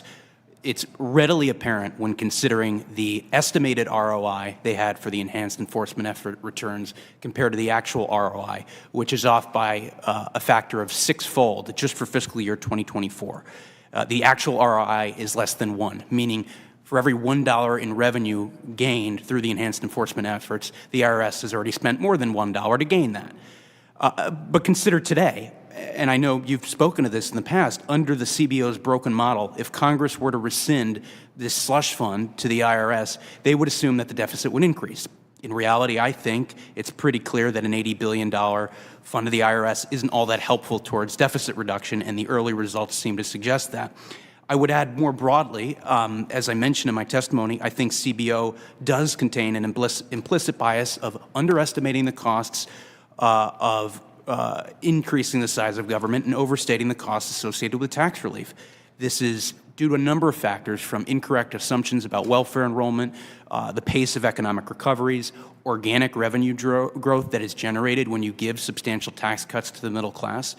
And I think these errors reflect this implicit bias that requires, on CBO's part, some serious self-reflection in order to make sure we don't make the same mistakes again in the future. Thank you. Mr. Sepp, first off, welcome back to the best committee in Congress. I agree. Thank you. This is why you're invited back. No, we appreciate you being here to share your expertise as it relates to the modernization efforts at the IRS. We have read your organization's report, which gave the IRS a D grade for modernization. Can you share with the committee more about the IRS's history of modernization efforts, and what is the biggest factor that led to giving the agency a D in their modernization efforts? Glad to do so. The history of IRS modernization really dates back to the 1950s. There was an interesting headline in Time magazine in 1962 that the IRS is developing a computerized system of taxpayer records that will frighten the living daylights out of taxpayers. Since then, we've had various modernization programs under acronyms like IRP, TISM, TAS, TSR, all kinds of different modernization systems that have ballooned in costs dramatically, sometimes doubling in cost and falling behind. We're witnessing that now with the replacement of the individual master file. Back in 2009, the IRS had projected that this project would take until 2028 to complete. What's the date now? It's still 2028. Did the infusion of funding from IRA have any impact on that? Were they falling behind and it's allowing them just barely to keep up? We don't really know that because the metrics aren't adequate. That's one thing that went into the D grade in our report, and we've brought copies of it along by my colleague Debbie Jennings, who contributed very well to this testimony, along with Damian Brady. But there are other elements in the overall grade of D. The IRS actually did better in simplifying notices, letters, and forms, a B grade. I think that reflects some of what Nina had said. TIGTA is praising some of these modernization efforts, But in others, like I just said, progress in scanning technologies, customer service technologies, they're still not making the grade. We've got to help them do better. Thank you. Any American who has spent 1 minute interacting with the IRS knows the agency desperately needs to be modernized. But the main goal behind modernization ought to be improving the taxpayer experience, not just giving an agency with a horrible track record of betraying the trust of taxpayers billions of more dollars in additional funds to hire more people and increase audits. Mr. Ladwa, in your opinion as an expert in tax administration with nearly 2 decades of experience in modernizing tax agencies across the world, what can the IRS do to modernize its operations, and where does the IRS rank compared to other tax agencies when it comes to utilizing new technologies such as artificial intelligence and machine learning? Thank you, Chairman. I also would like to be invited back. So I think we touched upon it in terms of, if I first start with taxpayer experience. And I think in order to get the best taxpayer experience, I think we need transparency and real-time transparency, not waiting to see, once I've submitted a tax return, what the amount I owe or am due is. In order to do that, we have to start with modernizing the databases that hold these types of customer records, the taxpayer records. We call them customers in the UK. I think, how does the IRS rank in terms of AI and modernization in general? I think I've seen from working with different countries that the first real sort of journey that people go on is actually recognizing that they need to modernize. Some countries don't even recognize that they need to modernize. I'm aware that there are sort of AI prototypes and things going on, but I think in parallel to deploying tactical solutions on top of old architectures, I think there needs to be a real review. And my colleague next to me said the same thing in terms of really holding how we move away from the old COBOL-based systems into newer technologies, as well as deploying AI capabilities that can help increase tax revenue. Thank you, Mr. Chair. Thank you very much. And Mr. Du Bois, Chairman Smith kind of got at it and was mentioning some of the CBOs overestimating and some of the biases. And, you know, I was just wondering if maybe you could expand on some of those, getting at more of those biases, and what are some of the other biases that you think CBO has demonstrated? How do you think they shape those incorrect projections and recognizing them, I guess? So just looking, maybe drill down a little bit more on what we were having the discussion with Chairman Smith. Sure. Happy to, Congresswoman. So a couple things. I think if you look over the last 15 years at some of the most substantial pieces of legislation that have been placed before Congress, whether it's the 2009 stimulus bill, the Affordable Care Act, the Inflation Reduction Act, we see an error rate that is alarming, because it means that Congress is not being equipped with the information they need to make accurate decisions at the time they're voting on legislation, because the actual costs associated with that legislation differs so substantially from the fiscal reality that occurs. And as I alluded to in my testimony, what's most concerning to me is that those errors frequently tend to be on the side of a fiscal mistake that underestimates the cost of new or increased government programs and overestimates the cost associated with tax relief. We've seen it time and time again with legislation after legislation. Now, if I were the CBO, I would be thinking, how can we adjust some of our assumptions about things like the IRS's ROI? How can we not make the same mistake that we did about welfare benefits when we looked at the post-2009 recession economic recovery and it turned out to be record slow? What can we do to make sure we don't make those mistakes again? I would hope those conversations are happening at the CBO's level, but I'm concerned that they're not, and I'm concerned that even the baseline itself that Congress uses that CBO uses to inform Congress is itself containing flaws that will continue to lead Congress down a road towards making inaccurate decisions because it's based on inaccurate information. And maybe without going into it too much, do you think that Congress needs to take action to make some of those things happen that you're... Yeah, I think two things. First, I would take scores with somewhat of a grain of salt, number one. Number two, I think Congress should seriously look at amending the requirements for how the baseline is constructed, and also think about viewing it differently. I mean, I very briefly alluded in my testimony to whether we look at a current law or current policy baseline. This shouldn't be controversial. It should be bipartisan. When the Bush tax cuts were up for expiration in the early 2010s, it was the Obama administration who was advocating for a current policy baseline.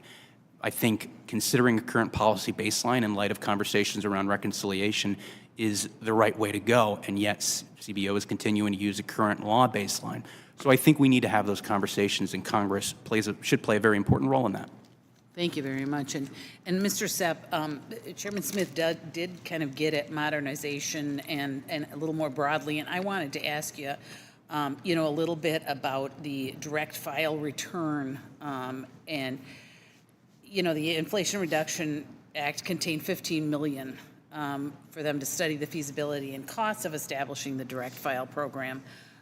Yet the Biden administration overstepped its authority and created the pilot program, which cost the IRS around $129 million without congressional approval. Do you agree that Congress did not authorize the establishment of the direct file program in the IRA? Yeah, I would agree with that. And the IRS had previously indicated that they are considering expanding the program. Given the over $900 per filer, they spent in 2024, do you think this would provide a good return on investment for taxpayers? No, because there are other imperatives that the IRS could be using these resources for. Let's pick a number. It's between $114 billion, which is what the IRS said it set aside first year of direct file, million, and $250 million to run the system a year. That's the high-end projection. Let's take a middle one at $200 million a year for direct file going forward over a 10-year period of time. $2 billion. Now, the service has said that it needs an additional $3 billion for modernization outside of what was given in IRA. Shift it out of direct file and you're 2/3 of the way there in meeting that. Or take a look at low-income tax clinics and the volunteer income tax assistance program, the elderly tax counseling program. Combined, that's about $80 million a year. You could more than double the funding for those organizations which serve moderate and low-income taxpayers rather than direct file. I mean, those are choices Congress should be considering right now. Thank you very much. And thank you all for being here, and I yield back. Thank you, Ms. Fishbach. Ms. Chu. Ms. Olson, thank you for your 18 years of service as our country's national taxpayer advocate. You know this system inside out. And one of your accomplishments as taxpayer advocate was working with the IRS to adopt the Taxpayer Bill of Rights to more clearly articulate taxpayers' rights to the public and the IRS. And one of those 10 rights is the right to confidentiality, in which it says, taxpayers have the right to expect that any information they provide to the IRS will not be disclosed unless authorized by the taxpayer or by law. Taxpayers have the right to expect the IRS to investigate and take appropriate action against its employees, return preparers, and others who wrongfully use or disclose taxpayer return information. Well, taxpayers entrust the IRS with their most sensitive information, and Congress has gone to great lengths to ensure that it be kept safe and treated with respect. In fact, you asked us to imagine what would happen to that trust and to voluntary compliance if taxpayers' confidential information is inspected or disclosed by actors outside of the IRS. And yet, we have Elon Musk's so-called Department of Government Efficiency, which has gained access to the Treasury's Bureau of Fiscal Service, the sensitive payment system responsible for paying out more than $6 trillion in benefits, tax refunds, Treasury bonds, and other payments each year. And what that means is that unvetted, unaccountable billionaires and their staff could access people's Social Security numbers, bank information, and tax returns, which are protected under Section 6103 of the tax code. Can you specify the types of confidential taxpayer information that is in the payment system that is endangered through this action? And also, can you imagine for us what the consequences are to the voluntary system of taxpayer compliance with this action? Well, the very basic information that's available is the taxpayer's name, the taxpayer's identity, the amount of their address, their Social Security number, the amount of the refund, the type of tax that the refund relates to, the type, the year, if BFS is issuing a levy or doing an offset, you have all of that information, what the total debt is, et cetera. This is very personal information and can be very damaging to taxpayers. The fact that there is a debt that you have is something that is closely guarded unless the IRS has decided to file a notice of federal tax lien, and that is a very considered opinion, considered decision. And I want you to imagine what would happen to taxpayer compliance. Well, I personally believe that confidentiality is core at why taxpayers agree to send in and self-assess, let me repeat, self-assess their tax liabilities on the 1040 or whatever income tax return they're using. And if they believe that that information is widely disseminated throughout other federal agencies or state agencies or local agencies, then this will actually be a bar to people. It will chill people reporting information. Ms. Olson, the Trump administration sent an email to almost all federal employees, including IRS employees, about a so-called deferred resignation. But in reality, this was an attempt to pressure and coerce civil servants into quitting. What impact will that have on taxpayers who rely on the IRS? And will these coerced job cuts and firings even save the taxpayers money?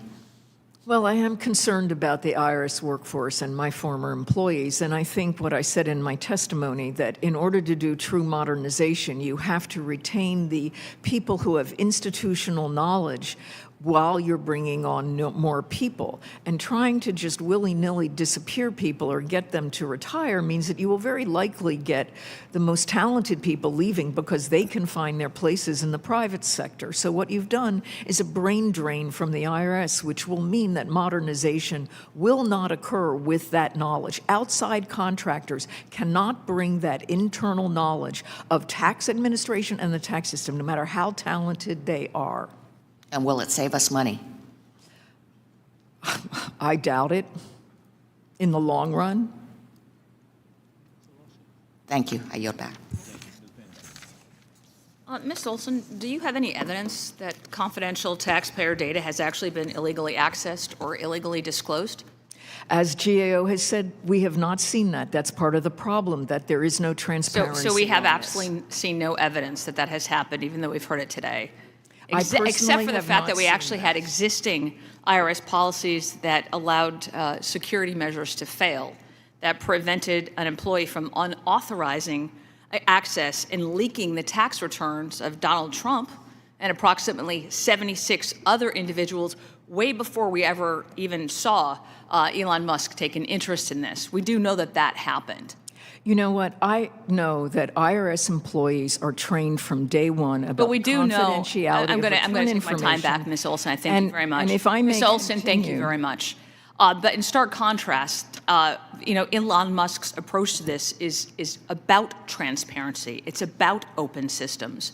And when we say transparency in government, it doesn't mean that allowing rogue employees to weaponize confidential records. It actually means creating systems where access is properly monitored, security logged, and justified with clear oversight. The IRS scandal demonstrates what happens when unaccountable bureaucrats control private citizen data with very little transparency or consequences. Musk's vision, by contrast, and he has been very clear about this, as is President Trump's vision, it represents a future where government efficiency is achieved through technological safeguards, open auditing mechanisms, and a commitment to individual privacy. So as much as we have heard all of these things about an unelected member of our community having access, we've seen what's happened when unelected bureaucrats have access, and we have seen thousands of information on taxpayers, and I would argue on Republican or highly conservative members of our society, have been leaked. That is a fact. That has happened. May I respond? I actually have a statement I would like to make, but if you want to respond in writing later on, I would appreciate that. But I do want to get back to the point of this entire hearing, which I would hope both sides would want to do that. In conversations with North Texans, I have repeatedly heard complaints regarding the IRS persistent delays, their poor customer service and lack of responsiveness and transparency. And ironically, we continue to hear claims that the IRS just needs more funding to improve. But the fact is that when the government agency was given a significantly larger budget, it doubled its employee count, customer service actually declined, but harassment of law-abiding American taxpayers increased. And rather than focusing on improving the core functions of the IRS, the previous administration spent their time and our money creating misguided and expensive pet projects like the new direct file scheme.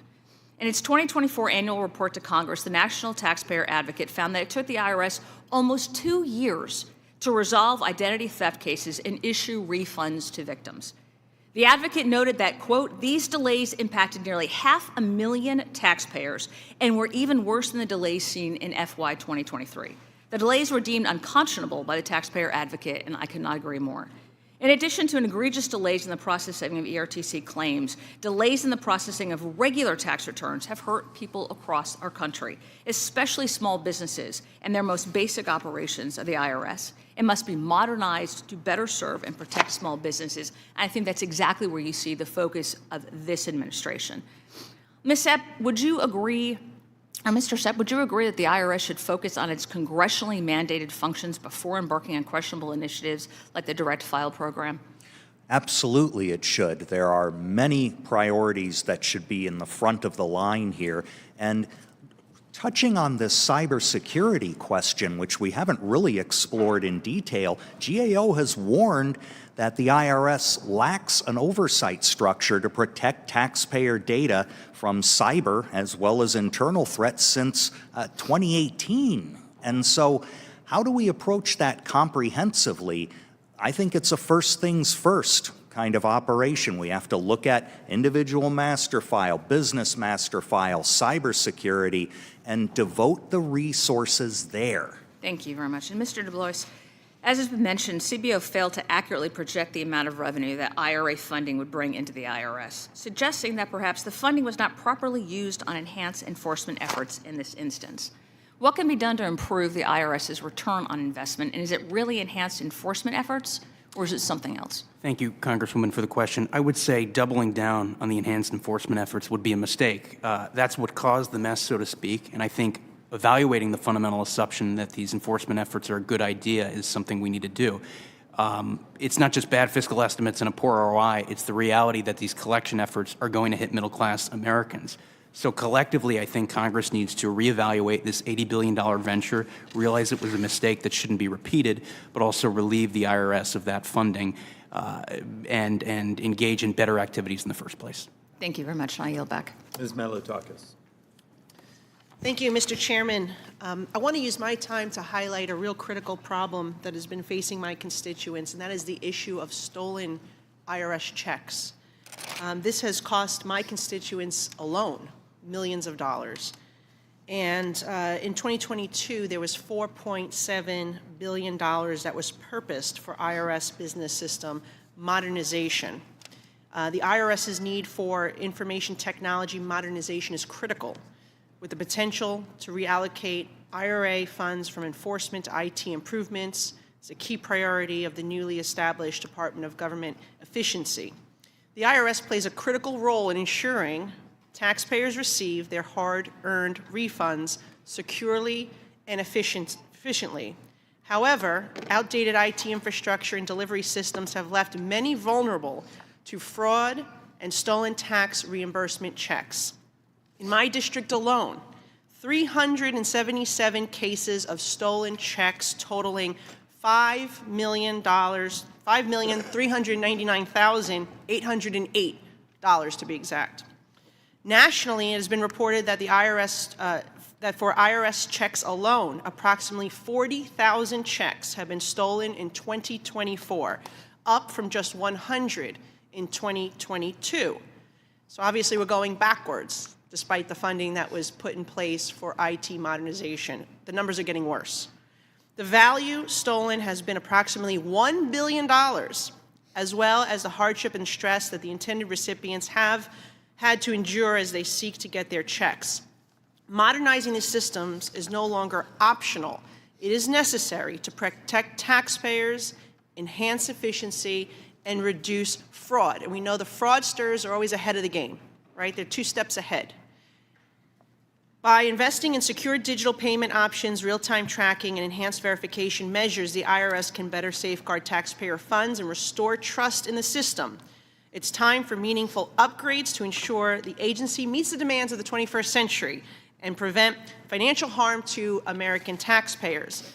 I was pleased to learn that the Bureau of Fiscal Service recently launched a pilot program to leverage existing technology and services offered by the U.S. Postal Service to track the transmittal of checks. And I also recently introduced the Recovery of Stolen Checks Act with my colleagues, Congresswoman Terry Sewell and Congressman David Kustoff. It's bipartisan legislation, it's common sense, and it would allow taxpayers who've had tax refunds stolen in the mail to receive a replacement check via direct deposit, which, believe it or not, has been incredibly difficult to get the IRS to move people to direct deposit so they don't become victims again. And my legislation will fix that. So the IRS's failure to modernize and adapt has led to a significant rise in stolen checks and billions in dollars in fraud, but despite these ongoing issues, the agency still lacks the ability to offer taxpayers that direct deposit option when their checks are stolen. And so I'll start, I guess, with Mr. Ladwa, but I'm happy to hear from anyone who wants to chime in. Based on your experience working with these tax agencies from around the world, can you speak to the impact that modernizing will have on preventing fraud and abuse? And if you have any particular example of an effort that has led to secure tax refunds. Thank you, Congresswoman. So I think it's an interesting listening to the inherent problem we have with fraud here, especially when it comes to checks. The first thing I'll say with my experiences is that around the world, I've seen that tax agencies are phasing out checks more and more often to move to digital-based solutions, right, which essentially can speed up the refund process in a matter of sort of minutes or seconds with real-time sort of digital payments that happen or requests for refunds. Technologies exist which allow us, using things like machine learning, to categorize taxpayers, high-risk taxpayers, based upon previous behaviors, for example. So we know that if someone's requesting a refund, what is the sort of profile based upon prior submissions, based upon prior behavioral patterns? Have we sent them an enforcement letter before or some type of debt collection letter? Should we be having a human being audit this person before a refund be sent? So that's the first thing I'll say. In regards to specific references, I can get back to your staff in regards to... Mr. Sepp, I saw you nodding your head. Do you have anything you'd like to add there? Yeah. If I might add something. I would like for both of you to comment. Okay. If time allows, maybe a minute. Let me just add, there is a parallel experience going on right now in development of Farm Bill reauthorization. Food stamp fraud is a real problem. Also affecting the district. There are electronic payment solutions being discussed there, so you'd probably have some great synergy with members who are crafting that bill. The other thing I'd like to point out, Mr. Ladwa's experience and that of many other private sector individuals can and should be harnessed through something like the IRS Oversight Board that was created in the 1998 bill. It was tailor-made to bring private sector expertise to problems like these. And Ms. Olson, just within seconds. Yeah, I was just going to say for decades I've recommended that Treasury create a debit card similar to what you have in Social Security, where people don't have bank accounts, they're unbanked, but they get their Social Security payments direct deposited on a debit card that has been negotiated by the U.S. government. And that is another solution to avoid some of these lost checks. Thank you. That's good. Thank you. Ms. Delbene. Thank you, Mr. Chairman, and I want to thank all our witnesses for being with us here today. At the direction of President Trump, Elon Musk, and the Doge, they've gained access to Americans' most sensitive personal data. President Trump and Elon Musk have clearly no respect for the rule of law. We've seen the IG fired, employees fired for disagreeing. In fact, I'd like to insert this article into the record titled, "The U.S. Treasury Claimed Doge Technologist Didn't Have Right Access When He Actually Did." Mr. Chairman, thank you. Elon Musk has called for the impeachment of the judge who blocked Doge's access to Treasury's database and has called for the president to defy judicial court orders. This is unprecedented, it's dangerous, and it's illegal. 5 former Treasury secretaries wrote about the dangers of providing unfettered access to our nation's payment systems to political actors like Musk and his team. Ms. Olson, thank you for all of your service. I wondered if you could talk about what events during the Nixon administration led to the major reform of what is now Section 6103, and what are the parallels between the events of nearly 50 years ago and those being taken by the Trump administration today? Your mic.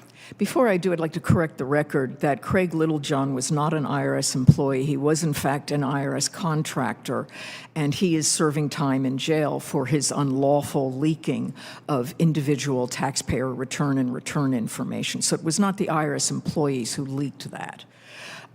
Regarding 1970s, what happened was that prior to 1976 and the Tax Reform Act of 1976, the president controlled the decision-making as far as who had access to return and return information.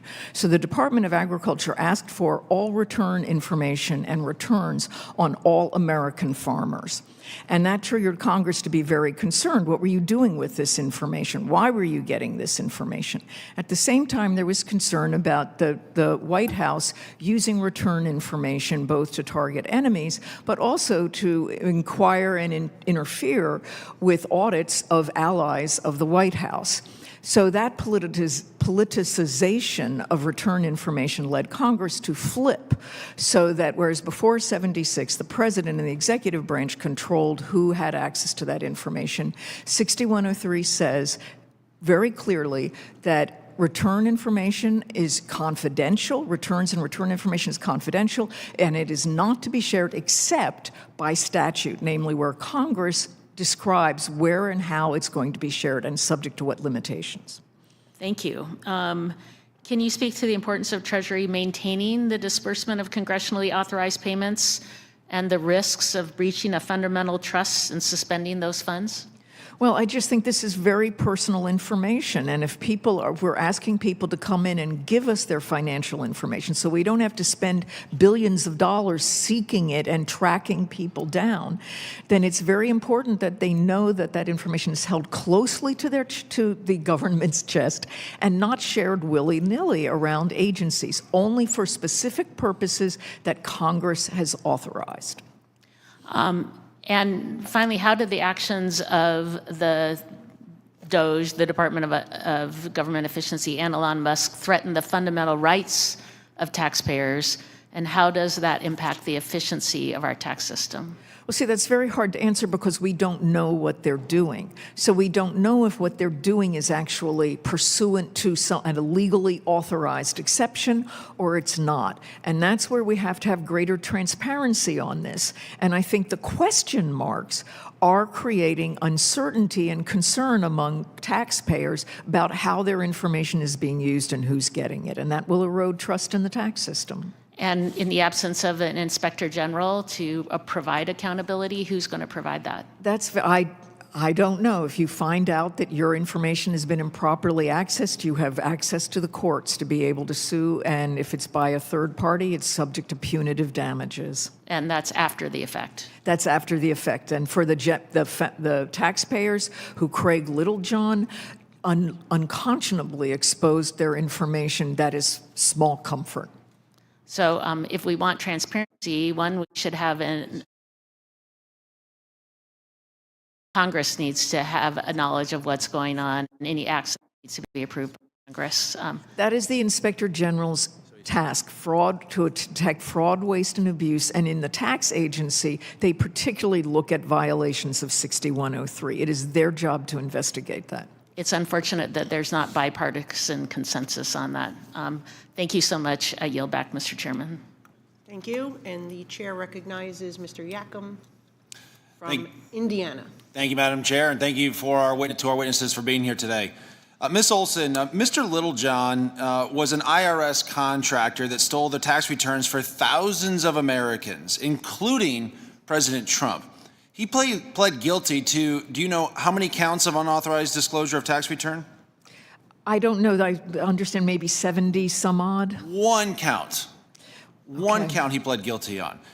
There are, and we prosecute, by the way, for serial killers. We don't prosecute them just on one count. We go after everything. But on this one, we went after truly, ultimately, one count. There are 5,000 IRS contractors today that have access to confidential taxpayer data. Ms. Olson, do you know if the IRS has closed all of the vulnerabilities that allowed Mr. Littlejohn to steal this information? I don't know that. I do know, in preparing for this hearing, that I found an Inspector General report that reported this summer that the IRS had not retrieved laptops, et cetera, from contractors, or limited their access. In short, the answer and I is am very concerned about that. In short, the answer is no. The IRS has not closed the vulnerabilities that allowed Well, Mr. I can't Littlejohn answer that question because I don't I'm know giving what you vulnerabilities there were that Littlejohn accessed. I'm giving you the answer. The answer is no. So the largest wholesale theft of confidential taxpayer information, we had just one charge. How many years is he doing in prison? Do we know the answer to that? Under 72, I forget the statute, but under the statute, you can only get up to 5 years in prison, and it doesn't matter how many returns you've accessed. So that's something Congress should look at. That maybe completely agree. Make that statute per return or per something access. that we should look at. The Biden administration prosecutors argued that just the one count covered Mr. Littlejohn's multitude of thefts. And he leaked confidential tax returns to 2 news outlets. Do you know, are those news outlets authorized to view confidential tax information on those thousands of Americans? No, they are not. So as far as we know, do the outlets still have ongoing access to the thousands of confidential tax returns that were stolen or leaked? I don't know that. So my colleagues are talking about the sanctity of tax returns while whistling past the graveyard of the largest theft of tax returns in history by Mr. Littlejohn. He stole thousands of confidential tax returns, including President Trump's tax returns, from our fellow Americans, but he's been labeled as a quote-unquote public hero by left-leaning groups because of whose tax returns he actually stole and leaked. Ms. Olson, in your testimony, you noted that the IRS's progress in improving its level of service since the passage of the Inflation Reduction Act. The taxpayer advocate found that during the 2024 filing season, the IRS achieved an 88% level of service with an average answer speed of 3 minutes. Does that mean that 88% of all taxpayer calls to the IRS were answered in 3 minutes? No, what it means, this is part of the problem with that measure. What that measure does is it measures how many calls that were routed by the phone tree system to a live assister were answered. What it doesn't mean is how many calls overall actually were routed to a live assister out of all the calls, and that's where you get to the 32%. Only 32% of the calls were routed to a live assister. Indeed, because this level of service only counts for 10 million calls out of the nearly 40 million it received, and it does not include taxpayers calling with other questions like tax law questions, compliance issues, identity theft issues, collection matters, nor does it count the calls routed, as you said, to an automated rather than a live assistant. So when you tally all that up, we're talking about only 32%. So when Janet Yellen, President Biden's Treasury Secretary, promised, quote, the vast majority of callers will be connected to live assisters, that was not true necessarily, was it? Well, not when you count all the calls. That's correct. So when you, to sum things up, by quoting the taxpayer advocate one more time, the Biden IRS, quote, allocated resources to hit ambitious but arbitrary goals that mean less than meets the eye, and consequently have required the IRS to neglect calls to other telephone lines and work streams like paper correspondence. You know, the pomp and pageantry surrounding the Inflation Reduction Act's improvements to the IRS customer service is, I think, a bit of a mirage. It's like looking at Sunday's Super Bowl result and saying, well, yeah, but Patrick Mahomes, he threw for 257 yards, but Jalen Hurts only threw for 221. So sometimes the underlying stats don't always tell the real and actual story of the game. And with that, Mr. Chairman, I do yield back. I was wondering how long it was going to be before someone did a Super Bowl reference. Mr. Miller. Who won that game?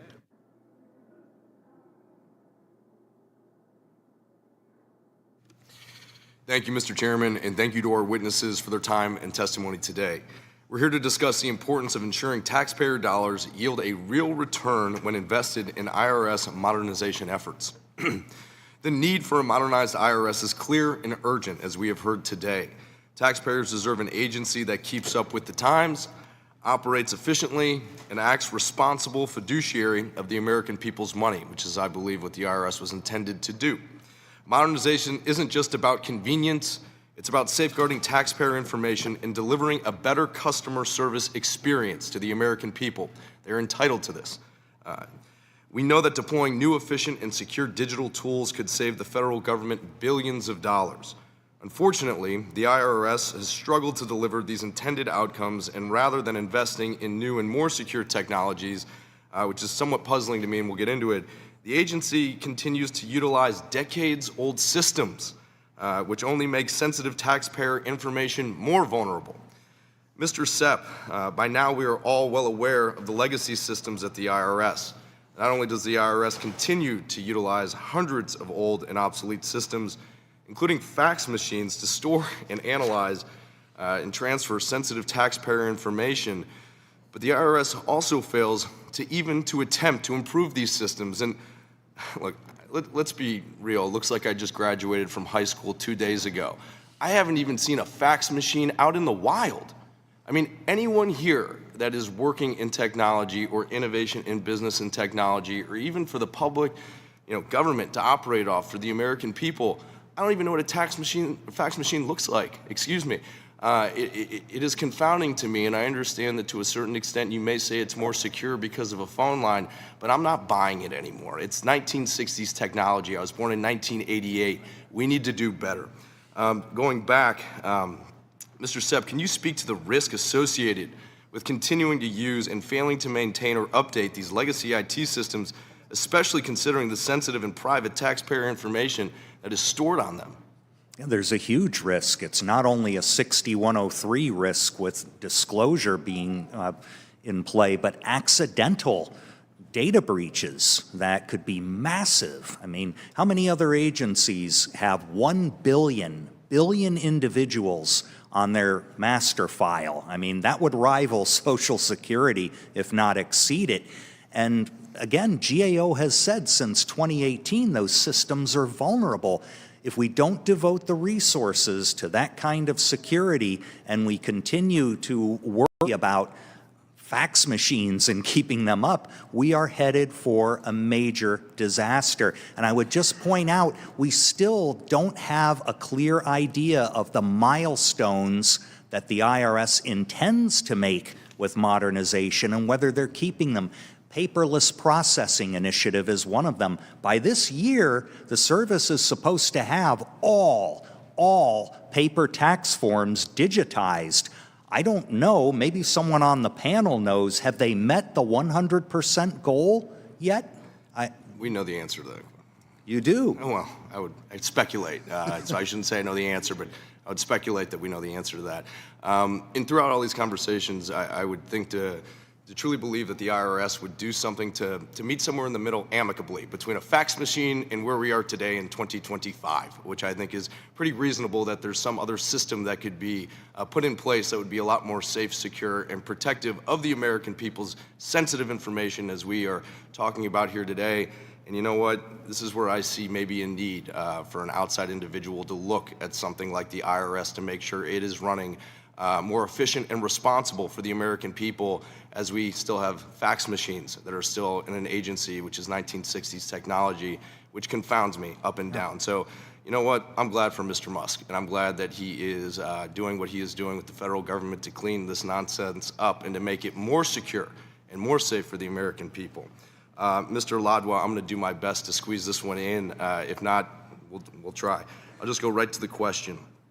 Can you provide us a real-world example of tax agency utilizing AI and how this technology can help improve operations and efficiency? Sure, Congressman. So I'm bound by some privacy agreements from our customers, but I can certainly get back to you and your staff in terms of references and maybe even contacts to said tax agency. But let me answer your question on how they're doing it. So we talked a lot about AI. AI is lots of different things, not just chatbots. So one of the use cases we have is embedded machine learning, so embedded AI, which doesn't essentially leave to go outside of a sort of consolidated system, which is owned by the government, for example. And we're using things like predictions of taxpayer behavior, so we can be more empathetic to the taxpayers who can't pay, and a lot stricter and with higher enforcement for the taxpayers who basically are not willing to pay or are trying to do some fraudulent activity. And we've got examples of that. And I said in my statement, 5% return on investment. Thank you, Mr. Loudon. Thank you, Mr. Chairman. Someone from New York. Mr. Chairman, I first want to register my objection to the idea of 2 Republicans to every 1 Democrat, considering we had the same number of people when we started this hearing. I know it's in your power and purview to do that, but I find it offensive. Let me just first start by saying, you know, we really got to work together to try and solve the problems that we have here, instead of fighting with each other. So I want to just try and get some basic questions answered. There's a thing called the tax gap. How much money is owed to the IRS and how much is collected by the IRS. And the IRS in 2022 projected that there's $696 billion that was owed that was not paid. I wanted to ask each of the witnesses, do you agree that there's a tax gap, and do you agree it's as big as $696 billion? Mr. DeBlas? I think there's a tax gap. I'm not sure it is that large, and I don't think that the methods employed during the Inflation Reduction Act were the appropriate measures. Okay, but I'm just asking you, do you think there's a tax gap of, do you have any idea of the magnitude of it? I don't have an idea. Is it hundreds of billions of dollars? I don't have an idea of the magnitude. Okay, Mr. Sepp? Yes and no. Yes, you think there's a tax gap. You don't think it's $696 billion. Correct. How much do you think it is? Do you have any sense of that? Less than half that. When you account for currently non-collectible tax debts and estimates that cannot possibly account for things like when the IRS... $350 billion. Or less. Okay. Yes. Mr. Ladwa, do you have any sense of this? I would say yes, there's a tax gap. It's probably inappropriate of me from being from the United Kingdom to comment on the U.S. tax gap. Okay, Ms. Kochlicek? Yes, GAO, I think, has reported on the tax gap, and we can get back to you with the details on the specifics. Ms. Olson? Yes, there's a tax gap. I think there are whole portions of it that can be accurately estimated. I think the hardest part is the unreported income. You don't know what you don't know. You think it's as high as $696 billion? It could be 400 billion. Okay, so hundreds of billions of dollars. Okay, so what's the best way for us to get that money? And I need quick answers from people. What's the best way for us to collect that money? So it's a combination of doing audits and collection, but also taxpayer service. And if I may just talk about return on investment for a minute. No one's calculating. I don't want to. Ms. Kochlicek, what's the best way for us to collect that money? I can get back to you on that. I think we do have some Mr. Ladwa, what's the best way for us to collect that money? Understand who's filing late, who's paying late, and why they're paying late. Mr. Sepp? Taxpayer service and modernization comes first. And that includes the technology that Mr. Miller was referring to. We got this crazy outdated system. Yes. Mr. DeBlas? I would wholeheartedly agree with Mr. Sepp's answer on that, modernization and taxpayer services. Okay, people who come to work for the federal government, if you're a cabinet official, you have to go through these big hearings. A lot of people have to go through background checks. A lot of people have to go through security checks. They get security clearance. What kind of background checks or transparency into the background of Mr. Musk or the people that are working for him has been done? Do you know, Mr. Dubois? I don't know the background checks. I know President Trump had an electoral mandate to create those. No, I understand that. But he has his electoral mandate to hire cabinet officials, but they have to go through hearings and things like that. Mr. Sepp, do you know how these people were vetted? No. Mr. Ladwa, do you know how they were vetted? No. Ms. Kochelecek, do you know how they were vetted? We have not looked at these specific individuals. Ms. Olson, do you know how they were vetted? No. What kind of access does Mr. Musk and his team have? What kind of changes have they been making to the computer programs? How many of those changes to computer programs are permanent?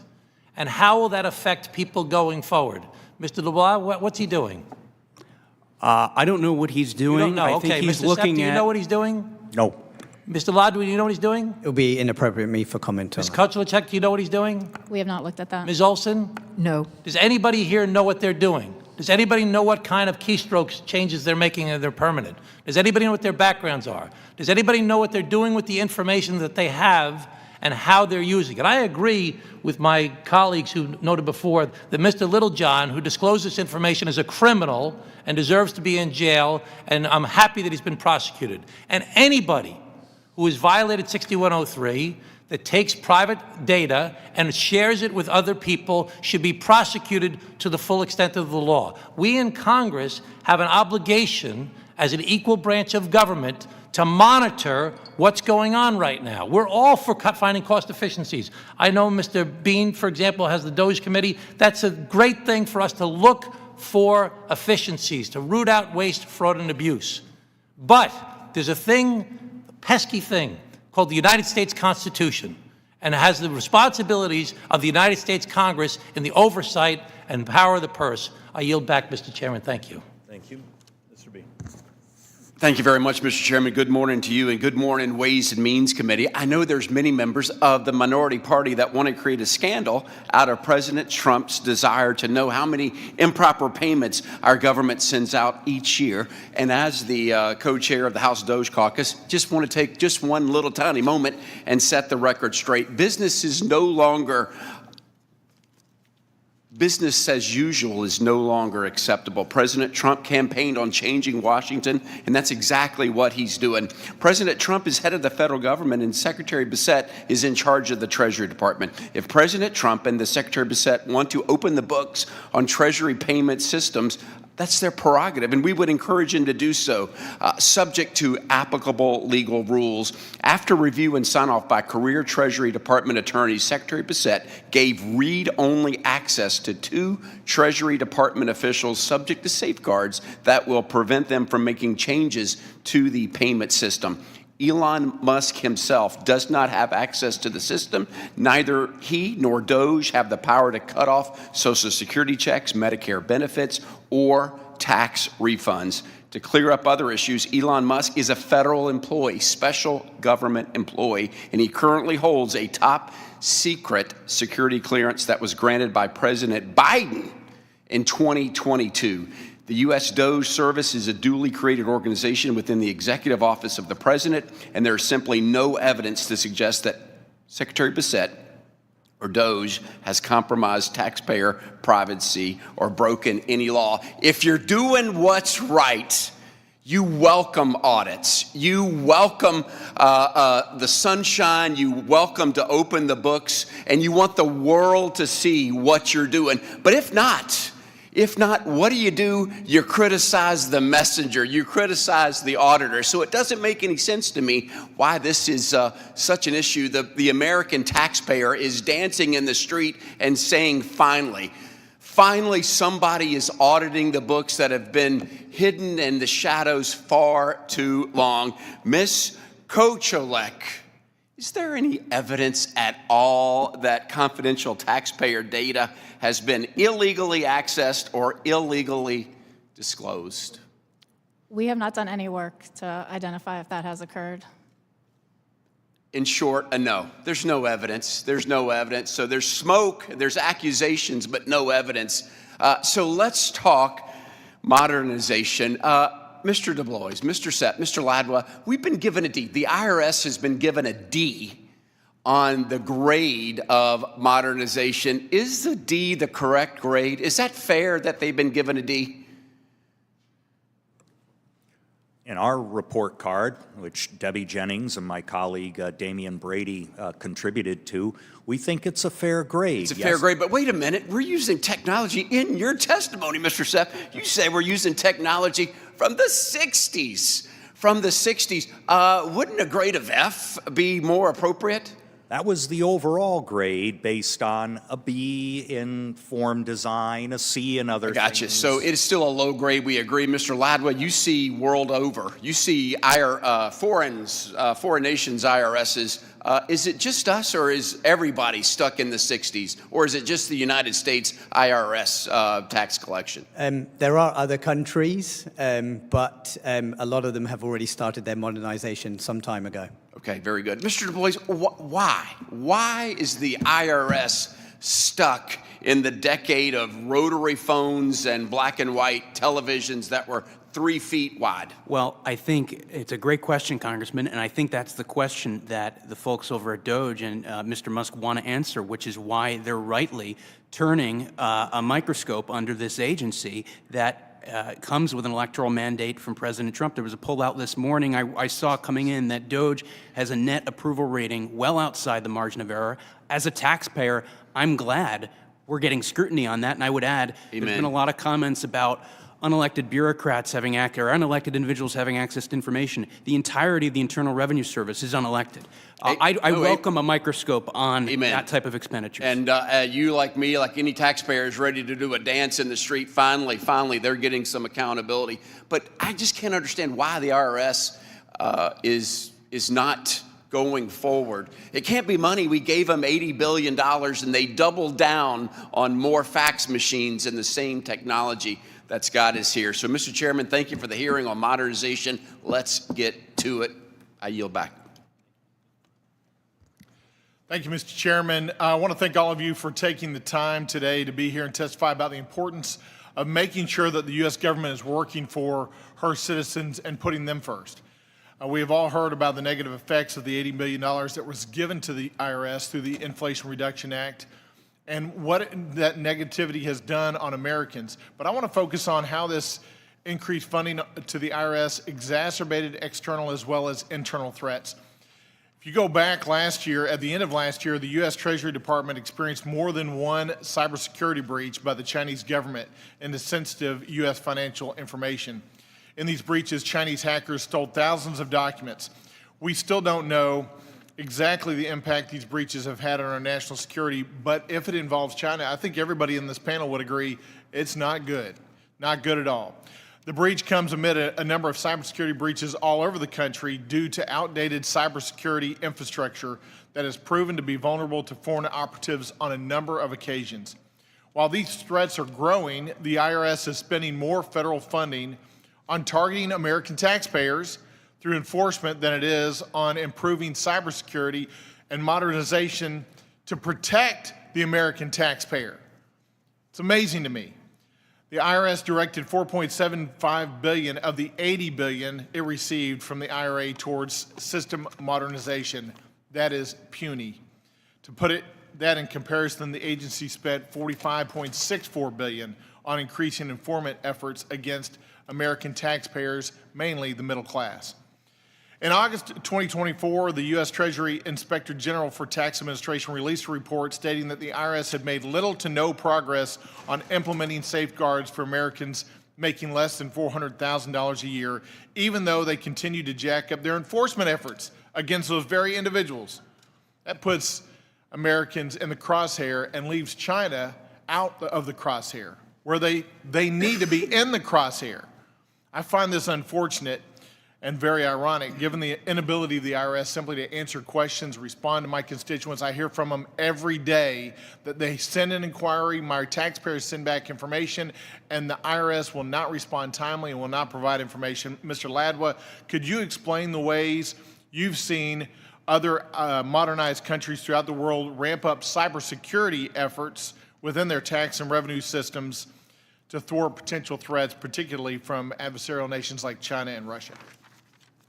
Thank you, Congressman. So what I will say, without going into the details of cybersecurity, is that these commercially available solutions in terms of infrastructure, in terms of application access and stuff, which essentially has taxpayer records and taxpayer information, are battle tested and are created specifically for cybersecurity attacks by spending, us as private sector companies spend like millions, hundreds of millions of pounds ensuring that we're preventative against these types of measures. Yeah, does anybody on the panel, if you do, raise your hand, does anybody think we need to be spending more money of the money allocated to the IRS towards enforcement against American taxpayers, or should we be doing it more towards enforcement and protection against cybersecurity threats of China? I think everybody in the panel would say we need to protect the American taxpayer. We need to put more into cybersecurity threats and protecting our American taxpayer data than we should about enforcing these mechanisms against the American taxpayers. Do you guys agree with that? Does anybody disagree with that? Ms. Olson, do you disagree that we need to be doing more cybersecurity efforts? I absolutely agree, and I wanted to make a point about the RA funding, that right now it's limited, it's in different budget categories, and so the IRS is limited with how much it can move from the enforcement category to modernization. So that means we should probably go back and prioritize where that money goes. Would you agree with that? And the priority should be first to protect the American taxpayer and their data from cybersecurity threats by Russia and China instead of going after them on these bogus enforcement actions. Would you agree with that? Well, I don't think they're bogus enforcement actions, but I think you need to protect them from cybersecurity checks. And that should be our number one priority on the use of the money and reallocate it towards that. Would the rest of the panel agree on that? Yeah, I see the heads bobbing up and down. Mr. Sepp, considering our focus on modernization and innovation, what are some of the ways we may not have touched on yet to think that the IRS, that you think the IRS could do to make it more efficiently work for the American taxpayer? Certainly improving customer service measurements is important, as my colleague Damian Brady has pointed out. Also, the quality of the advice. If you manage to get through to a live assister, there are 130 topics that are considered out of scope if you ask a question. That's a problem. We also need to be looking at other states, not just other countries, when it comes to improving and modernizing tax systems. A member of the Electronic Tax Administration Advisory Committee was from Missouri. He was at one of our panel presentations describing how Missouri strove for and largely attained a 100% phone service level, and they were very good at it. Thank you for that. My time is up. I will end by saying this. Taxpayers, in my opinion, are the client, not the target. Mr. Chairman, I yield back. Thank you. Mr. Doggett. Mr. Chairman, you know my respect for you and understanding of your interest in the topics that are here today. But I don't see how we can explore some of these topics and ignore what is going on with the rampage through our government that Mr. Musk and Mr. Trump are engaged in at present. These are not normal times. My understanding was that Speaker Johnson committed to holding a hearing today before our committee on DOGE's, as I call it, or DOGE, unprecedented access to sensitive information. Where is the DOGE representative here today? I agree fully with the comments that our colleague just made from the, as head of the DOGE caucus, he tells us, about if you don't have anything to hide, let the sun shine in. Well, where's the sun shining in on DOGE today? We have had our witnesses questioned by Republican members as to whether they know anything about whether sensitive information has been out there or whether any improper use has been made of this data. Of course they don't know, because it has all been hidden from them and from the world. What we do know is that DOGE really deserves the name Dodge because it is dodging the law, dodging accountability, dodging this Congress, and a federal judge has determined that there is irreparable harm from what they've been doing and has enjoined them from doing what they've been doing and has asked that they return the documents that they took. But there is no one here today to explain there has been no accountability. We don't know how many people. We don't know whether they had any background clearance. We don't know what use they have made, though there have been claims made today and prior to today that they were read-only. There is plenty of evidence that it went far beyond reading and has been used to cut off funds. Mr. Musk has never been elected to anything, and yet through his minions, his musketeers, he's been accorded access to the most confidential information on every American citizen, information about Social Security, about health care, about bank accounts, about tax return information that is so sensitive that if you expose it improperly, you can go to prison for 5 years. The safeguards on this abusive use of this information are lacking. Now, there was reference to the Inspector General. Would that we had an Inspector General, but remember that as a part of insulating himself from any independent accountability, the watchdog over at the Treasury Department was fired by President Trump, along with 17 other inspectors who had the responsibility of safeguarding the public interest and looking for waste, fraud, and abuse. The former career official, 35 years at the Treasury Department, a nonpartisan guardian of our privacy, he was pushed aside because he had the audacity to question this 25-year-old Musk minion coming in and going through the records of every American. This is highly sensitive and confidential information. What we do know, and we don't know much about this 25-year-old, but we know that he recently boasted that, quote, "For the record, I was racist before it was cool," and urged that we, quote, "normalize Indian hate," as he denigrated Indian Americans. That's the kind of person that's been assigned the ability to look at the record of every single one of us, and it cannot be at all clear as to what misuse and abuse of those records may be made. At the same time, within the last 48 hours, the Vice President sent up a trial balloon, and Mr. Musk joined in. Perhaps they don't even need to follow the judge who said that there had been such harm caused by what they've already done. Mr. Musk contends that anyone that disagrees with him is a, quote, corrupt judge. And so he put that brand on the judge who found irreparable harm. And Mr. Vance has suggested that maybe they don't need to follow court orders. Well, they do. There was a vote in the last election for a change, and we should honor that as we did. We were never the election deniers. But defending the Constitution and the laws of the United States are vital, and respecting the independence of this body and of the courts is vital. And that's what is in question today and what is not being addressed adequately in this hearing as the big dodge has taken place on Doge. I yield back. Thank you very much. The chair now recognizes the gentleman from the great state of California, Representative Thompson. Thank you, Mr. Chairman. I want to thank everyone on the panel today. I waved on today's subcommittee. I'm not on this subcommittee.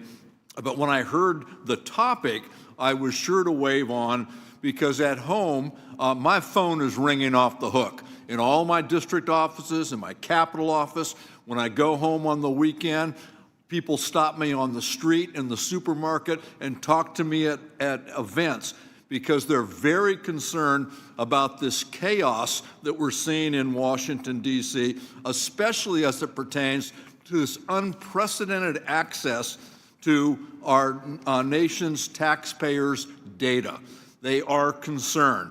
So I assume that's what we're going to be talking about today, and we have. Thank you to my Democratic colleagues for bringing this up. But this is something that deserves the oversight of this committee.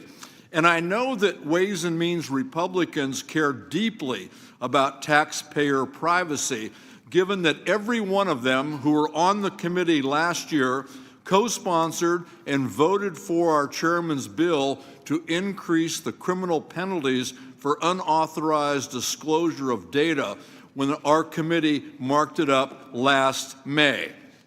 And let me be clear, I don't know how anybody could think that anyone on this side of the aisle is cheering the illegal activities of Mr. Littlejohn. I think he's a criminal. He's where he belongs. He's in jail, and that's where he should stay. But when we took that bill up, we had near unanimous support for the bill. And the fact that this committee recognized that this crime is serious is evident by the fact that in that bill, we increased the fine from $5,000 to $250,000. And we increased the prison sentence to 10 years rather than 5. So given how important this issue is to all the members of this committee and to our constituents, it only makes sense that we carefully investigate the credible allegations that Mr. Musk and his Doge folks violated federal law by gaining access to taxpayer data. This unlawful disclosure of millions of Americans' most sensitive data is just flat wrong. It's so wrong, in fact, that a federal judge has ordered those who are prohibited from accessing this data to immediately destroy all copies. I'd like to enter for the record a copy of that judge's opinion. Without objection.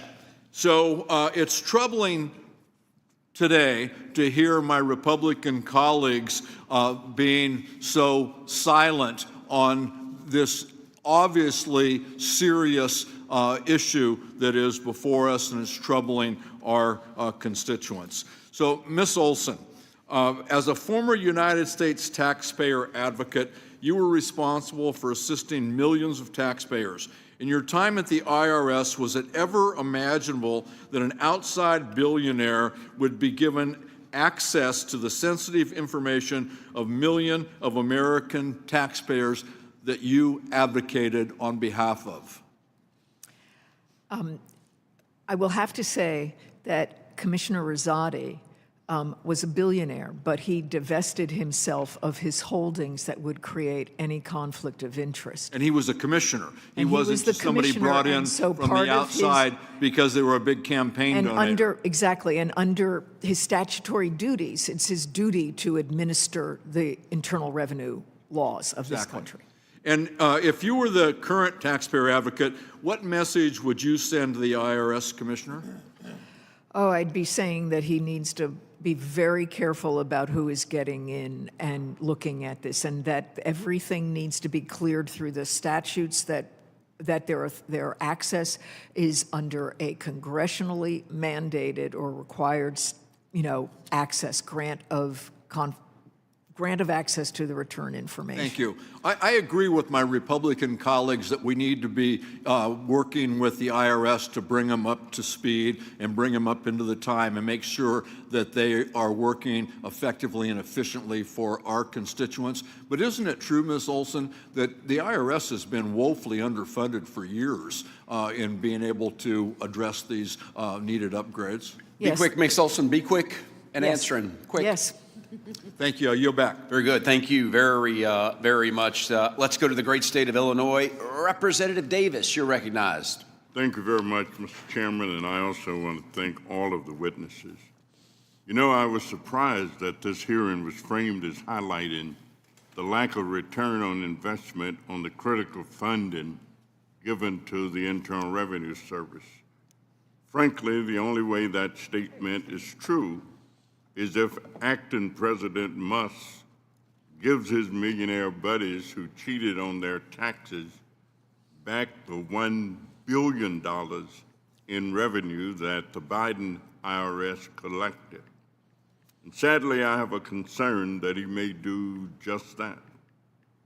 President Trump allowed the biggest federal data breach in history when he allowed Elon Musk and his hackers to steal Americans' extremely private financial and health information from the Treasury Department. We don't know if Mr. Musk will illegally stop one's Social Security, tax, or Medicare payments. We don't know if he'll sell our Social Security numbers or bank account information to the highest bidder, or delay government contract payments or grants to his competitors or people he dislikes. Ms. Olson given statements made by this administration that it can decide unilaterally to stop funds to people or organizations that it does not think deserve certain funds. Can you please talk about the power of the Internal Revenue Service to levy taxpayer accounts and to use the Treasury offset program? If this administration decided it didn't think certain Americans or entities deserved certain funds, could the IRS freeze funds from Americans' bank accounts? I'm asking whether it is legal or ethical to take Americans' money like this, but could the IRS or Treasury freeze funds from someone's bank account or subject them to Treasury offset if it wanted to? Typically, we learn about improper access of taxpayer data from the IRS policing itself. If the IRS ignores its responsibility to oversee fair tax policy administration, I believe the only way we'll know that the Trump historic data breach of people's private financial or health information is when those individually affected people notice the harm. So, Ms. Olson, could you speak about the importance of confidentiality at the IRS and Treasury, and why these orders and memos undermining that confidentiality are so dangerous to the American public? So in response to your question about could the IRS or Bureau of Fiscal Service retrieve funds from people's bank accounts, I would think that mechanically they would be able to. Is it legal? They would need to have a basis in law. They would need to do an assessment. They would need to identify an improper payment, and if the law allowed them to do it, then they could do that. And I think those legal authorities are limited and have due process protections. I would also say that, as our colleague from GAO has said, that internally it's the agencies that decide what's a fraudulent payment or a legitimate payment, and they send that over to BFS, and BFS then issues that payment. It has its own fraud detection by looking at the death master file, or if someone's incarcerated or something like that, and whether that's an improper payment. But the agencies themselves are the ones that execute the improper payments. The problem is if someone has access to all that information and overrides all those checks and balances that are built into the system, and that's what we don't know, is are those checks and balances being overridden or are they not? And that creates great uncertainty in the American populace. Thank you very much, and I yield back, Mr. Chairman. Thank you very much. Let's go to the great Commonwealth of Virginia, where Representative Beyer is standing by. Representative Beyer, you are recognized. Mr. Chairman, thank you for your enthusiasm. Thank all of you very much for sitting in with us. And I want to make the point that I think everyone on the Ways and Means Committee strongly agrees with the need to modernize. I would like to point out that in the 24 years of this millennia, 12 years led by Republican presidents, 12 years by Democratic presidents, it's not a good idea for us to blame this on one party or the other. In fact, I think our primary argument about putting the $80 billion in for IRS was to modernize, was to bring us into the 21st century. I know SAP, you have some wonderful ideas about what to do. I don't think you're going to do that for free. I've been around politics for a long time and seen technology companies try to modernize things, sometimes successfully. Sometimes they get halfway through and walk away, leaving the government with the tab. So I know you would never do that. But we're going to have to spend money to make this modernization happen. Ms. Olson, you noted in your testimony that Section 6103 of the Internal Revenue Code provides taxpayers with the right to confidentiality once they file their returns with the IRS. And there are only a handful of circumstances in which it's lawful for government officials to disclose or even view a taxpayer's return or information found on a return. With that in mind, I'd like to ask you a hypothetical question. If an unqualified, non-IRS political appointee were granted access to the Bureau of Fiscal Services payment system, and they inspect confidential taxpayer information for political purposes not authorized by law, could that be a crime? If it's not authorized by law, it would be a crime, in my opinion. Could it also be a crime for this individual to share private taxpayer information gleaned from rummaging around the Fiscal Services payment system with his boss, an unelected, unconfirmed billionaire? It would be a crime to share it, to disclose it, yes, to people who do not have authorization to receive it. And finally, what are the penalties for violating Section 6103, and is there a statute of limitations? So under 7214, the penalties, as we've discussed earlier, it can be a fine up to $10,000 and then also up to 5 years imprisonment or both. And it is the normal statute of limitation for criminal offenses, 6 years. 3 years from the occurrence, and then in certain aggravated instances, 6 years. Okay, thank you very much. So if I'm understanding that correctly, this individual would be subject to criminal prosecution 6 years after the end of this current administration, or 6 years after the offense? It could be if it involved fraud of some sort. Okay, thank you. Mr. Chairman, I'm almost done, but Mr. Dubois, I was fascinated by your testimony, and I intend to send it to the Congressional Budget Office because I'd love to hear the other side of the equation. I'm not accusing you of cherry-picking data, but just based, if that's the only thing I'd heard, I would be horrified. I'd love to hear what the other side is and the defense. Because once again, this is a non-political organization. You may believe that they have a leftist bias, but I think I've been here 10 years, and mostly my Republican friends use their data as often as we do to justify the things that they do. If I could respond to that, Congressman, Sure. and I appreciate that, and I would welcome to hear CBO's response to that. I think looking at the evidence over the last 15 years, it's concerning, and I can shine a little bit of light on something that we're going to be releasing in the next week regarding a research paper matching OPM data for a wide number of government agencies, including CBO, with voter files that demonstrates throughout the bureaucracy an imbalanced federal bureaucracy. It demonstrates that the civil servants, especially in higher-ranking positions, aren't nonpartisan, as is often thrown around. They do have a partisan affiliation that leans to the left side of the political spectrum. Yeah. And I think when you see that reflected in scores that dramatically wind up being substantially wrong years afterwards, and it tends to lean again and again on one side, favoring one side, the side of growing government being underestimated, the size of providing tax relief being overestimated in terms of costs, that's a cause for concern. And I would hope the CBO would have some good answers as to why that might be the case. And I think it would be, let me interrupt you, if I may, just because we're running out of time, that would be fascinating. I'm looking forward to reading that. My very first response is, what a huge difference in commitment to public service based on the party that you align with. Your willingness to take a smaller salary in order to serve the public, and that may well be true.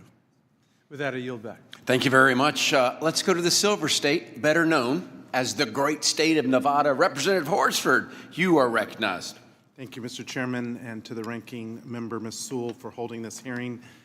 I really have to follow up on the last statements and the question from my colleague to the witness, because it actually goes to my biggest concern that we're not addressing today, which is a data breach, the largest data breach in U.S. history that is happening right now under this administration's watch.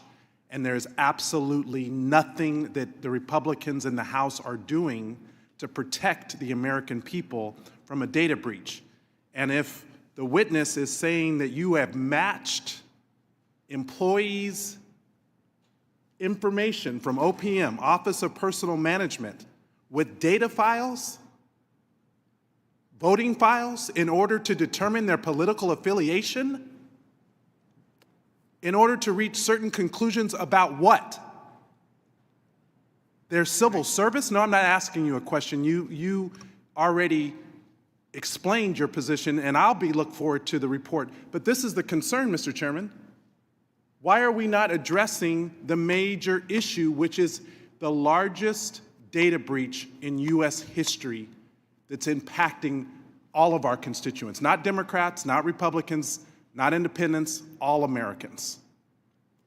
Instead of worrying about the harm a data leak on the Internal Revenue Service could mean for the American people and making that the center of this hearing, this administration has instead asked the IRS to deputize their employees to assist other agencies, including ICE, in their enforcement.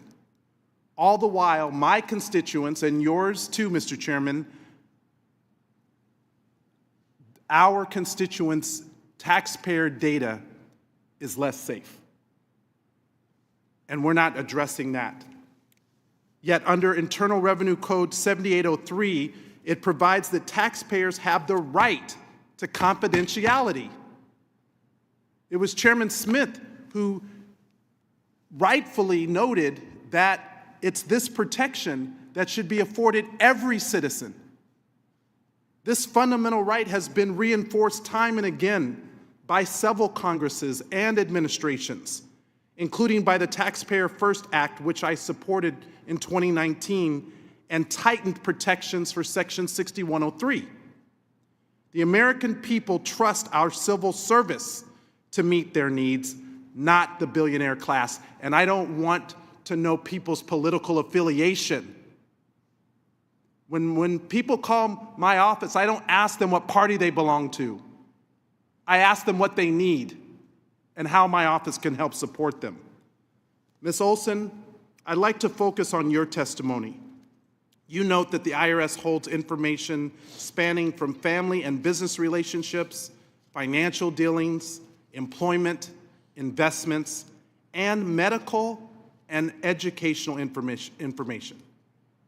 I agree that the effectiveness of our tax system is dependent on taxpayers' trust that the information they voluntarily provide to the IRS will be held confidential. Can you explain what would happen to that system if there was widespread disclosure of this information? I think that people would stop disclosing information on their returns. They would also be calling you, yelling about this. But I think it would really erode the voluntary compliance system that our tax administration is based on. And the fact that an unelected billionaire, the richest person in the world, and his hackers have now broken into the agencies and taken this information illegally puts who at risk? Well, I don't know what they're doing, but if someone is accessing IRS or tax return and return information without authorization under the statute, it is undermining that right to confidentiality, and that will chill taxpayers' willingness to participate in the tax system and voluntarily disclose their information. And this is the fundamental issue. At a time when we already have tax evasion occurring by the very wealthy. Meanwhile, my constituents that try to qualify for the earned income tax credit gets audited at a higher rate that disproportionately affects working people, but yet we're going to not protect their information. It's fundamentally wrong, and this should be the priority of this committee and every other committee until it's resolved. It is not authorized, it's illegal. Elon Musk and his hackers have caused the largest data breach in U.S. history, and they need to be held accountable now. I yield back. Thank you very much. We're nearing the end of our committee. We've had a great day. It's been brought up 3 times, and that is the overwhelming support this committee is giving the taxpayer Data Protection Act. It was overwhelmingly supported by this committee. We've talked about it several times. It is stuck in the Senate right now, so members are encouraged to reach out to their senator and say, let's get that Data Protection Act for the taxpayers. Witnesses, you did a great job. Thank you so much. You'll always have this day to say, this was a day I went before Congress and testified. It's your own time. It's your own dime. We appreciate you very much. Members are reminded that they have 2 weeks from today to submit written questions to be answered later in writing. Maybe you'll have homework. Those questions and your answers will be made part of the formal hearing record. With that, the subcommittee stands adjourned. Have a great day.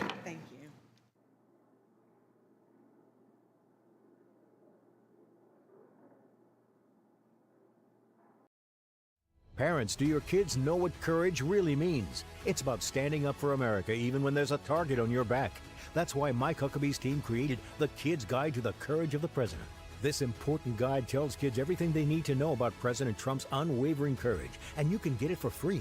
With your free order, you'll receive free bonus gifts, including the Kids Guide to President Trump and a Christmas ornament commemorating Trump's call for us to fight. Get it all for free at freetrumpbook.com. That's freetrumpbook.com. Hey y'all, it's Silk from the Diamond and Silk Chit Chat Live Show. Look, don't forget to check me out right here on RSBN Network. Be sure to watch the show on Right Side Broadcasting Network, and I want you to support Right Side Broadcasting Network. Yes, it's imperative that you do so, okay? I look to see y'all soon. Bye-bye. Families across the nation have arrived at a heartbreaking crossroad to surrender their beloved animals at alarming rates due to inflation and soaring costs of living.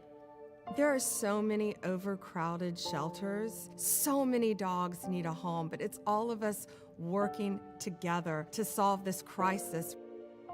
This fight requires both doers and dollars. Join us at Big Dog Ranch Rescue. Please sign up today. I'm excited to announce that we're having our first ever mega sale on overstock clearance and brand new products.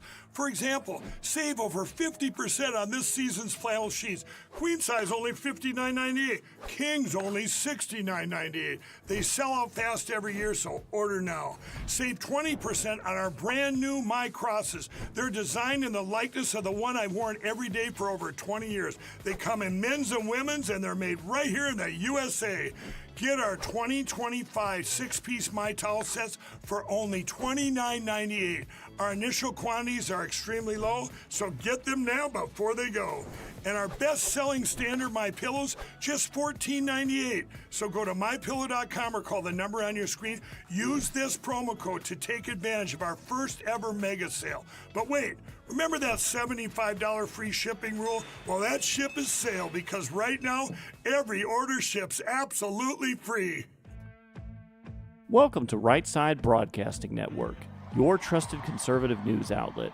At RSBN, we deliver the truth when the mainstream media falls short. Since 2015, we've proudly broadcasted every single one of President Trump's iconic MAGA rallies, bringing you the excitement and energy live before anyone else.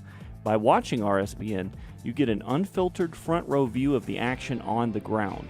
We interview the crowds to give a voice to millions of Americans just like you. We show you President Trump's speeches in their entirety, free from interruptions and censorship.